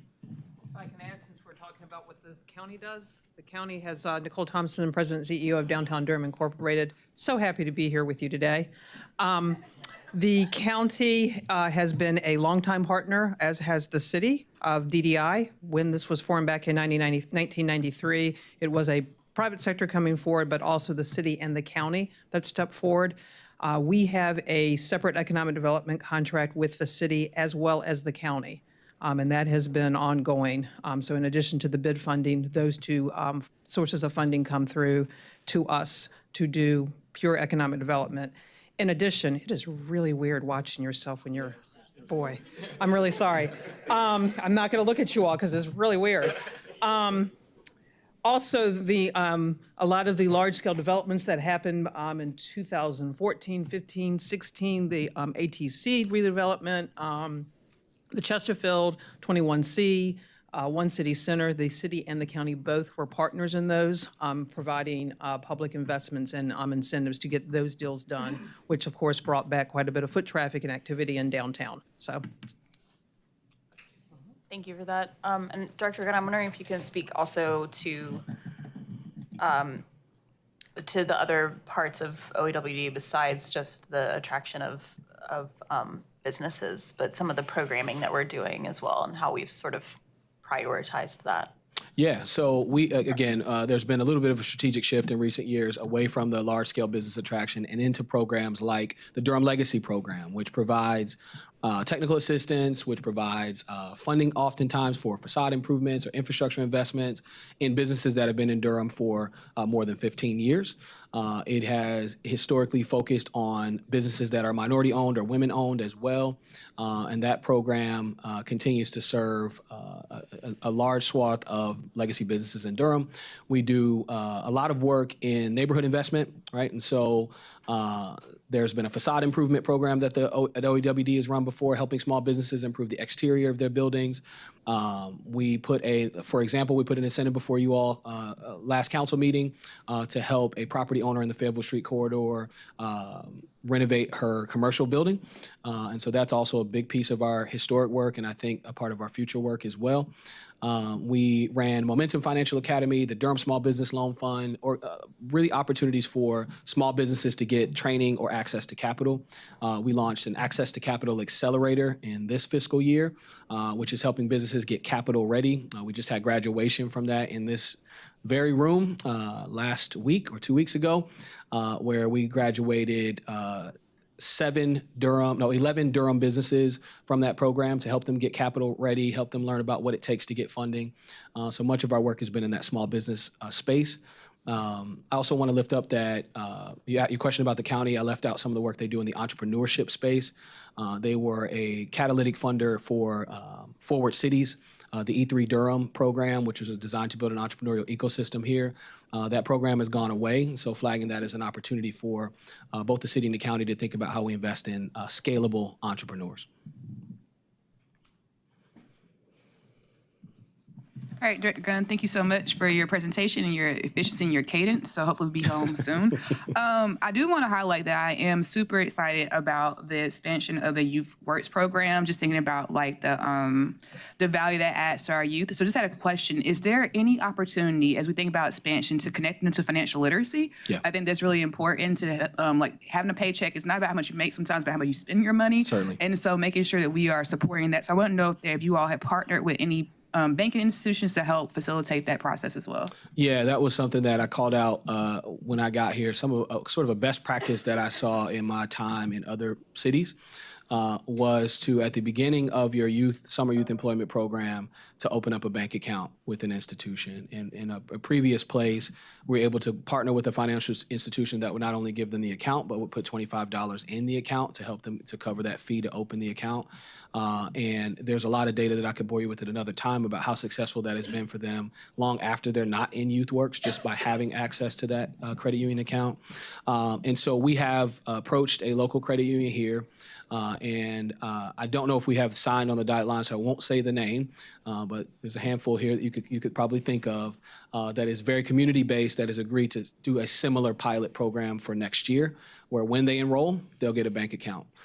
We have not been able to convince anyone to give us the $25 yet, but we're working on that as a best practice as well, because I think there is some value in helping overcome any barriers for the youth to have that account. And for those of us in this room, it might not seem like $25 is a lot, but it might be. And what we found in sort of our assessment phase is that there's risk for some of the youth if they don't have their own bank account and they're getting paid to be in Youth Works because maybe they put it in a family member's account and we don't know if they ever get the funding. So it's important for them to have their own bank account and debit card. And then as a part of the training, we've already built in financial literacy. So when they go through their asynchronous learning, which is the virtual component, they get some financial literacy already. Okay, thank you. And maybe the mayor, Mr. Fundraiser, can help get that commitment for our youth. Just saying, since you need some stuff to do. No, I'm joking. So also just want to, okay, thank you, sir. Also have a couple more questions. And just around, I know that this year's fiscal year 27 budget, there is for the capacity increase around the youth. You want to expand the program, or like what this person's going to bring in more so, like what you hope to see from the result of this new full-time employee and how it's going to impact the Youth Works program expansion? Yeah, I'll call out a couple of things that we're expecting. So we expect an additional demand, right? So I called that out in my slide. We expect to be able to accept at least 30% more participants in the next fiscal year, the next program year. And the other thing that's really missing is in previous years, YouthWorks had several other staff members, but beyond the program manager, which is the sole staff that we have today. One of the key things that person did was employer engagement.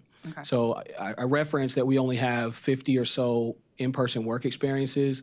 And part of that gap is we don't have the employer engagement person anymore who spent their entire 12 months engaging with the employer sites, making sure they're prepared for the youth, asking them, can they take additional folks? I want to highlight that our program manager this year has taken that on, which is how we help secure the Duke support for the program, which was massive, but we need to scale that. So we need someone out in the park, someone out in the community, meeting with businesses to say, would you be able to take some of our YouthWorks participants? Also helping us get creative around the funding for the stipends that the youth receives. Because a big limitation right now is we can only place them either in nonprofits or municipal or county roles or state roles because of the emoluments clause, right? So the interpretation of the emoluments clause is that the city of Durham is paying them. We're essentially giving free labor and an economic benefit to the private sector or to a private entity, and North Carolina's emoluments clause forbids that. So that has drastically reduced the amount of places we can put people.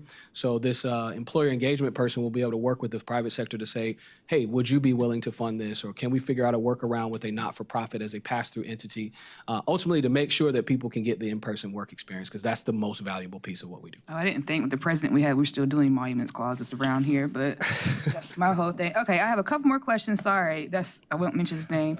Okay, and then also, does your department have any, like, since we've been talking about like just efficiency, do you all have any overlap with the work of the city's youth services division?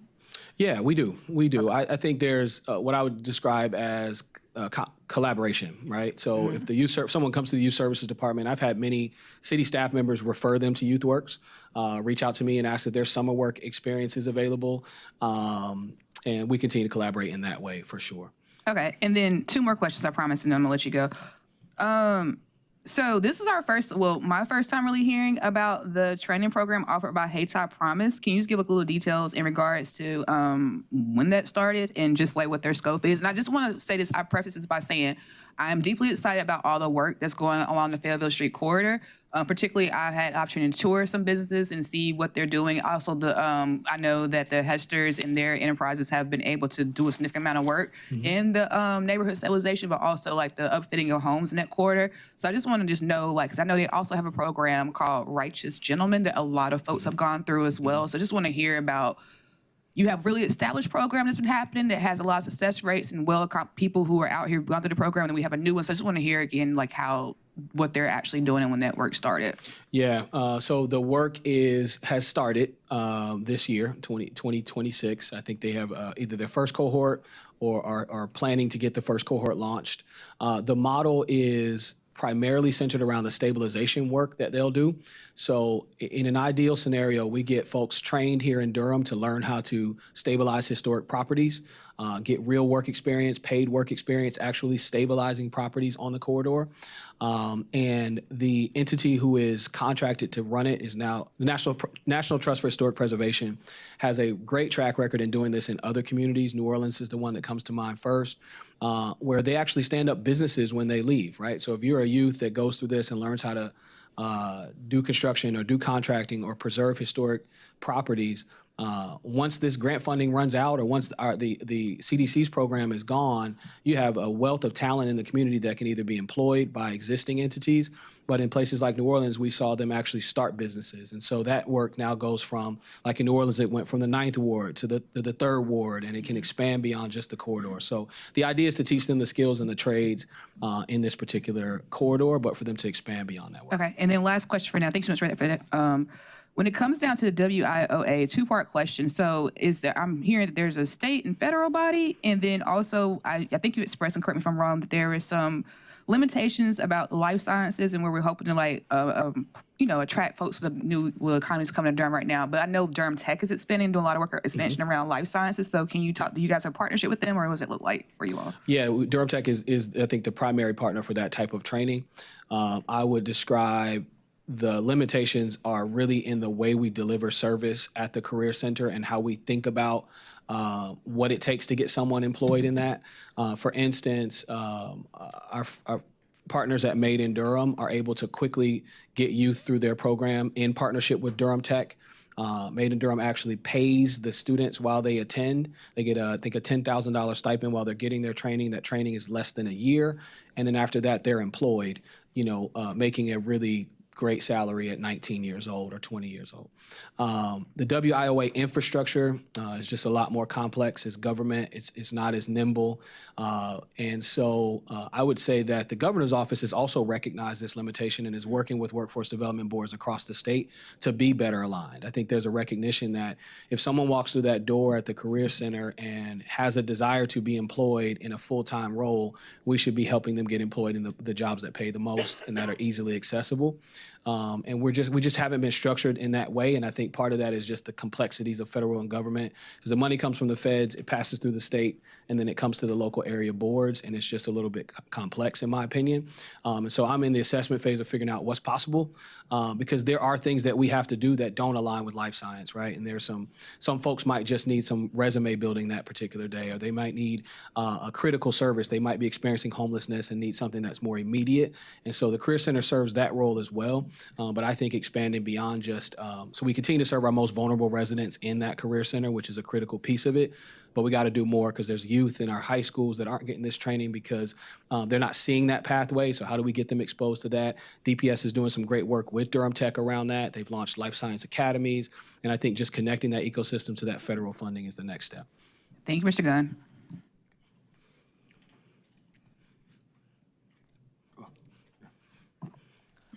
Thank you, Director Gunn. It's helpful to get this overview and kind of your vision of where you see things going, as well as the history of where we've come from and the shift of what I'll call the evolution from like the big game hunting to the economic gardening, and thinking about the support for small businesses and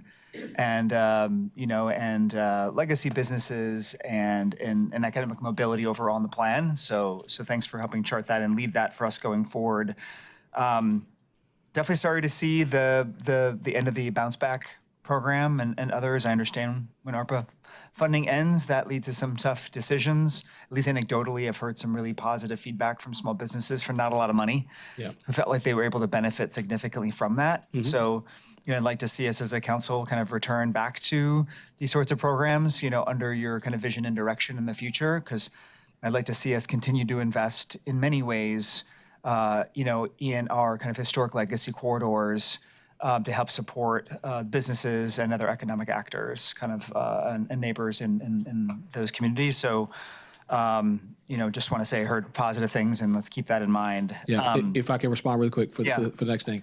So we were able, you all authorized at the last council meeting additional funding to continue the bounce back work, which with some general fund dollars that were remaining. And so we at least have one more phase of that program, that business enhancement and corridor bounce back program that is starting now. And so while we don't, what I was flagging is the sort of long-term future outlook of funding like that, but we did have resources to continue at least one more phase of that. And so I'm excited about that as well. Well, great. Well, thank you for that reminder. Yep.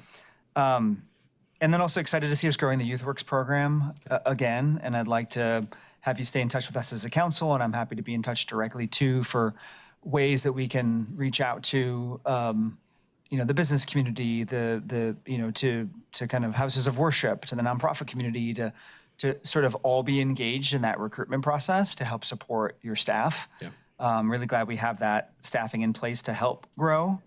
A couple questions about YouthWorks.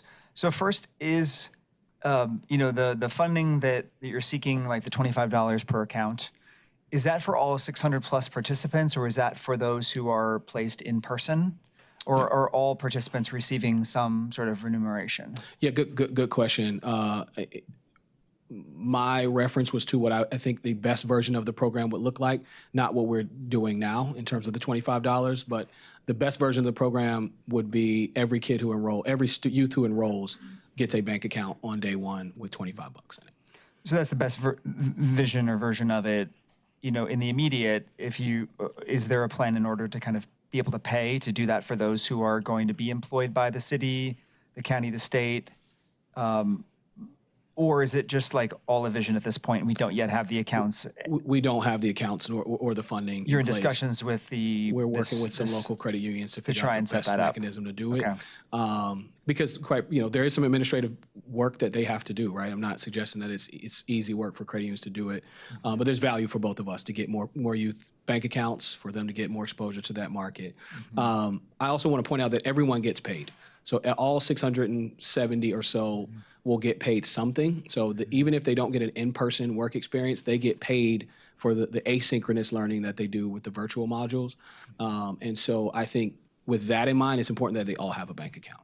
Because one of the largest challenges in the last program year was just getting people their money. Right? We had paper checks and we had different addresses, and people had transportation burdens to come pick up the checks. It was a cluster. With the support of city staff, we have fixed that for this program year, where we're doing direct deposits for all the participants. But the next layer of that is then making sure that direct deposit is for them and in their bank account, and that they know how to access it and know how to use it. And we're building that for the next program year. Okay, thank you.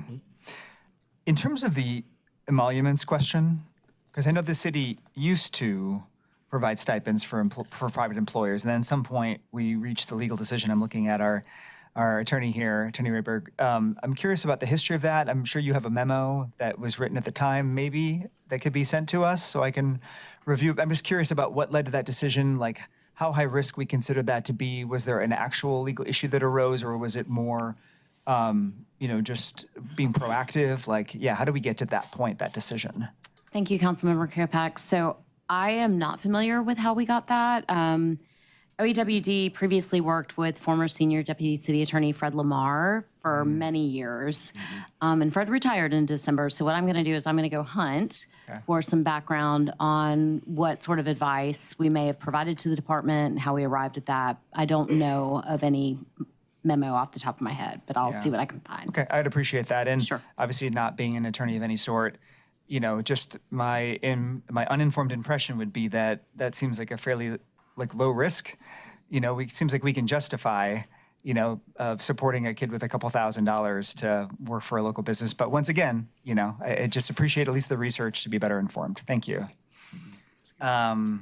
Isn't the issue in part who pays, right? Whether it's the city paying or the private business directly paying the youth, right? Isn't that? Yeah, and when the city used to pay businesses to host, we had a lot more participation. We did. And then that was ended. Of course, you would expect to see a fall off from that. And while we want to do the outreach and get more private sector businesses to sign up and, pay for it themselves, it's not a big dollar amount per youth to give them this experience. And so I'd love, if it were possible, for the city to return to that practice, which would help us dramatically, I believe, boost our participation. So. Yeah, thank you for that. We will work closely with the attorney's office on figuring that out. Thank you. I have one more question, but Councilmember Burst, do you have something on the same topic? I was just going to say we just want to also think about it, just the nuance, and we're trying to provide support for year round. And so where we might see it from a scope of the summer, like the August, June to August or something, I don't know the months anymore. But we want to make sure that as we are answering that question, that we think about it, it is going to be a cost increase if we do get to the model of providing support for our youth with year round, employment opportunities. Great. That's a good point. Yeah. I'm just curious, finally, if you can talk more about your thinking at this point around the anti-displacement strategies, if there's anything that you want to lean in on that the department's thinking about, or is it kind of more of an exploration at this point, knowing that that's an important value? Yeah, it is a very important, so thank you for that question. It is a very important value. I'm hesitant to answer without doing the full extent of all the research that we'll have to do to figure out what other cities are doing, how we can most approach it. There's several prongs that have to work, right? One of which is making sure that members of the community can benefit from the additional opportunity that development can create. But there are also other levers that I need to explore, right? And make sure that, as costs do increase oftentimes when you revitalize a corridor, right? And we've seen that in the history of Durham. And so how do we compete with those? How do we do what is needed and make the investments that are needed to catalyze opportunity in Durham? Without unintentionally displacing the folks that are already there. And so that is a big part of the economic mobility plan that we'll have to build. Yeah, thank you.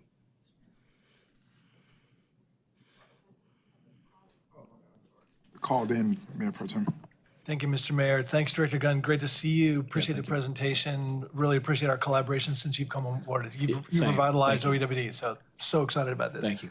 I'm going to lift up what my colleague said about YouthWorks. So excited to see the expansion of YouthWorks there, including the additional paid positions, I think is really critical. Yes, thank you. You may have seen, actually, there was a big story on NPR just a couple days ago about Sarah Heller, who's a researcher at Michigan who studies youth summer employment. It's exactly what you said. It's not only a workforce strategy, but also reductions in dropouts, in youth violence. It's all of that stuff. Yeah, So it's absolutely. a major important investment. So thank you for that. Yeah, thank you. Also appreciate the focus, as you said, on sort of outcomes instead of outputs. And I know we've worked together on this on the workforce board. Yeah. Because of our long meeting today, we did miss the workforce board meeting this morning. But I appreciate your leadership there to help us navigate this complicated federal WIOA structure, right, the funding structure, to figure out how do we leverage those dollars to really get more impact Yes. and outcomes on our workforce side. So appreciate all that. Thank you. I have two questions, one more technical and then one's kind of a little bigger picture. The first thing is just on the budget. I want to make sure I understand the sort of budget. And so if I look at the, you've got one slide that references the FY26 budget. This is on the history of impact.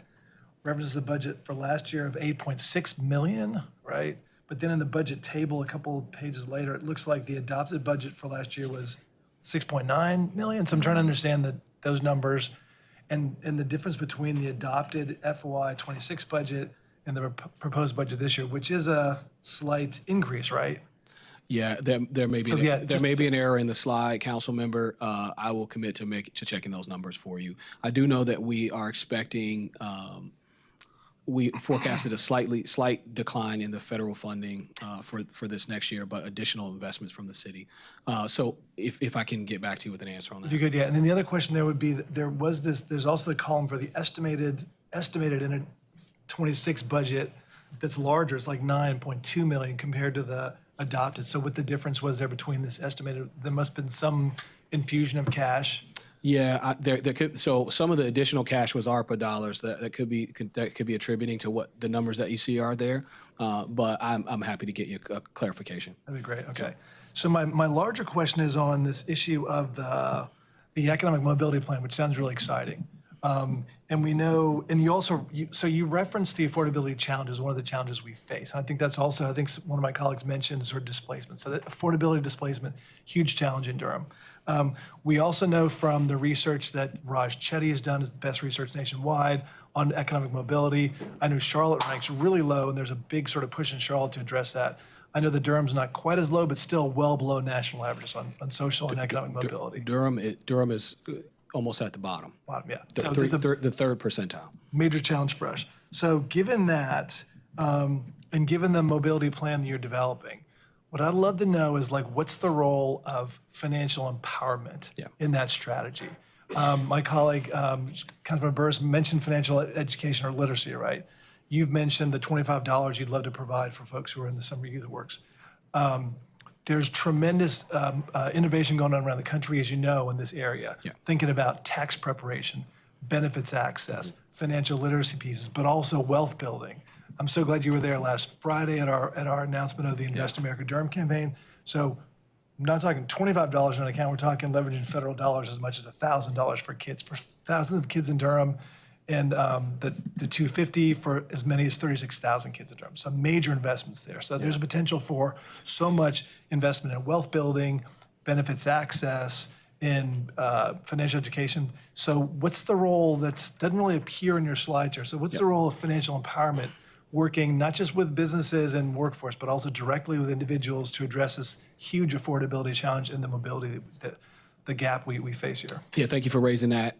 It did not appear in the slides because I was intentional around not showing the plan before the plan is complete, right, and making sure that we didn't get ahead of ourselves in the process. I will say that many economic development offices across the United States have recognized the importance of financial empowerment as a part of their economic mobility strategy. It's something that I am studying, something that I've enjoyed working with you on, and thank you for that. And certainly a piece of the puzzle here that we have to call out. And I think that the communities that are doing it right recognize that. I spent some time at a National League of Cities convening with Washington D.C.'s OFE, and I mean, we talk about affordability. They've been able to do some incredible things, such as a 4-to-1 match savings account for someone to purchase a home. So if a D.C. resident puts $1,500 in, the city matches that 4 times, and they're able to get closer to building that wealth. So I think there's some great models, and we're going to study and assess them as a part of our plan and figure out what we think makes sense for Durham and share it with council. Thank you so much. Look forward to working with you on that. Thank you. Thank you. Good to see you, Director Gunn. Thanks for the presentation. The only question I had is around, and it's more a historic question. When we are contracting with, just in our own contracting procurement processes, are we asking, I felt like we were asking potentially private businesses to enroll, like that was like one of the things that we were asking them to be, would they be interested in that, enrolling in this Youth Works program? But I can't remember if that was just an idea we had or. So at present, the practice, well, historically, the practice has been not to, I shouldn't say historically either. In this recent period of time, it has historically not been a practice to ask private sector companies to engage, because we have the interpretation that as we're currently structured, they cannot. We do proactive outreach to everyone else that fits into the category, right? So Duke, our nonprofit partners, and unfortunately, that's a very limited pool in terms of the amount of people that they can serve. But we do a ton of outreach to the folks that we think fit into the category. Yeah, I thought for some reason at some point, just within our own, whenever we had contracts, I know Mayor Schul would always ask folks, are you interested in participating in the Youth Works? That's clearly, I think, when the city was probably paying that. I'm sorry, I misinterpreted your question. When someone is a contractor for the city, yeah, and I wasn't clear. I Okay. was kind of lost there for a second. Yeah, I'm not aware of that as a current practice, but I can find out. Okay, just a curiosity, if that's an opportunity for us to have that as a question. Yeah. Would you like information? Would you be interested as a just a potentially easy way to at least bring folks to an awareness that they may not have currently? Yes, thank you for that. That's a great suggestion. And then I think on the question of we used to provide the dollars and now we don't, I will just say for me personally, I feel very differently of a smaller business, local business. They don't have the same means versus a larger corporation paying for those workers, right? I mean, I think that's just not the same,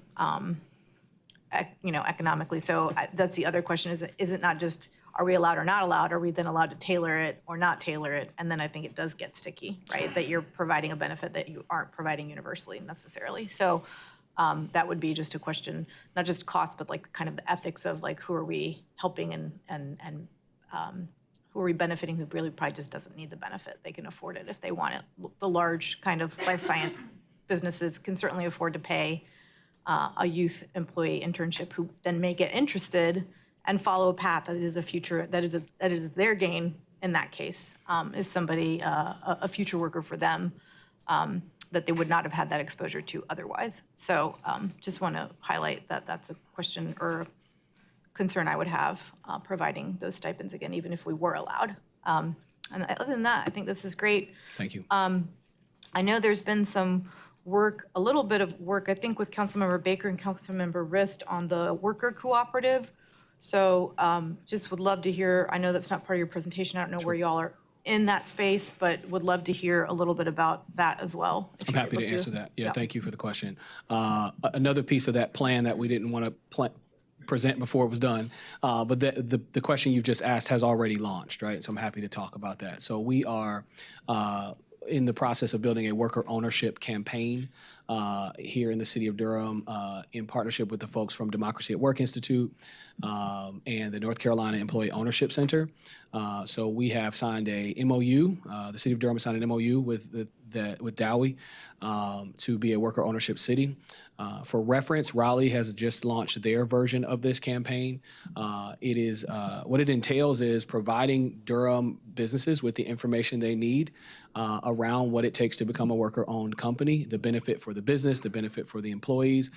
It helps connect them to the resources that they might need because there's a financial transaction that happens when that happens and can be fairly complicated for a small business owner to even think about what it looks like. And many of our small business owners don't know that it's possible, right? If what we see happening across the country is, family owns a restaurant, kids don't want to work in the restaurant industry, they close the business, all right? And that's a loss for the community. It's also a loss for wealth for that family. And worker ownership is an opportunity, right? They could then sell it to their employees. And I think if you're a small business owner working day to day, maybe you don't have access to that information. And so our campaign will be a structured, formal engagement with that community. And we look to launch that this fall. And we're right now doing a lot of behind the scenes work. Dowie and NCEOC are really leading that behind the scenes work and talking to our small businesses already, engaging with the employer-owned companies that are already in Durham, one of which is one of our major employers in downtown Durham, Measurement Incorporated, is an employee-owned enterprise, and building that use case and that story for our community. So I think from an economic mobility plan standpoint, that is something that we would like to put in there. Thank you. That's excellent news. And then I just have one last question. A few years ago, and I think we certainly have an employee, or we did, that was doing more targeted outreach to Latino-owned businesses. This was, I think, stood up. I think she went to go work for the city of Raleigh, but it was certainly during the pandemic. And just wondering what kind of outreach you're doing, and if that's part of the plan that's going to come. That's great. And to other immigrant-owned businesses, that piece around, folks. How do you enter into procurement processes with the city and other government, all of that, and the tailoring for those kinds of businesses may need to be different? Yeah, we do have a staff member who is leading that work today. We launched something called Trade Connect 2 months ago in partnership with the Hispanic Chamber of Commerce. And the primary audience is Latinx, Hispanic, Spanish-speaking businesses, but not exclusively. All right, so the idea is international or immigrant-owned businesses in general, helping them learn contracting processes and also expand their capital markets beyond the United States, helping them learn what it takes to go global with their work and bring that revenue and that experience back here to Durham. So that remains a part of our work. Lola Campos on my team leads that work, but it's certainly a part of our strategy to expand it. What was it called again? I didn't get it. Trade Connect. Thank you. Yep. Thank you for coming in and speaking to us, and great work on everything that you're working on. Thank you. I second some of the comments about the energy that you've brought to deeply needed energy that you brought to the city in this space. Thanks. So I appreciate that. And Councilman and Mayor Pro Tem Caballero asked the one question that I had, so I just have a few comments. One, really excited about the economic mobility plan. I think that's necessary. We're talking a lot about strategic plans right now. We've got homelessness, housing, economic. But I also think that this is a really good time. We're, as we see with this budget, entering into a new paradigm, and we've got to be prepared for that future and that reality that we're facing. And so I think now is a very critical moment. We've also gone a really long time without doing this. And so I think values have changed, opportunities have changed, challenges have changed. And so I think that's a good reason for us to be doing that. So I'm very, very excited about moving forward with that. As part of that, excited about kind of seeing a picture painted of what our economy is as well. What is the Durham economy broken down so that we can understand it? I'll join the chorus of my colleagues lifting up YouthWorks. I think that's really amazing work, really, really important, combined with the work that Parks and Recreation is doing in providing opportunities for young people when they're not in school for things to do. Really excited about the work and looking forward to the public-facing launch of the worker ownership and succession planning, as you really leaned on the succession planning aspect of that, and the opportunity, the additional opportunity it presents to small business owners, especially who are aging. I want to emphasize collaboration across departments.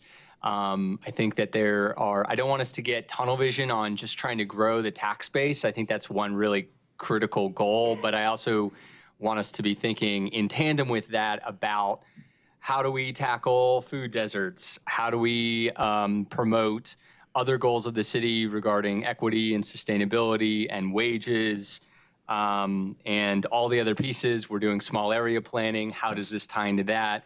When a developer comes in, wants to rezone, how can we make sure that we're getting community benefits and community benefits agreements out of that, and they're informed from an economic standpoint? So really thinking collaboratively across different departments. How do we infuse economic development into our even residential neighborhoods? Like, are there opportunities for that? You know, coordinating with the planning department, coordinating with housing and neighborhoods. I think all of that is important.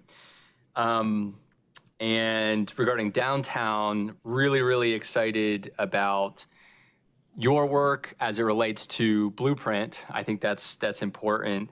I think we need to get to implementing the downtown Blueprint plan. We adopted it, even though it wasn't necessarily spearheaded and created by us, but we did adopt it. I think there are a lot of good opportunities there. And downtown, one thing that's great about downtown is the placemaking, and it feels like a place, and you can walk around, and it's exciting, and there are a lot of different people.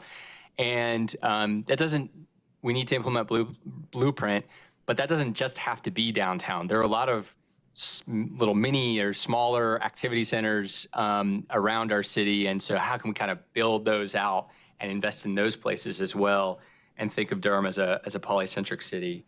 And I think that OEWD is in a good position to be able to facilitate and help out with that kind of work in a cross-departmental way. So those are my comments. Thank you. Happy to hear any reactions to that, but I appreciate all the work that you've done, and excited for the work ahead. Yeah, thank you for the comments, and thank you for your leadership along with Councilmember Rist on the worker ownership piece. I think it's going to be a great effort and going to make a big impact.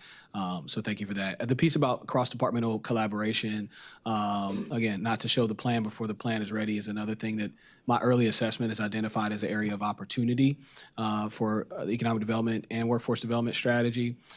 And I want to shout out my colleagues in the housing, Sarah Venus, Director Venus in the housing department, Director Ryan Smith in the safety department. We've already began that collaboration as we build our plans, right? And so we have recognized that what happens with the homelessness plan impacts what happens with the housing plan, impacts what happens with the economic development, economic mobility plan, that those things are all related. And so we formalized that collaboration with a standing meeting. We're looking to work together. So I appreciate your comments about collaboration. It's going to be critical for us to be successful. It's my last comment, I promise. So just want to round out, and Councilmember Baker beat me to it about the food deserts, and just thinking about what is our role in trying to recruit some grocers to some of these areas where folks do not have access to grocery stores, or just it's not immediately available. But I do also want to uplift, I'm thankful for the economic mobility plan. I made a statement earlier, but I think there's critical at this moment that we think about how our own public policies are impacting our community members and maybe contributing to some of the issues we're seeing today. So I thank you all for having that foresight. And then I also want to clarify around the statement of emoluments, because I don't want this to become, and I'm going to reach out to this, thankfully we have a school of government here that I'll reach out to get clarity on the issue, the topic for it, because what I don't want to have is an interpretation that kind of happens with inclusionary zoning, where we say our in-house people say one thing, but then you go out to the school of government, it's like, that's not how we're viewing that right now, which I have gotten when I asked the school of government, a training I went to earlier this year. And when I think about it, this issue of emoluments, I'm not saying go to a food line and say we partner with them, because obviously you're going to naturally hire a 16-year-old to work there. I'm thinking about the future and exposing some of these kids to trades. Sure. So I'm thinking about those smaller trade programs to where if you want to learn how to be an electrician or a plumber, things that we still are going to need as we move to evolve into new systems, how do we make sure those folks are able to partner with the city to get those kids their early access? Because as we know, we've been in college before, you can have all the theory in the world, but they want that critical experience. And most of the times we find out when we go to the job market is that we have not had that actual on the ground hand experience to make it a little bit more lucrative for us. So I just want to kind of like bridge those gaps and barriers to ensure that our youth are as successful as possible, but also appreciate the critical understanding of like, how can we ensure that our policies are not contributing to some of the things we're trying to fix? So thank you so much for your time, Mr. Gunn. Yeah, thank you, Council Member. I want to respond to the question about grocery stores first. We are involved in several efforts to address some of the food deserts. As it goes in economic development, there's very little you can say until things are materialized, but just want the community to know that there are several folks working to address some of the food deserts issue with real tangible projects that are potentially going to be online in a matter of years. OEWD is engaged in those conversations.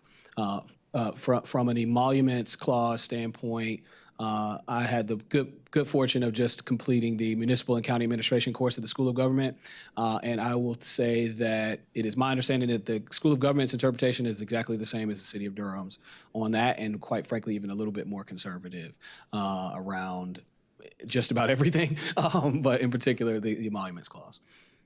I'll still reach out, but thank you so much yeah, for please, that. absolutely. Yeah. If you find out something different, I'm happy to take the input.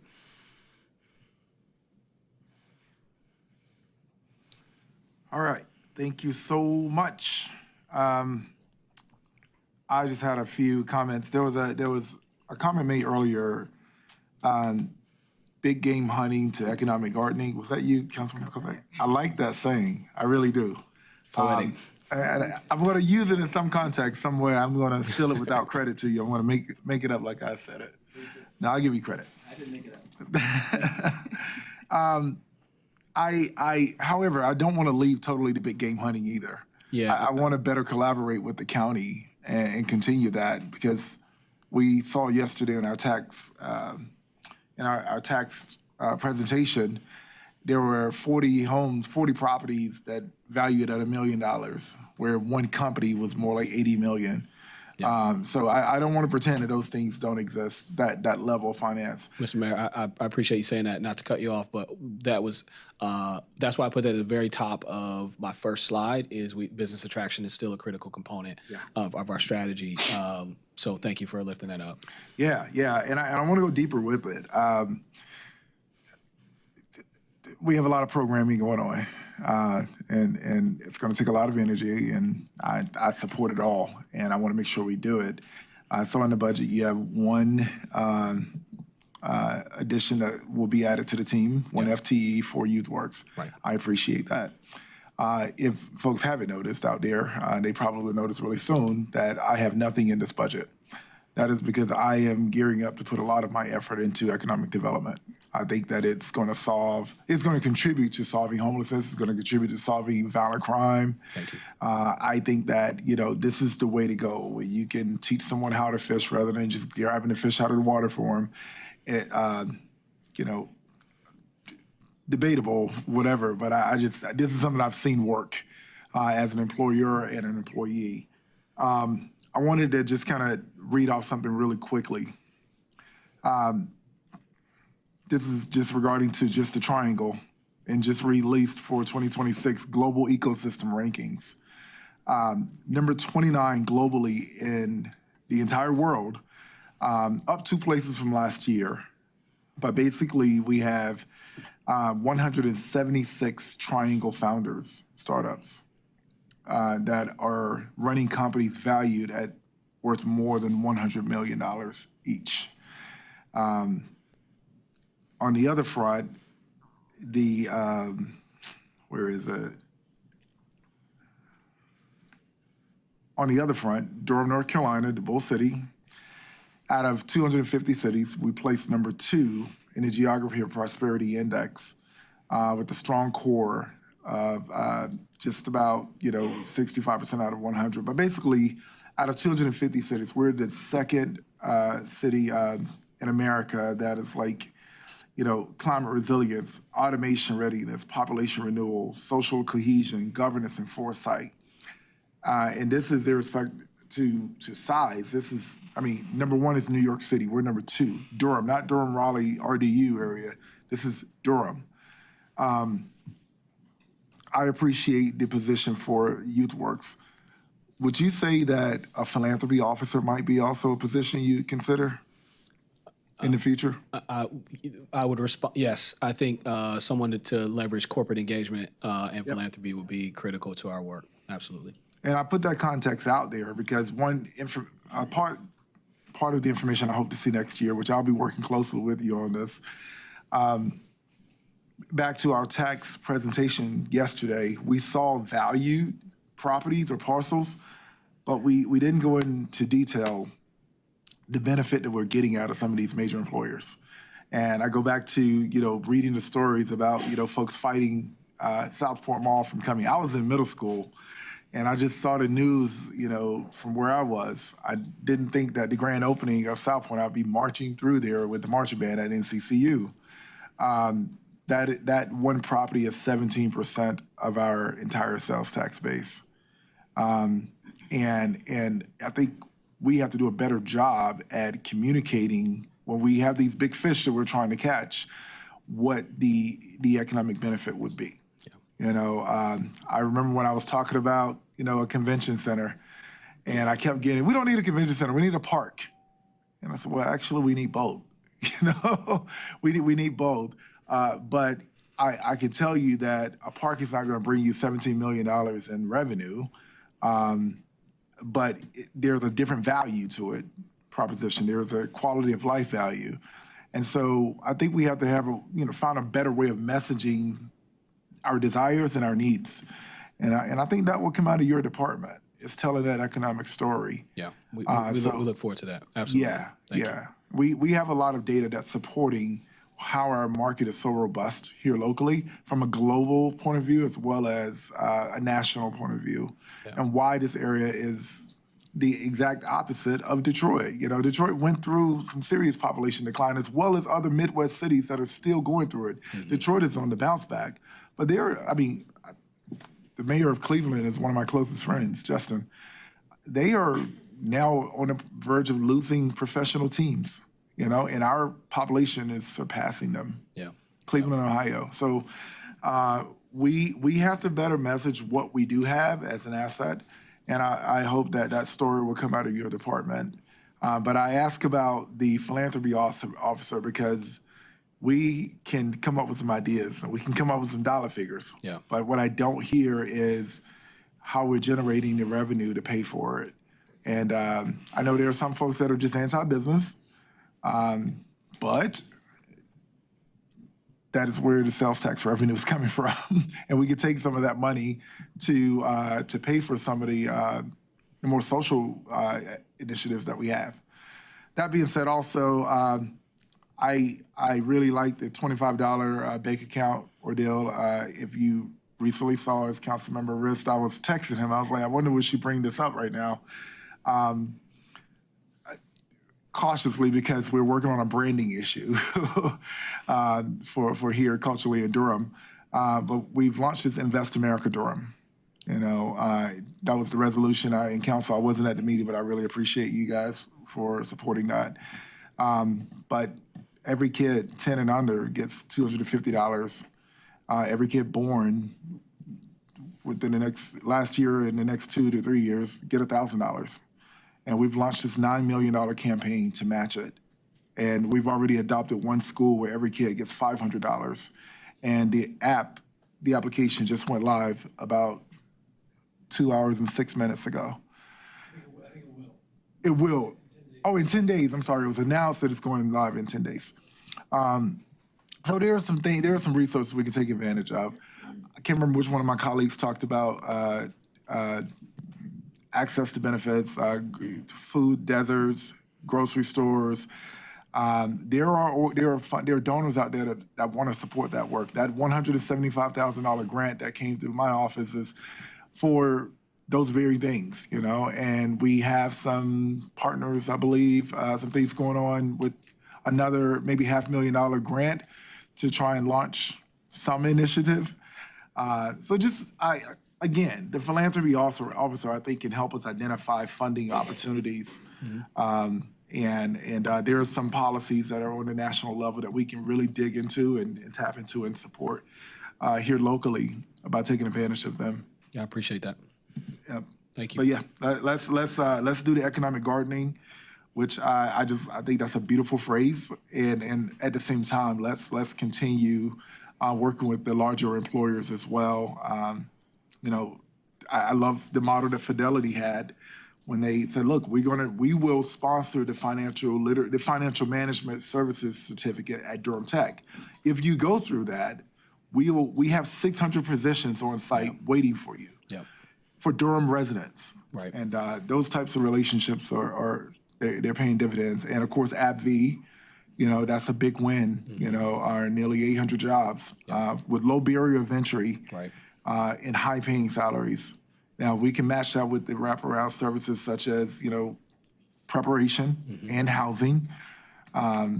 We're good to go. So that's the formula. It all works together. And I just appreciate it. I look forward to over the next year, colleagues, I'm going to be very present in my advocacy in the next budget because I think that we can generate some policies that will pay for itself.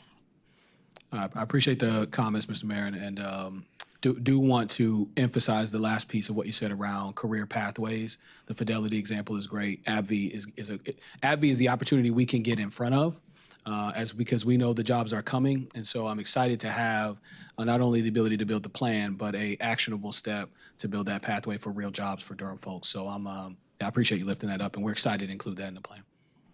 Sounds good. Any other comments, colleagues? All right. Well, thank you. Thank y'all.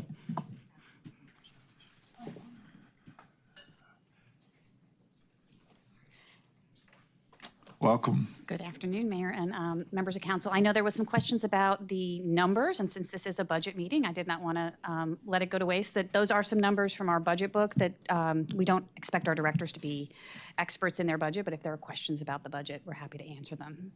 So I just wanted to go back to that because I know there were some questions during the question period in case anybody had anything. I didn't want to, we can also follow up with some information, but Carl, you had some questions about the slide that was, that had some of the departmental funding. And if we've also copied, if. This CIP? So it was just, there was some discrepancies on numbers, like growth from one slide in the OEWD presentation to some chart you were looking at. Okay, I don't know what, I just remember that. Well, we will follow up. We've been taking notes too, and so we will put that in the follow-up. If it's not an urgent, I just did not want to let that go to waste. So, happy to answer those questions and have the staff here to do that. Okay. Thanks for reminding me. How we're doing that. Yeah, thank you for the offer. A couple questions. So first, I don't know if I made this as a formal request, but I'm interested to know, you had a great sort of benchmarking slide against other municipalities showing proposed tax increases for this year, but I'd love to see what those same cities or a subset have done in recent years.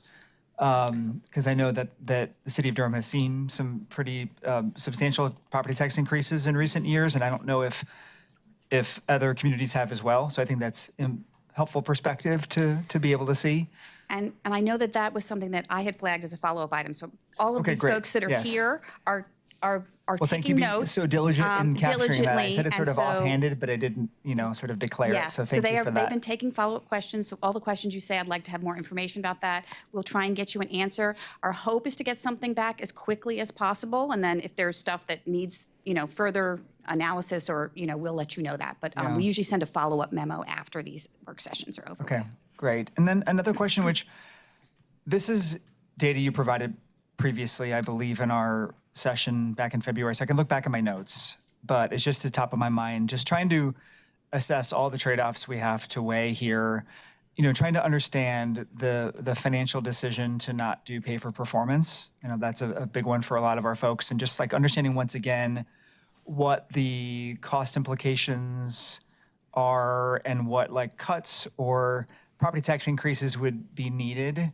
in order to do that this year. I just think it's important. I just would like to have it top of mind as we evaluate all the kind of difficult elements of this budget. So that's one more. Sure, we can add that to the list. Thank you. Okay. I meant to ask this yesterday, so I'm sorry for not preparing anybody for it, but my understanding is that for our funds that we set aside for assistance with tax payments, that all of that was used this year for the first time. Was there more need than we were able to meet. What does that show for us moving forward, and do we need to be thinking about putting more money into that pot? So I think, I can say that the current budget is the same as the budget from last year, so we did not increase it, but I can get information about where we were with that tax relief. I know our finance, I don't want to put Tim on the spot. I don't know if he's here, but he is the one that kind of manages that contract for the city through the county, and so we can get more information about that and provide it in the follow-up as well, too. Okay, yeah, it would be helpful to know. What I want to make sure is that I feel like people are writing into us a lot about taxes. I mean, I know that my colleagues are getting these emails, and I also know that it's very real. I want to be super upfront that that's a big reason for me that I haven't wanted to increase taxes this year. I know the county is in their proposed budget doing that increase, but I know that there's some tensions with things that are coming down on the state level, and so I understand that that we have a very restricted budget, but we also have a lot of folks on fixed incomes and a lot of folks that are very burdened, that are homeowners in this city. A really, really high percentage of our homeowners, and particularly our homeowners that are people of color, are cost burdened in the city, and so it is really important to me that we're ensuring that those resources are available and that we are meeting the needs. If I'm gonna tell people that we have these resources, I want us to actually have them, and I also want to be able to make investments moving forward based on data and I know that in the past we haven't used it, and so it's interesting to me that we sort of hit that mark, but then there was no discussion about what was needed to move forward there. So any information in that realm is helpful. I see that Director Fuller just popped in. Do you want to add now? Yes, great. Tim Floor, Finance Director. I can tell you where we are at as of today, which is I think we had invoices through January, and we have right around $25,000 left. So I suspect most of that has been spent. Based upon the trend, I would say that there was, of that $500,000, there was $25,000 that we have not paid the county for. Can you also clarify, if I can jump in on this one also? So I know we contribute, I think, $500,000, and the county puts about $750 in. So there's a 1.25 total, right? Yes. And is that just one big pool, or does our $500,000 fund some residents, like city residents, as a county fund? So is I think it's one general pool. So you're saying there's 25,000 left last time we checked in the whole pool? Of the city's contributions. So they just invoice us for this. Right. Do we know what the county pool looks like? So it's proportionate. So if there's just 25,000 left with us, whatever that works out to be. Yeah, they do. 30-some thousand. So it should be about the same then, if we're Yes. proportionally, okay. Yes. I just want to make sure that Yes. money is being utilized as well. Right. Yeah. But that is more than we have had in any previous year. So I fully expect by the next invoice, which would be for February and or March, that those would have been expended. But I can follow up with the county and get the final. Wait, can I just ask one question about that? So there's only 25,000 on city funding left, and that was before taxes were due? That was the last calculation of that? No, the last invoice we got was for January, which should have been after the taxes. Okay. were due. Okay. Yes. I thought you said January and February, and I was like, so oh, right. okay. So Sorry. the spend will be much.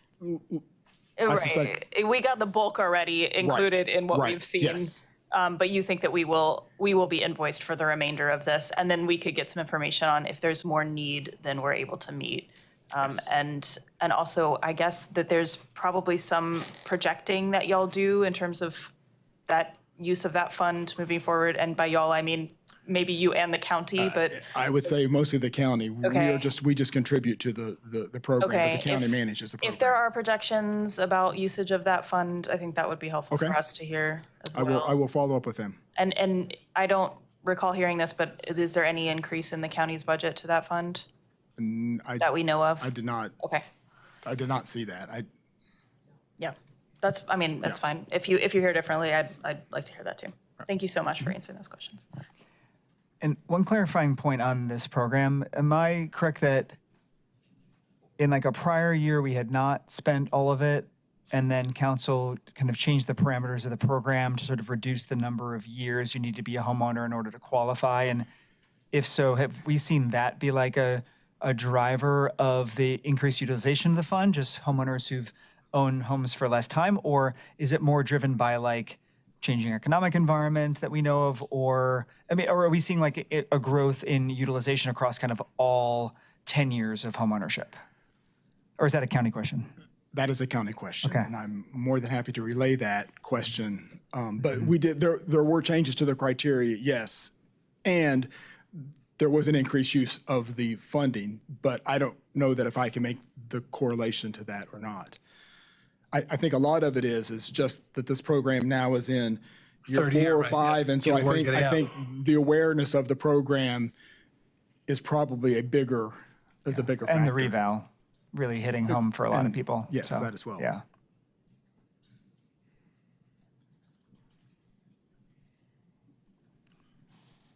All right.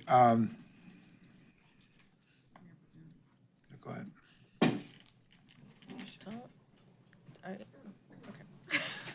Just a reminder that we do have staff available for reaction to yesterday's CIP conversation, so I don't know. That was what my question was going to be, was what are our next steps?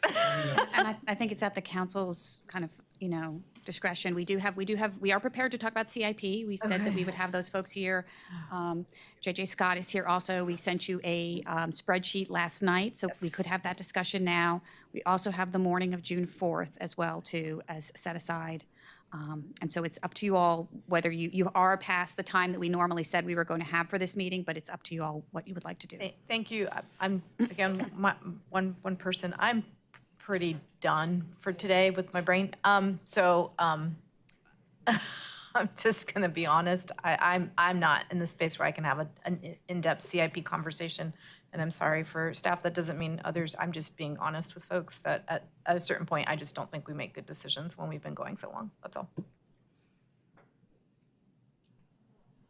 Definitely willing to honor that and talk the 4th versus today. I was going to ask the manager, but you can wait to relay this in a future session. Just if there's anything you had learned in hearing from council members that you thought was worth sharing that would help guide the discussion, but I'm happy to table that and meet on the 4th to I think it'd continue, be so. helpful to share. I received 2 requests in response to yesterday's conversation, and I'm presuming you guys are comfortable with me sharing those requests. That there was advocacy on the part of council members Kopak and Riss to add additional funding to the CIP for athletic courts. As you'll recall, there's approximately $3 million for athletic courts.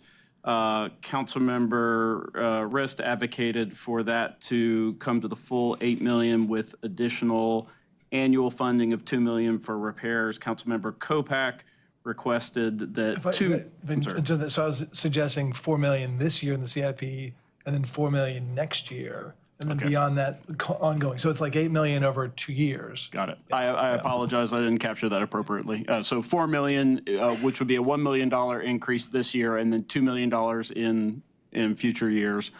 Or like the second half of the $8 million next year. Okay, so $4 million and $4 million? And then beyond that, whatever's needed to continue the ongoing maintenance of courts. Okay, and then Councilmember Kopak, I believe your request was to increase by an additional $2 million, so that would be a $5 million request. So we did meet this morning before these work sessions. We do have options to present to you that respond to either of those requests. Happy to do that at council's. That's different because that's analysis that's being shared versus us trying to like go through this long table and wrestle it out and have conversations back and forth. So I'm perfectly happy to hear that, and I appreciate staff and my council colleagues for doing that work for us.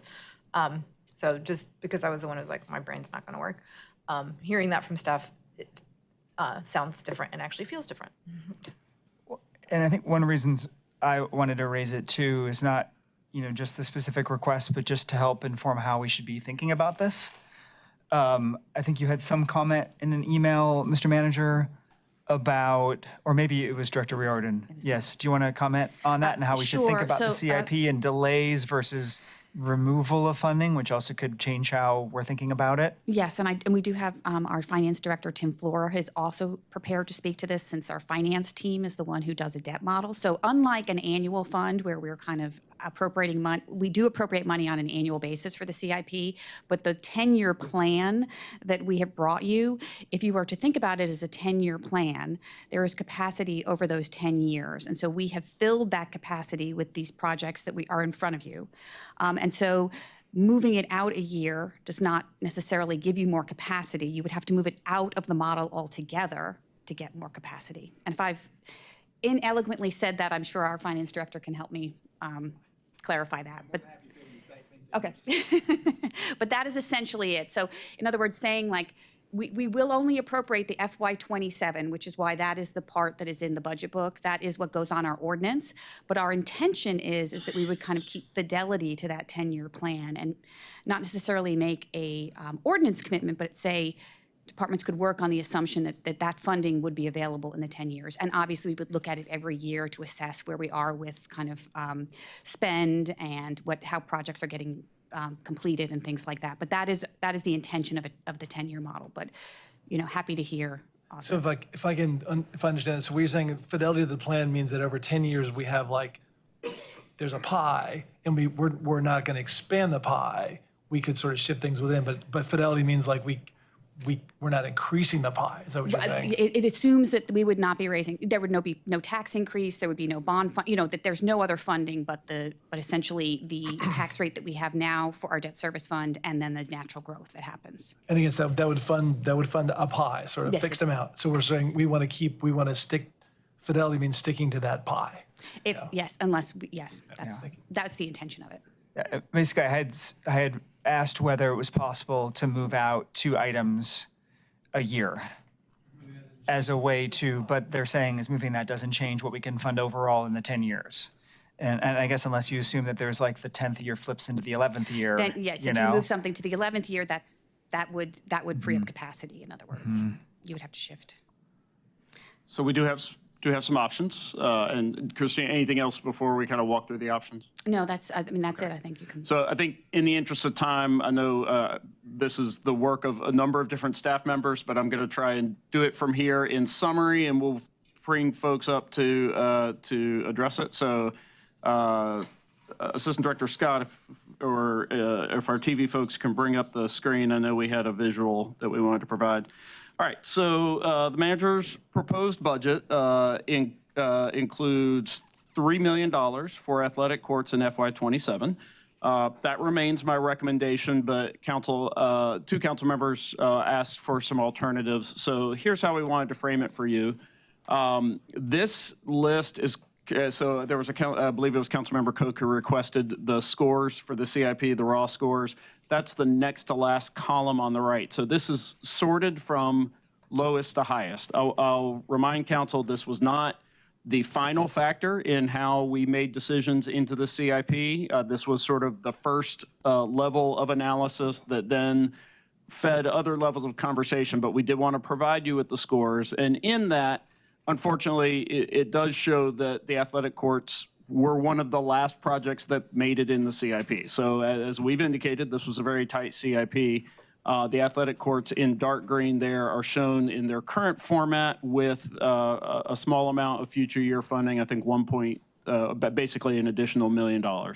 So I want to give you sort of option 1A or option 2A and 2B. Option 1 is manager's proposed budget. Option 2A, so one of the conversations we had this morning, and we have project management staff in the room who could speak to this, that part of the staff recommendation to only fund about $3 million is that there is only so much work that we are really able to successfully contract in a single year, and $3 to $4 million is about that amount. We can speak to it in more detail.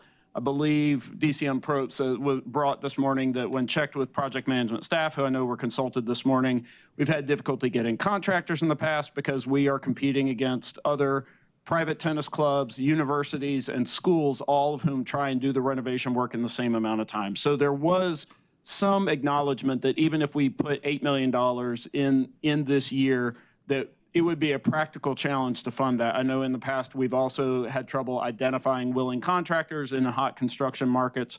So one option that council could direct is that you maintain the appropriation at $3 million this year, but give us direction going forward to, in next year's CIP, to find an additional $4 million or some version of phased funding going forward, so that you wouldn't be changing this year's adopted amount, but you would be providing staff with advanced direction on what you wanted to see in future years.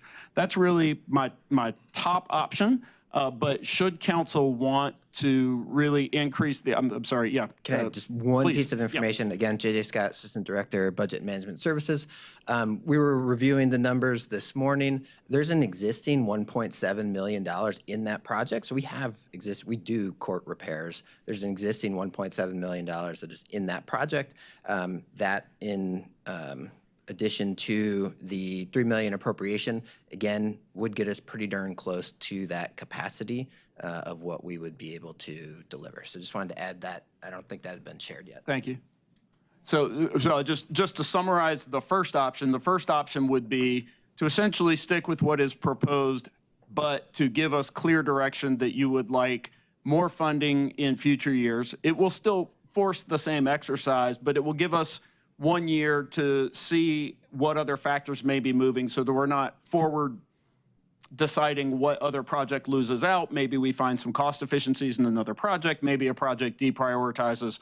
So that's a little bit of a kick the can down the road, but in kicking the can, it also acknowledges that we may not be able to spend $8 million in 1 year, even if provided. So that was option one, and I'll pause there for a question. Then I can give you option two, which is actual trade-offs within the CIP. I appreciate that. That was actually super helpful. Can you tell me, because you said it's 1.7 in maintenance this year, what is the maintenance next year? Is it a flat, is it even 1.7 every year, or is it? No, I'm sorry, that is the available balance. So from previous Okay, appropriations so that this we've is like made. carry forward or whatever it's called? That is what is right now freely available. It is not encumbered in any contract.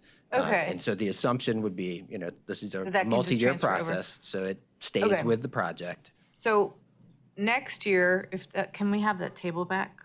Next year, what is potentially appropriated is just that a little bit over $1 million. That's it.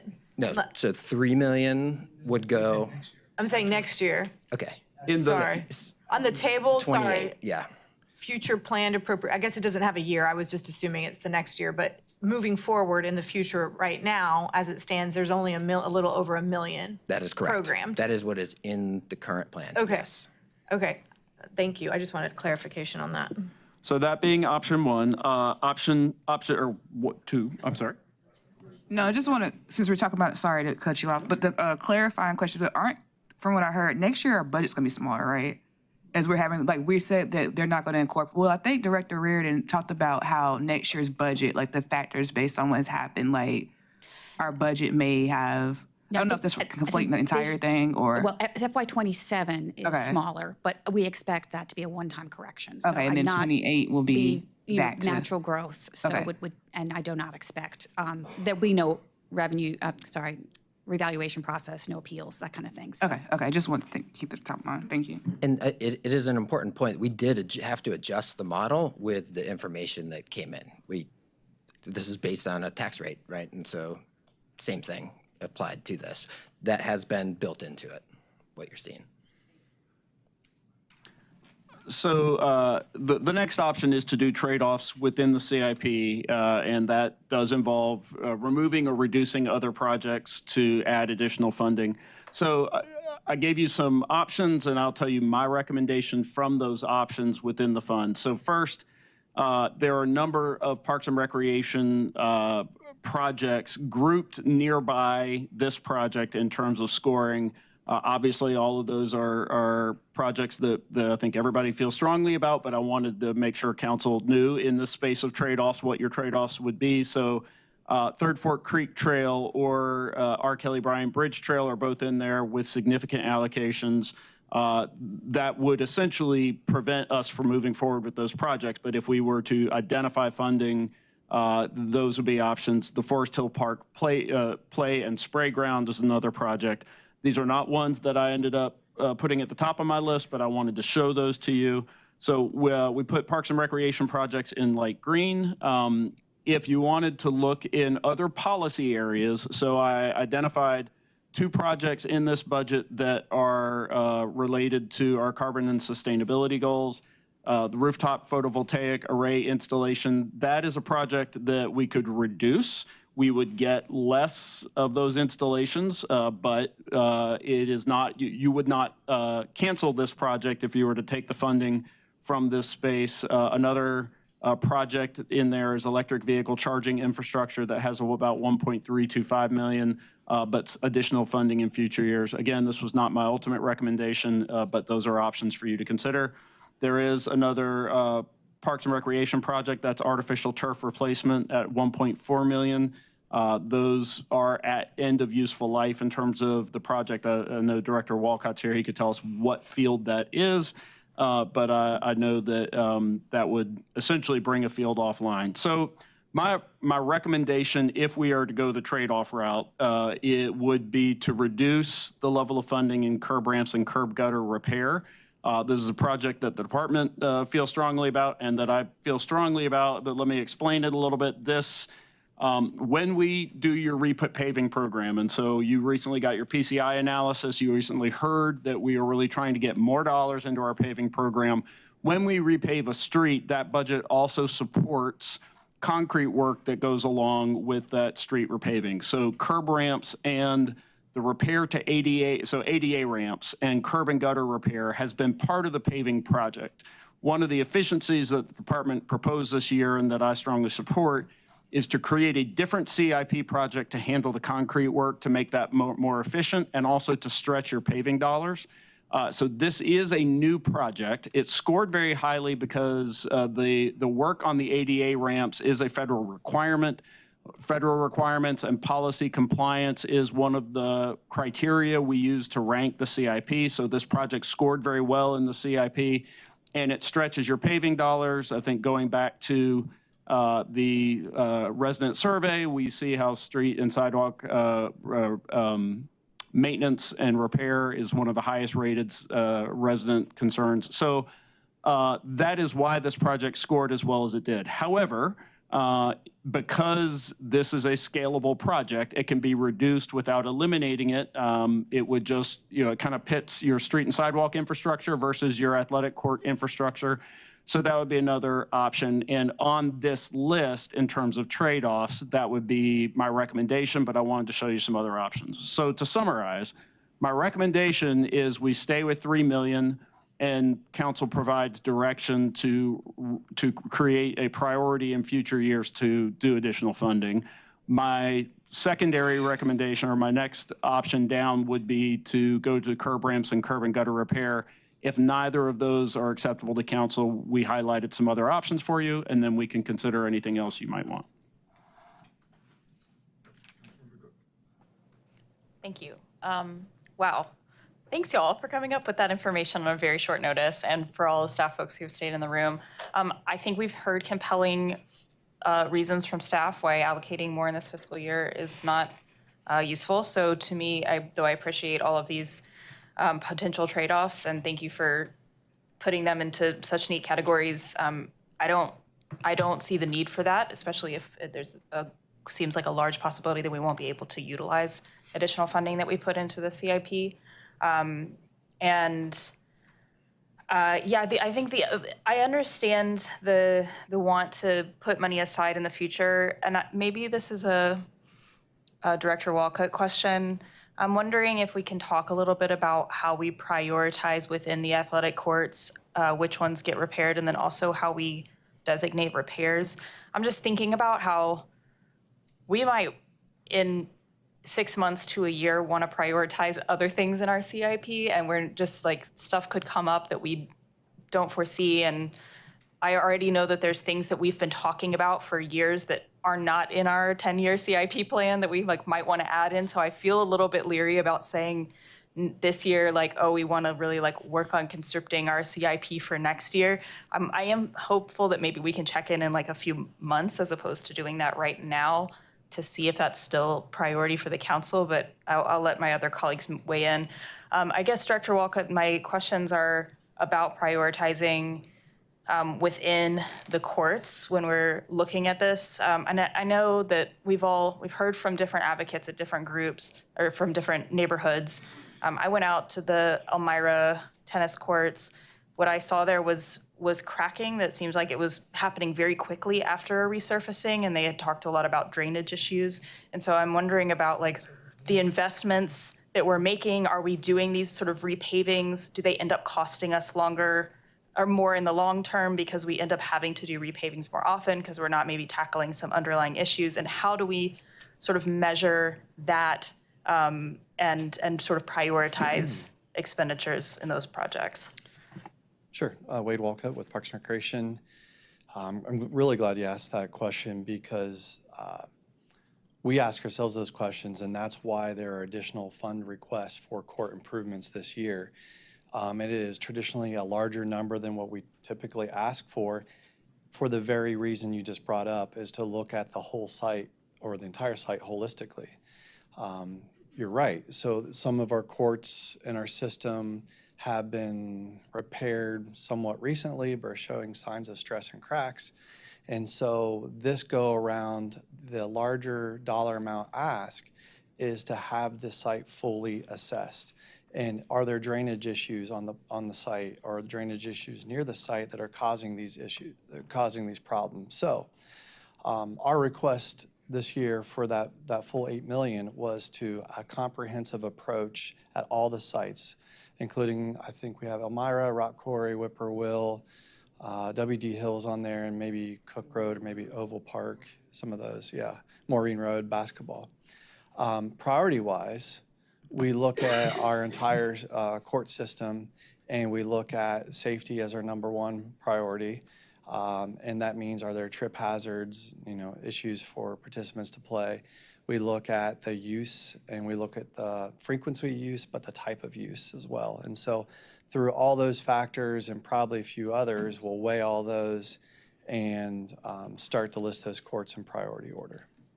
And then we come up with a scope to make sure that we can address the full problem, and so that we're not back in a year or two fixing small cracks. Right.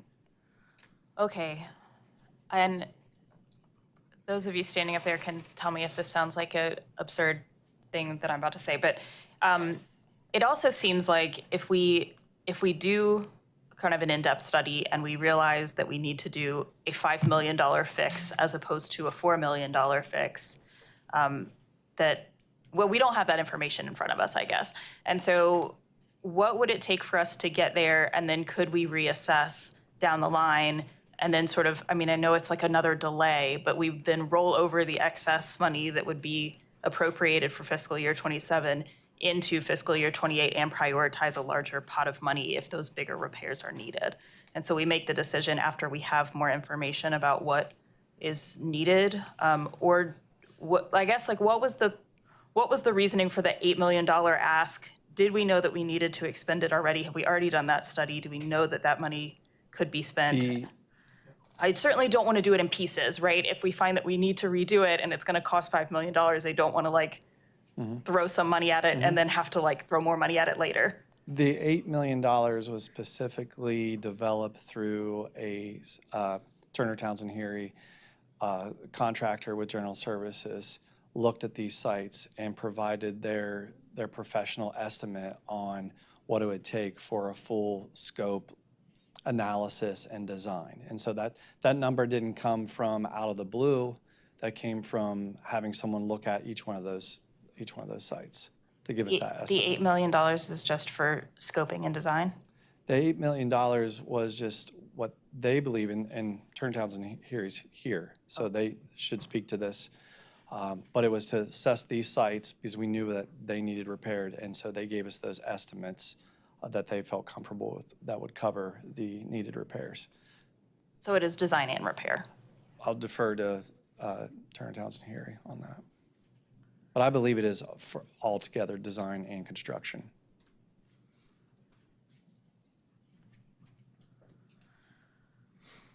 Good afternoon, Mike Rusk with General Services and Turner Townsend Heery. So that $8 million was an estimate based on 4 sites. I don't remember the exact 4 sites, but it was a $2 million estimate. in order to complete all preventative and assessments, looking at the core, as Wade mentioned, from a holistic standpoint, geotechnical, subbase, and all the, I guess, ADA accessibility elements that are part of these trails. And the $8 million was not for the assessment. It was just the overarching. Okay, I'm gonna let someone else talk. I want to thank staff and Mr. Manager for that exercise and helping us confront some of the choices that we had before us and give us options.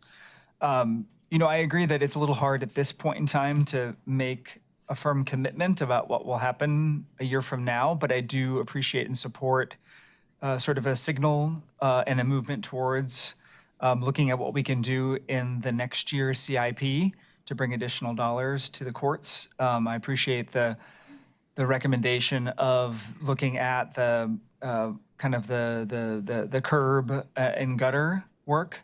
You know, I would not want to impact any work around accessibility. But I am curious about the portion of that fairly large budget that is repairs that is not related to accessibility and what else is in there. And so as we look toward a future year, if that's additional analysis we can have that isn't, you know, under like great urgency, while I'd like to see more support brought, more funding brought next year, I also understand the capacity point that you've raised. I mean, I'm curious to know if there's, you know, what it would take to sort of,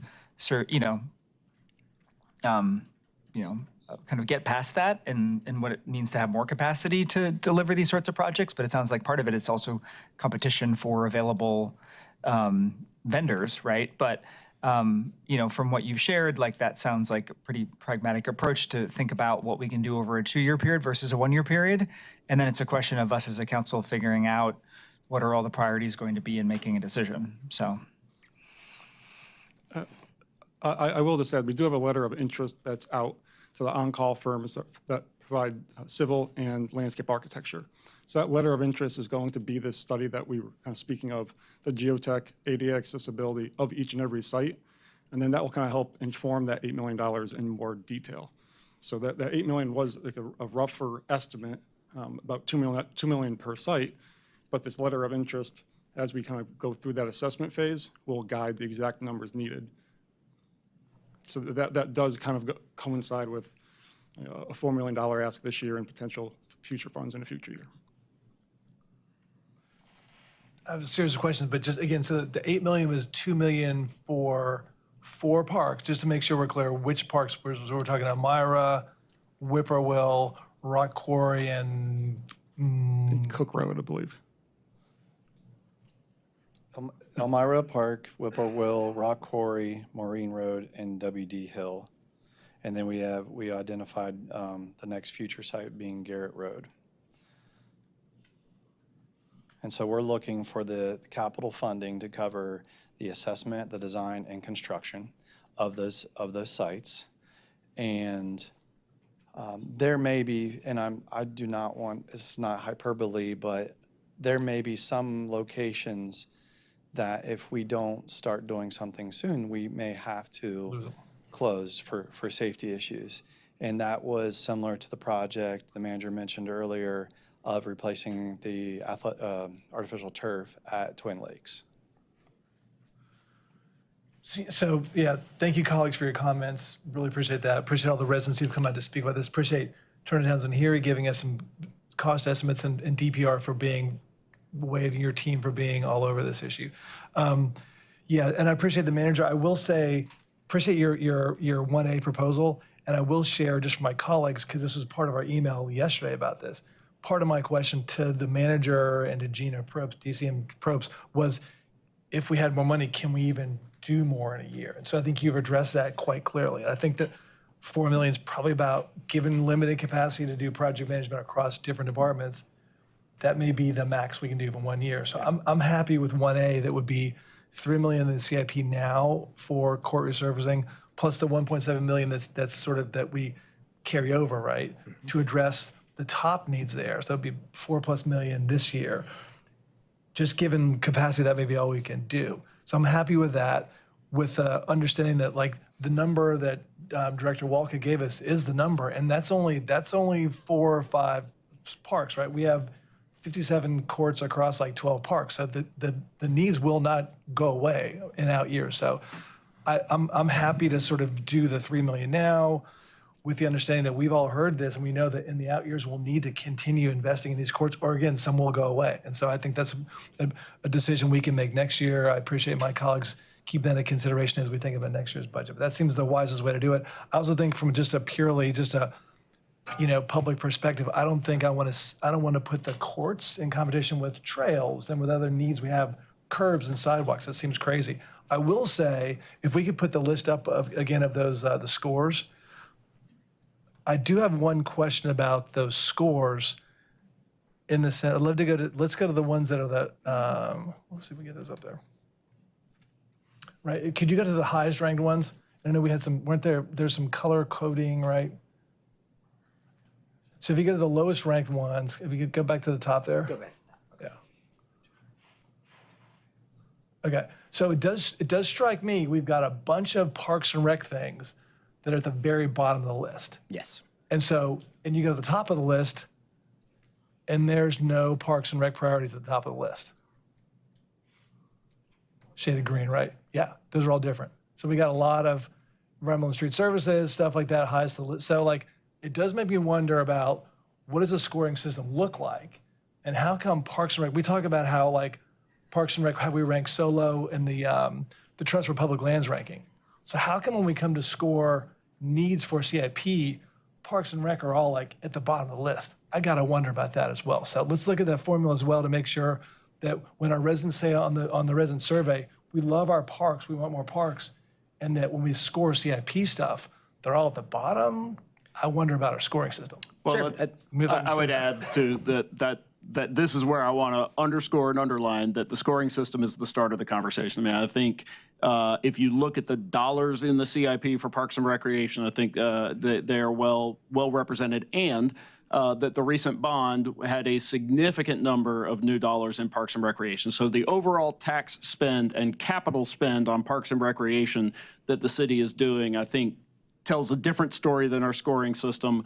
And that is why, again, that's why sometimes we don't show you guys all the sausage making, because if you take the systems apart and look at one slice of the data, it may imply a different story. We look at all of those other things. What is the overall spend? I think I would certainly be very uncomfortable bringing the council any CIP that wasn't making significant investments in the Parks and Recreation space when we sort it by this initial scoring, which was one thing that council members asked to see yesterday. But I urge you all to take that in context, because I would certainly want the public, the RAC, and council to know that I don't think this staff or this administration will ever bring you a budget that does not have significant dollars going into Parks and Recreation resources. But again, I'm happy with 1A. I think that makes sense for this year's budget. So yeah, appreciate that. Thank you. That seems fine to me. I just want to say it would be helpful, and I think we're not going to do this today, but in the fall after our break to have, we've kind of flagged it a little bit, having a deeper conversation on the CIP philosophy, because I think it would be important to and it could be, where is it tied to the strategic plan? Mm-hmm. Was it hitting? Is it an internal or external facing thing? Like, I understand we want city operations to be great, and it could be moving forward on our own goals around environmental and sustainability. But I would say, at least for me, stuff that's serving residents just is more important than whatever thing we want to do in City Hall, unless it's literally falling apart. And that might just be my perspective, but I think that that's kind of a conversation that needs to happen. And then within the scoring thing, part of it is we have lots of resident, like, do we need a separate CIP group, or do we take it to DOST and RAC? And what is our process around it? And so that's not going to get resolved now. I'm comfortable with the decision. I appreciate what staff has done and think it's a good pivot and a necessary pivot, but this conversation, sometimes I feel like it's Groundhog Day here. I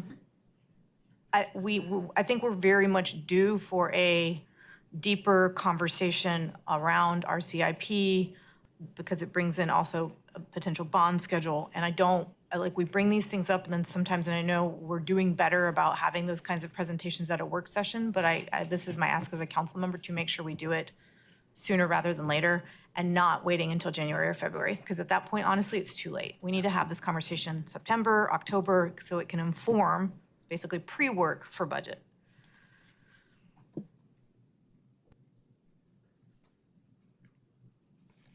All right. Thank you all. Thank you so much. That was the CIP conversation. Until we have a deeper dive in it, which I think I look forward to that conversation because I think there's a way to even look at participatory budgeting as a model and two different types of CIP. All right. One, before I forget this very important thing,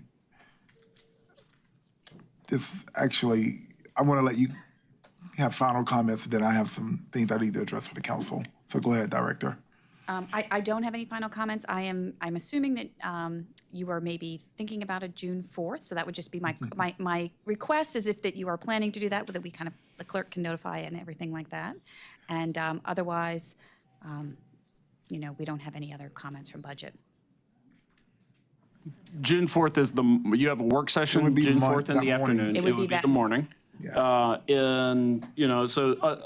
So the presumption is you're not accepting the proposed budget as presented. If today you said, all right, we talked about some stuff, but we don't want to make any changes, then we wouldn't point you in that direction. Given that there was some robust discussion and some consideration that you may want to adjust some of the funding considerations, that would point to the need to a follow-up conversation. If that were a very limited list, it is possible you could put that on your work session. However, we just did agenda review for that work session yesterday. It is an extremely full agenda, as your last agenda of the year usually is. So I don't think you would have that opportunity unless you thought that in your conversations as individual council members between now and then, you could come to some consensus. If not, I would say it looks like we would need to add that Thursday morning budget discussion to get you to some final decisions. I'll just say there are some. I'll just publicly say where I'm unsettled, and there are some requests that I'd like to have. This source of funding inventory. I can either trust staff to find funding, or I'd like to take a deep dive into at least better understanding what is what. I would like to see if there's still opportunity to streamline some resources in regards to similar, I know we talked about eviction diversion, two different departments, not necessarily two different governing bodies yet, but to see if there's some additional funding that can be found that could get us to this point.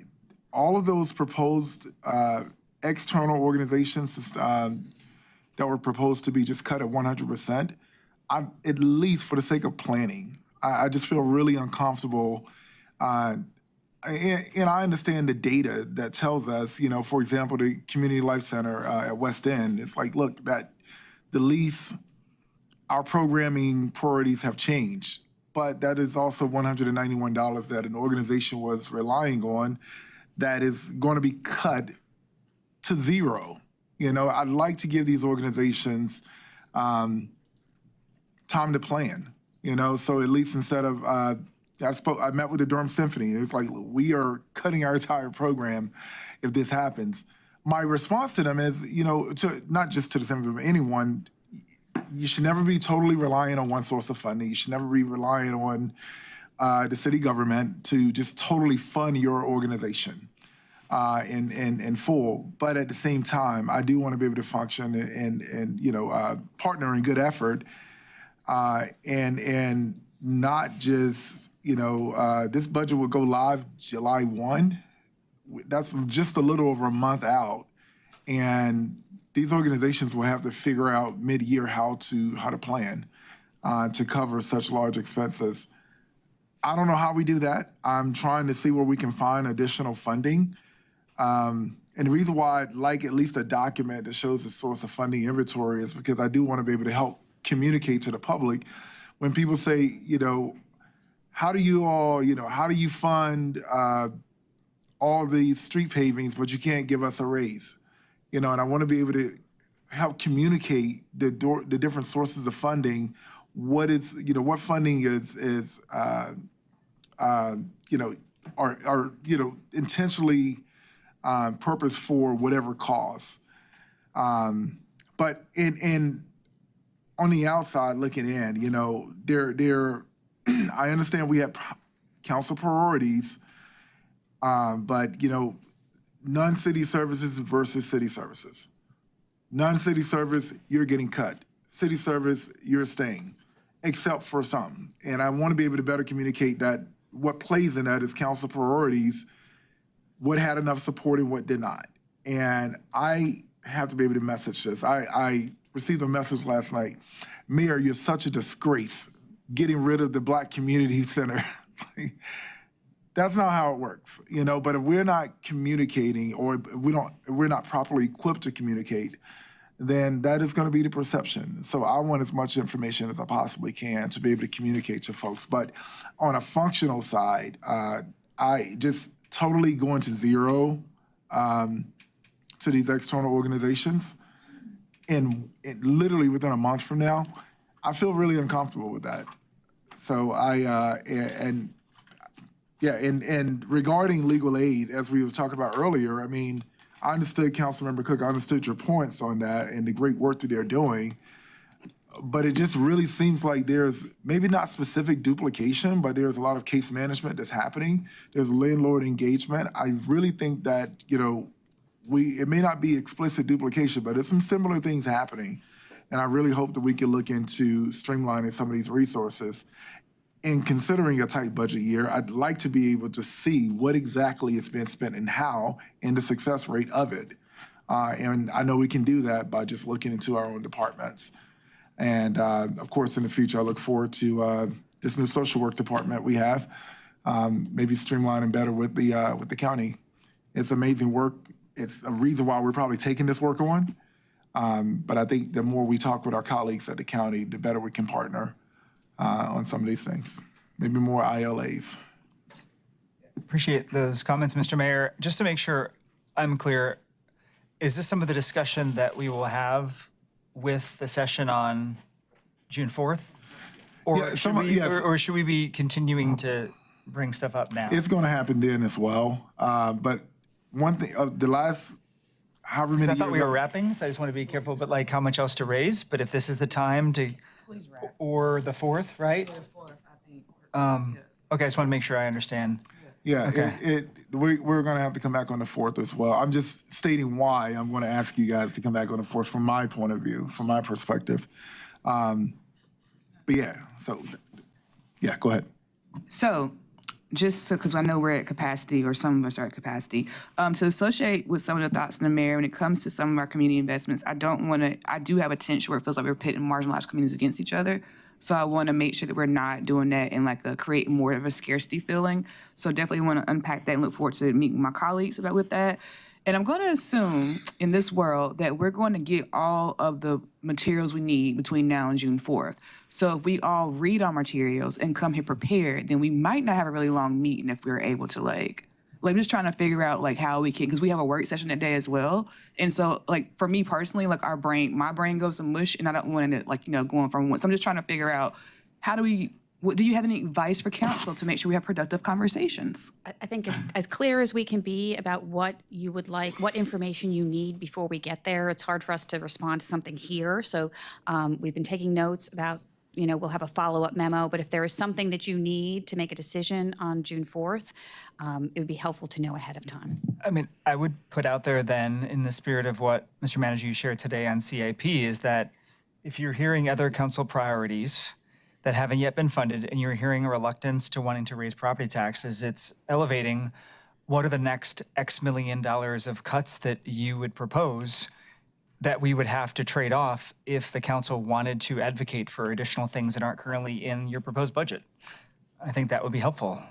I think the one thing I would just say is a base layer for that conversation, and don't say this defensively, I just want to remind council, the proposed budget included the elimination of 10 positions. That was a serious and painful recommendation. It accepted basically any cut that could be accepted where we could modify our service delivery in a way that really wouldn't impact residents. So there are absolutely more options to do trade-off, but I would want you to leave this and head into that conversation with the understanding that it would be really helpful for you to have an idea of where those come from, where you would like us to look at if the notion is that additional cuts will fund for additional funding. And I don't say that there isn't places, but I know we went through the exercise. I know I've heard you ask some questions like what didn't get taken. I will just make it clear that by showing you the cuts we did take, you can probably presume the types of cuts we didn't take. For instance, in a department like the fire department, where almost the entire budget is personnel, the 3 to 5% cuts were personnel. They were just additional firefighters. There was virtually, in some of the departments that really just have, so I don't want to have you leave this session with the presumption that it's that there is, just some more comfortable cuts that we didn't put out there. I absolutely would be happy to walk you through all of the proposals, but I just want to set your expectations that those proposals, in many cases, were severe enough that I did not think you would want to consider them. So I do think, to your point, Councilmember Kopak, coming in with the notion of something you have already seen in the budget that you'd be willing to trade off, coming with a presumption that you might be willing to do a tax increase, those are the most likely places to go. I know there was, you are being advocated to restore some of the merit increases that, I do not see possibilities to do that without going back to a tax increase.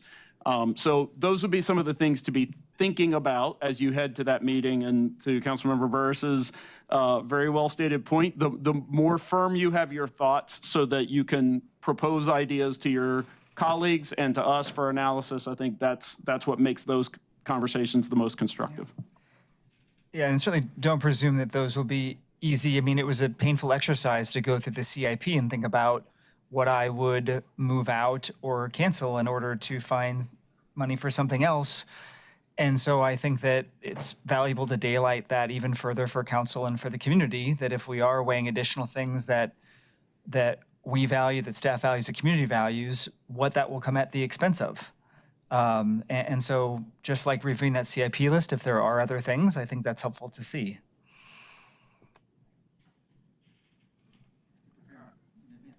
Mayor Pro Tem. Thank you. I appreciate that.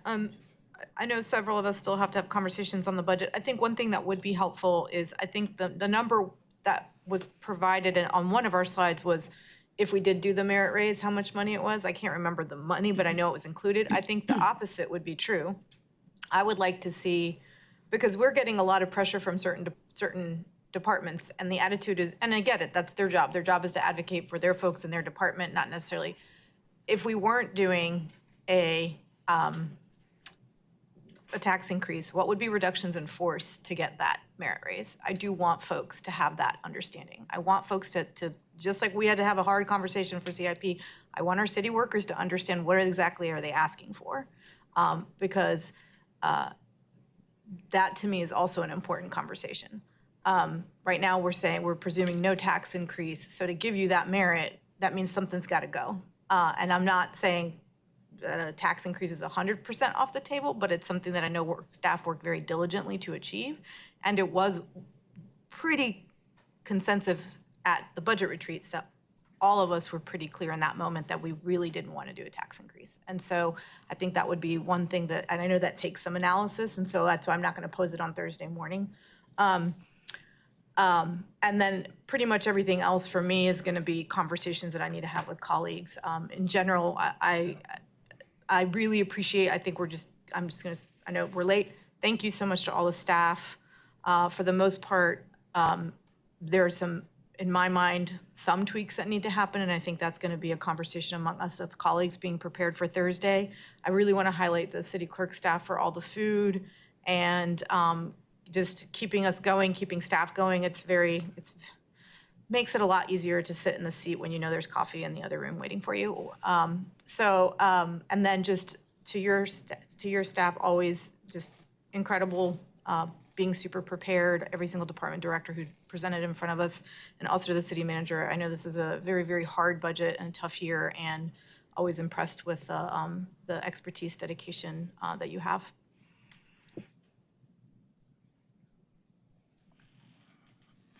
Yes, Councilmember Cook. Well, I actually had my hand raised to say quite a lot of what Mayor Pro Tem said, so I really want to appreciate. No, I appreciate. I just want to echo everything that you said. I just appreciate that really strongly. I want to add the one piece, which is that I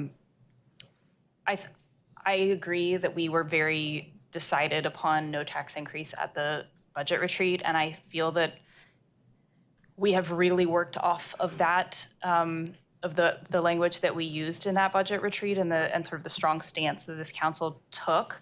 And so what we've seen now is staff pushing out messaging about not increasing taxes. And I just want to name that because that information has gone out to the community in a really, really strong way. And that's based on decisions that we made. And so I think that as a council, we're going to have to own up to the fact that, like, we did make those statements in February. I mean, clearly we did not know about some of these major shortfalls, which we obviously didn't learn about until the end of April. And so not all things can be, known in advance. But I do want to own that we made those statements in a really strong way. And I think that staff has appropriately messaged in accordance with the statements that we made. And I would feel wildly uncomfortable about changing that after we have sent that messaging out to the public. Not to mention the fact that I still do believe what I believed in February about not raising taxes. So I want to say that is still a priority of mine. It's not that I've changed, but I feel very strongly too that it's going to be maybe some small tweaks, but I don't think that at this point in time we're going to be looking at any major changes on Thursday.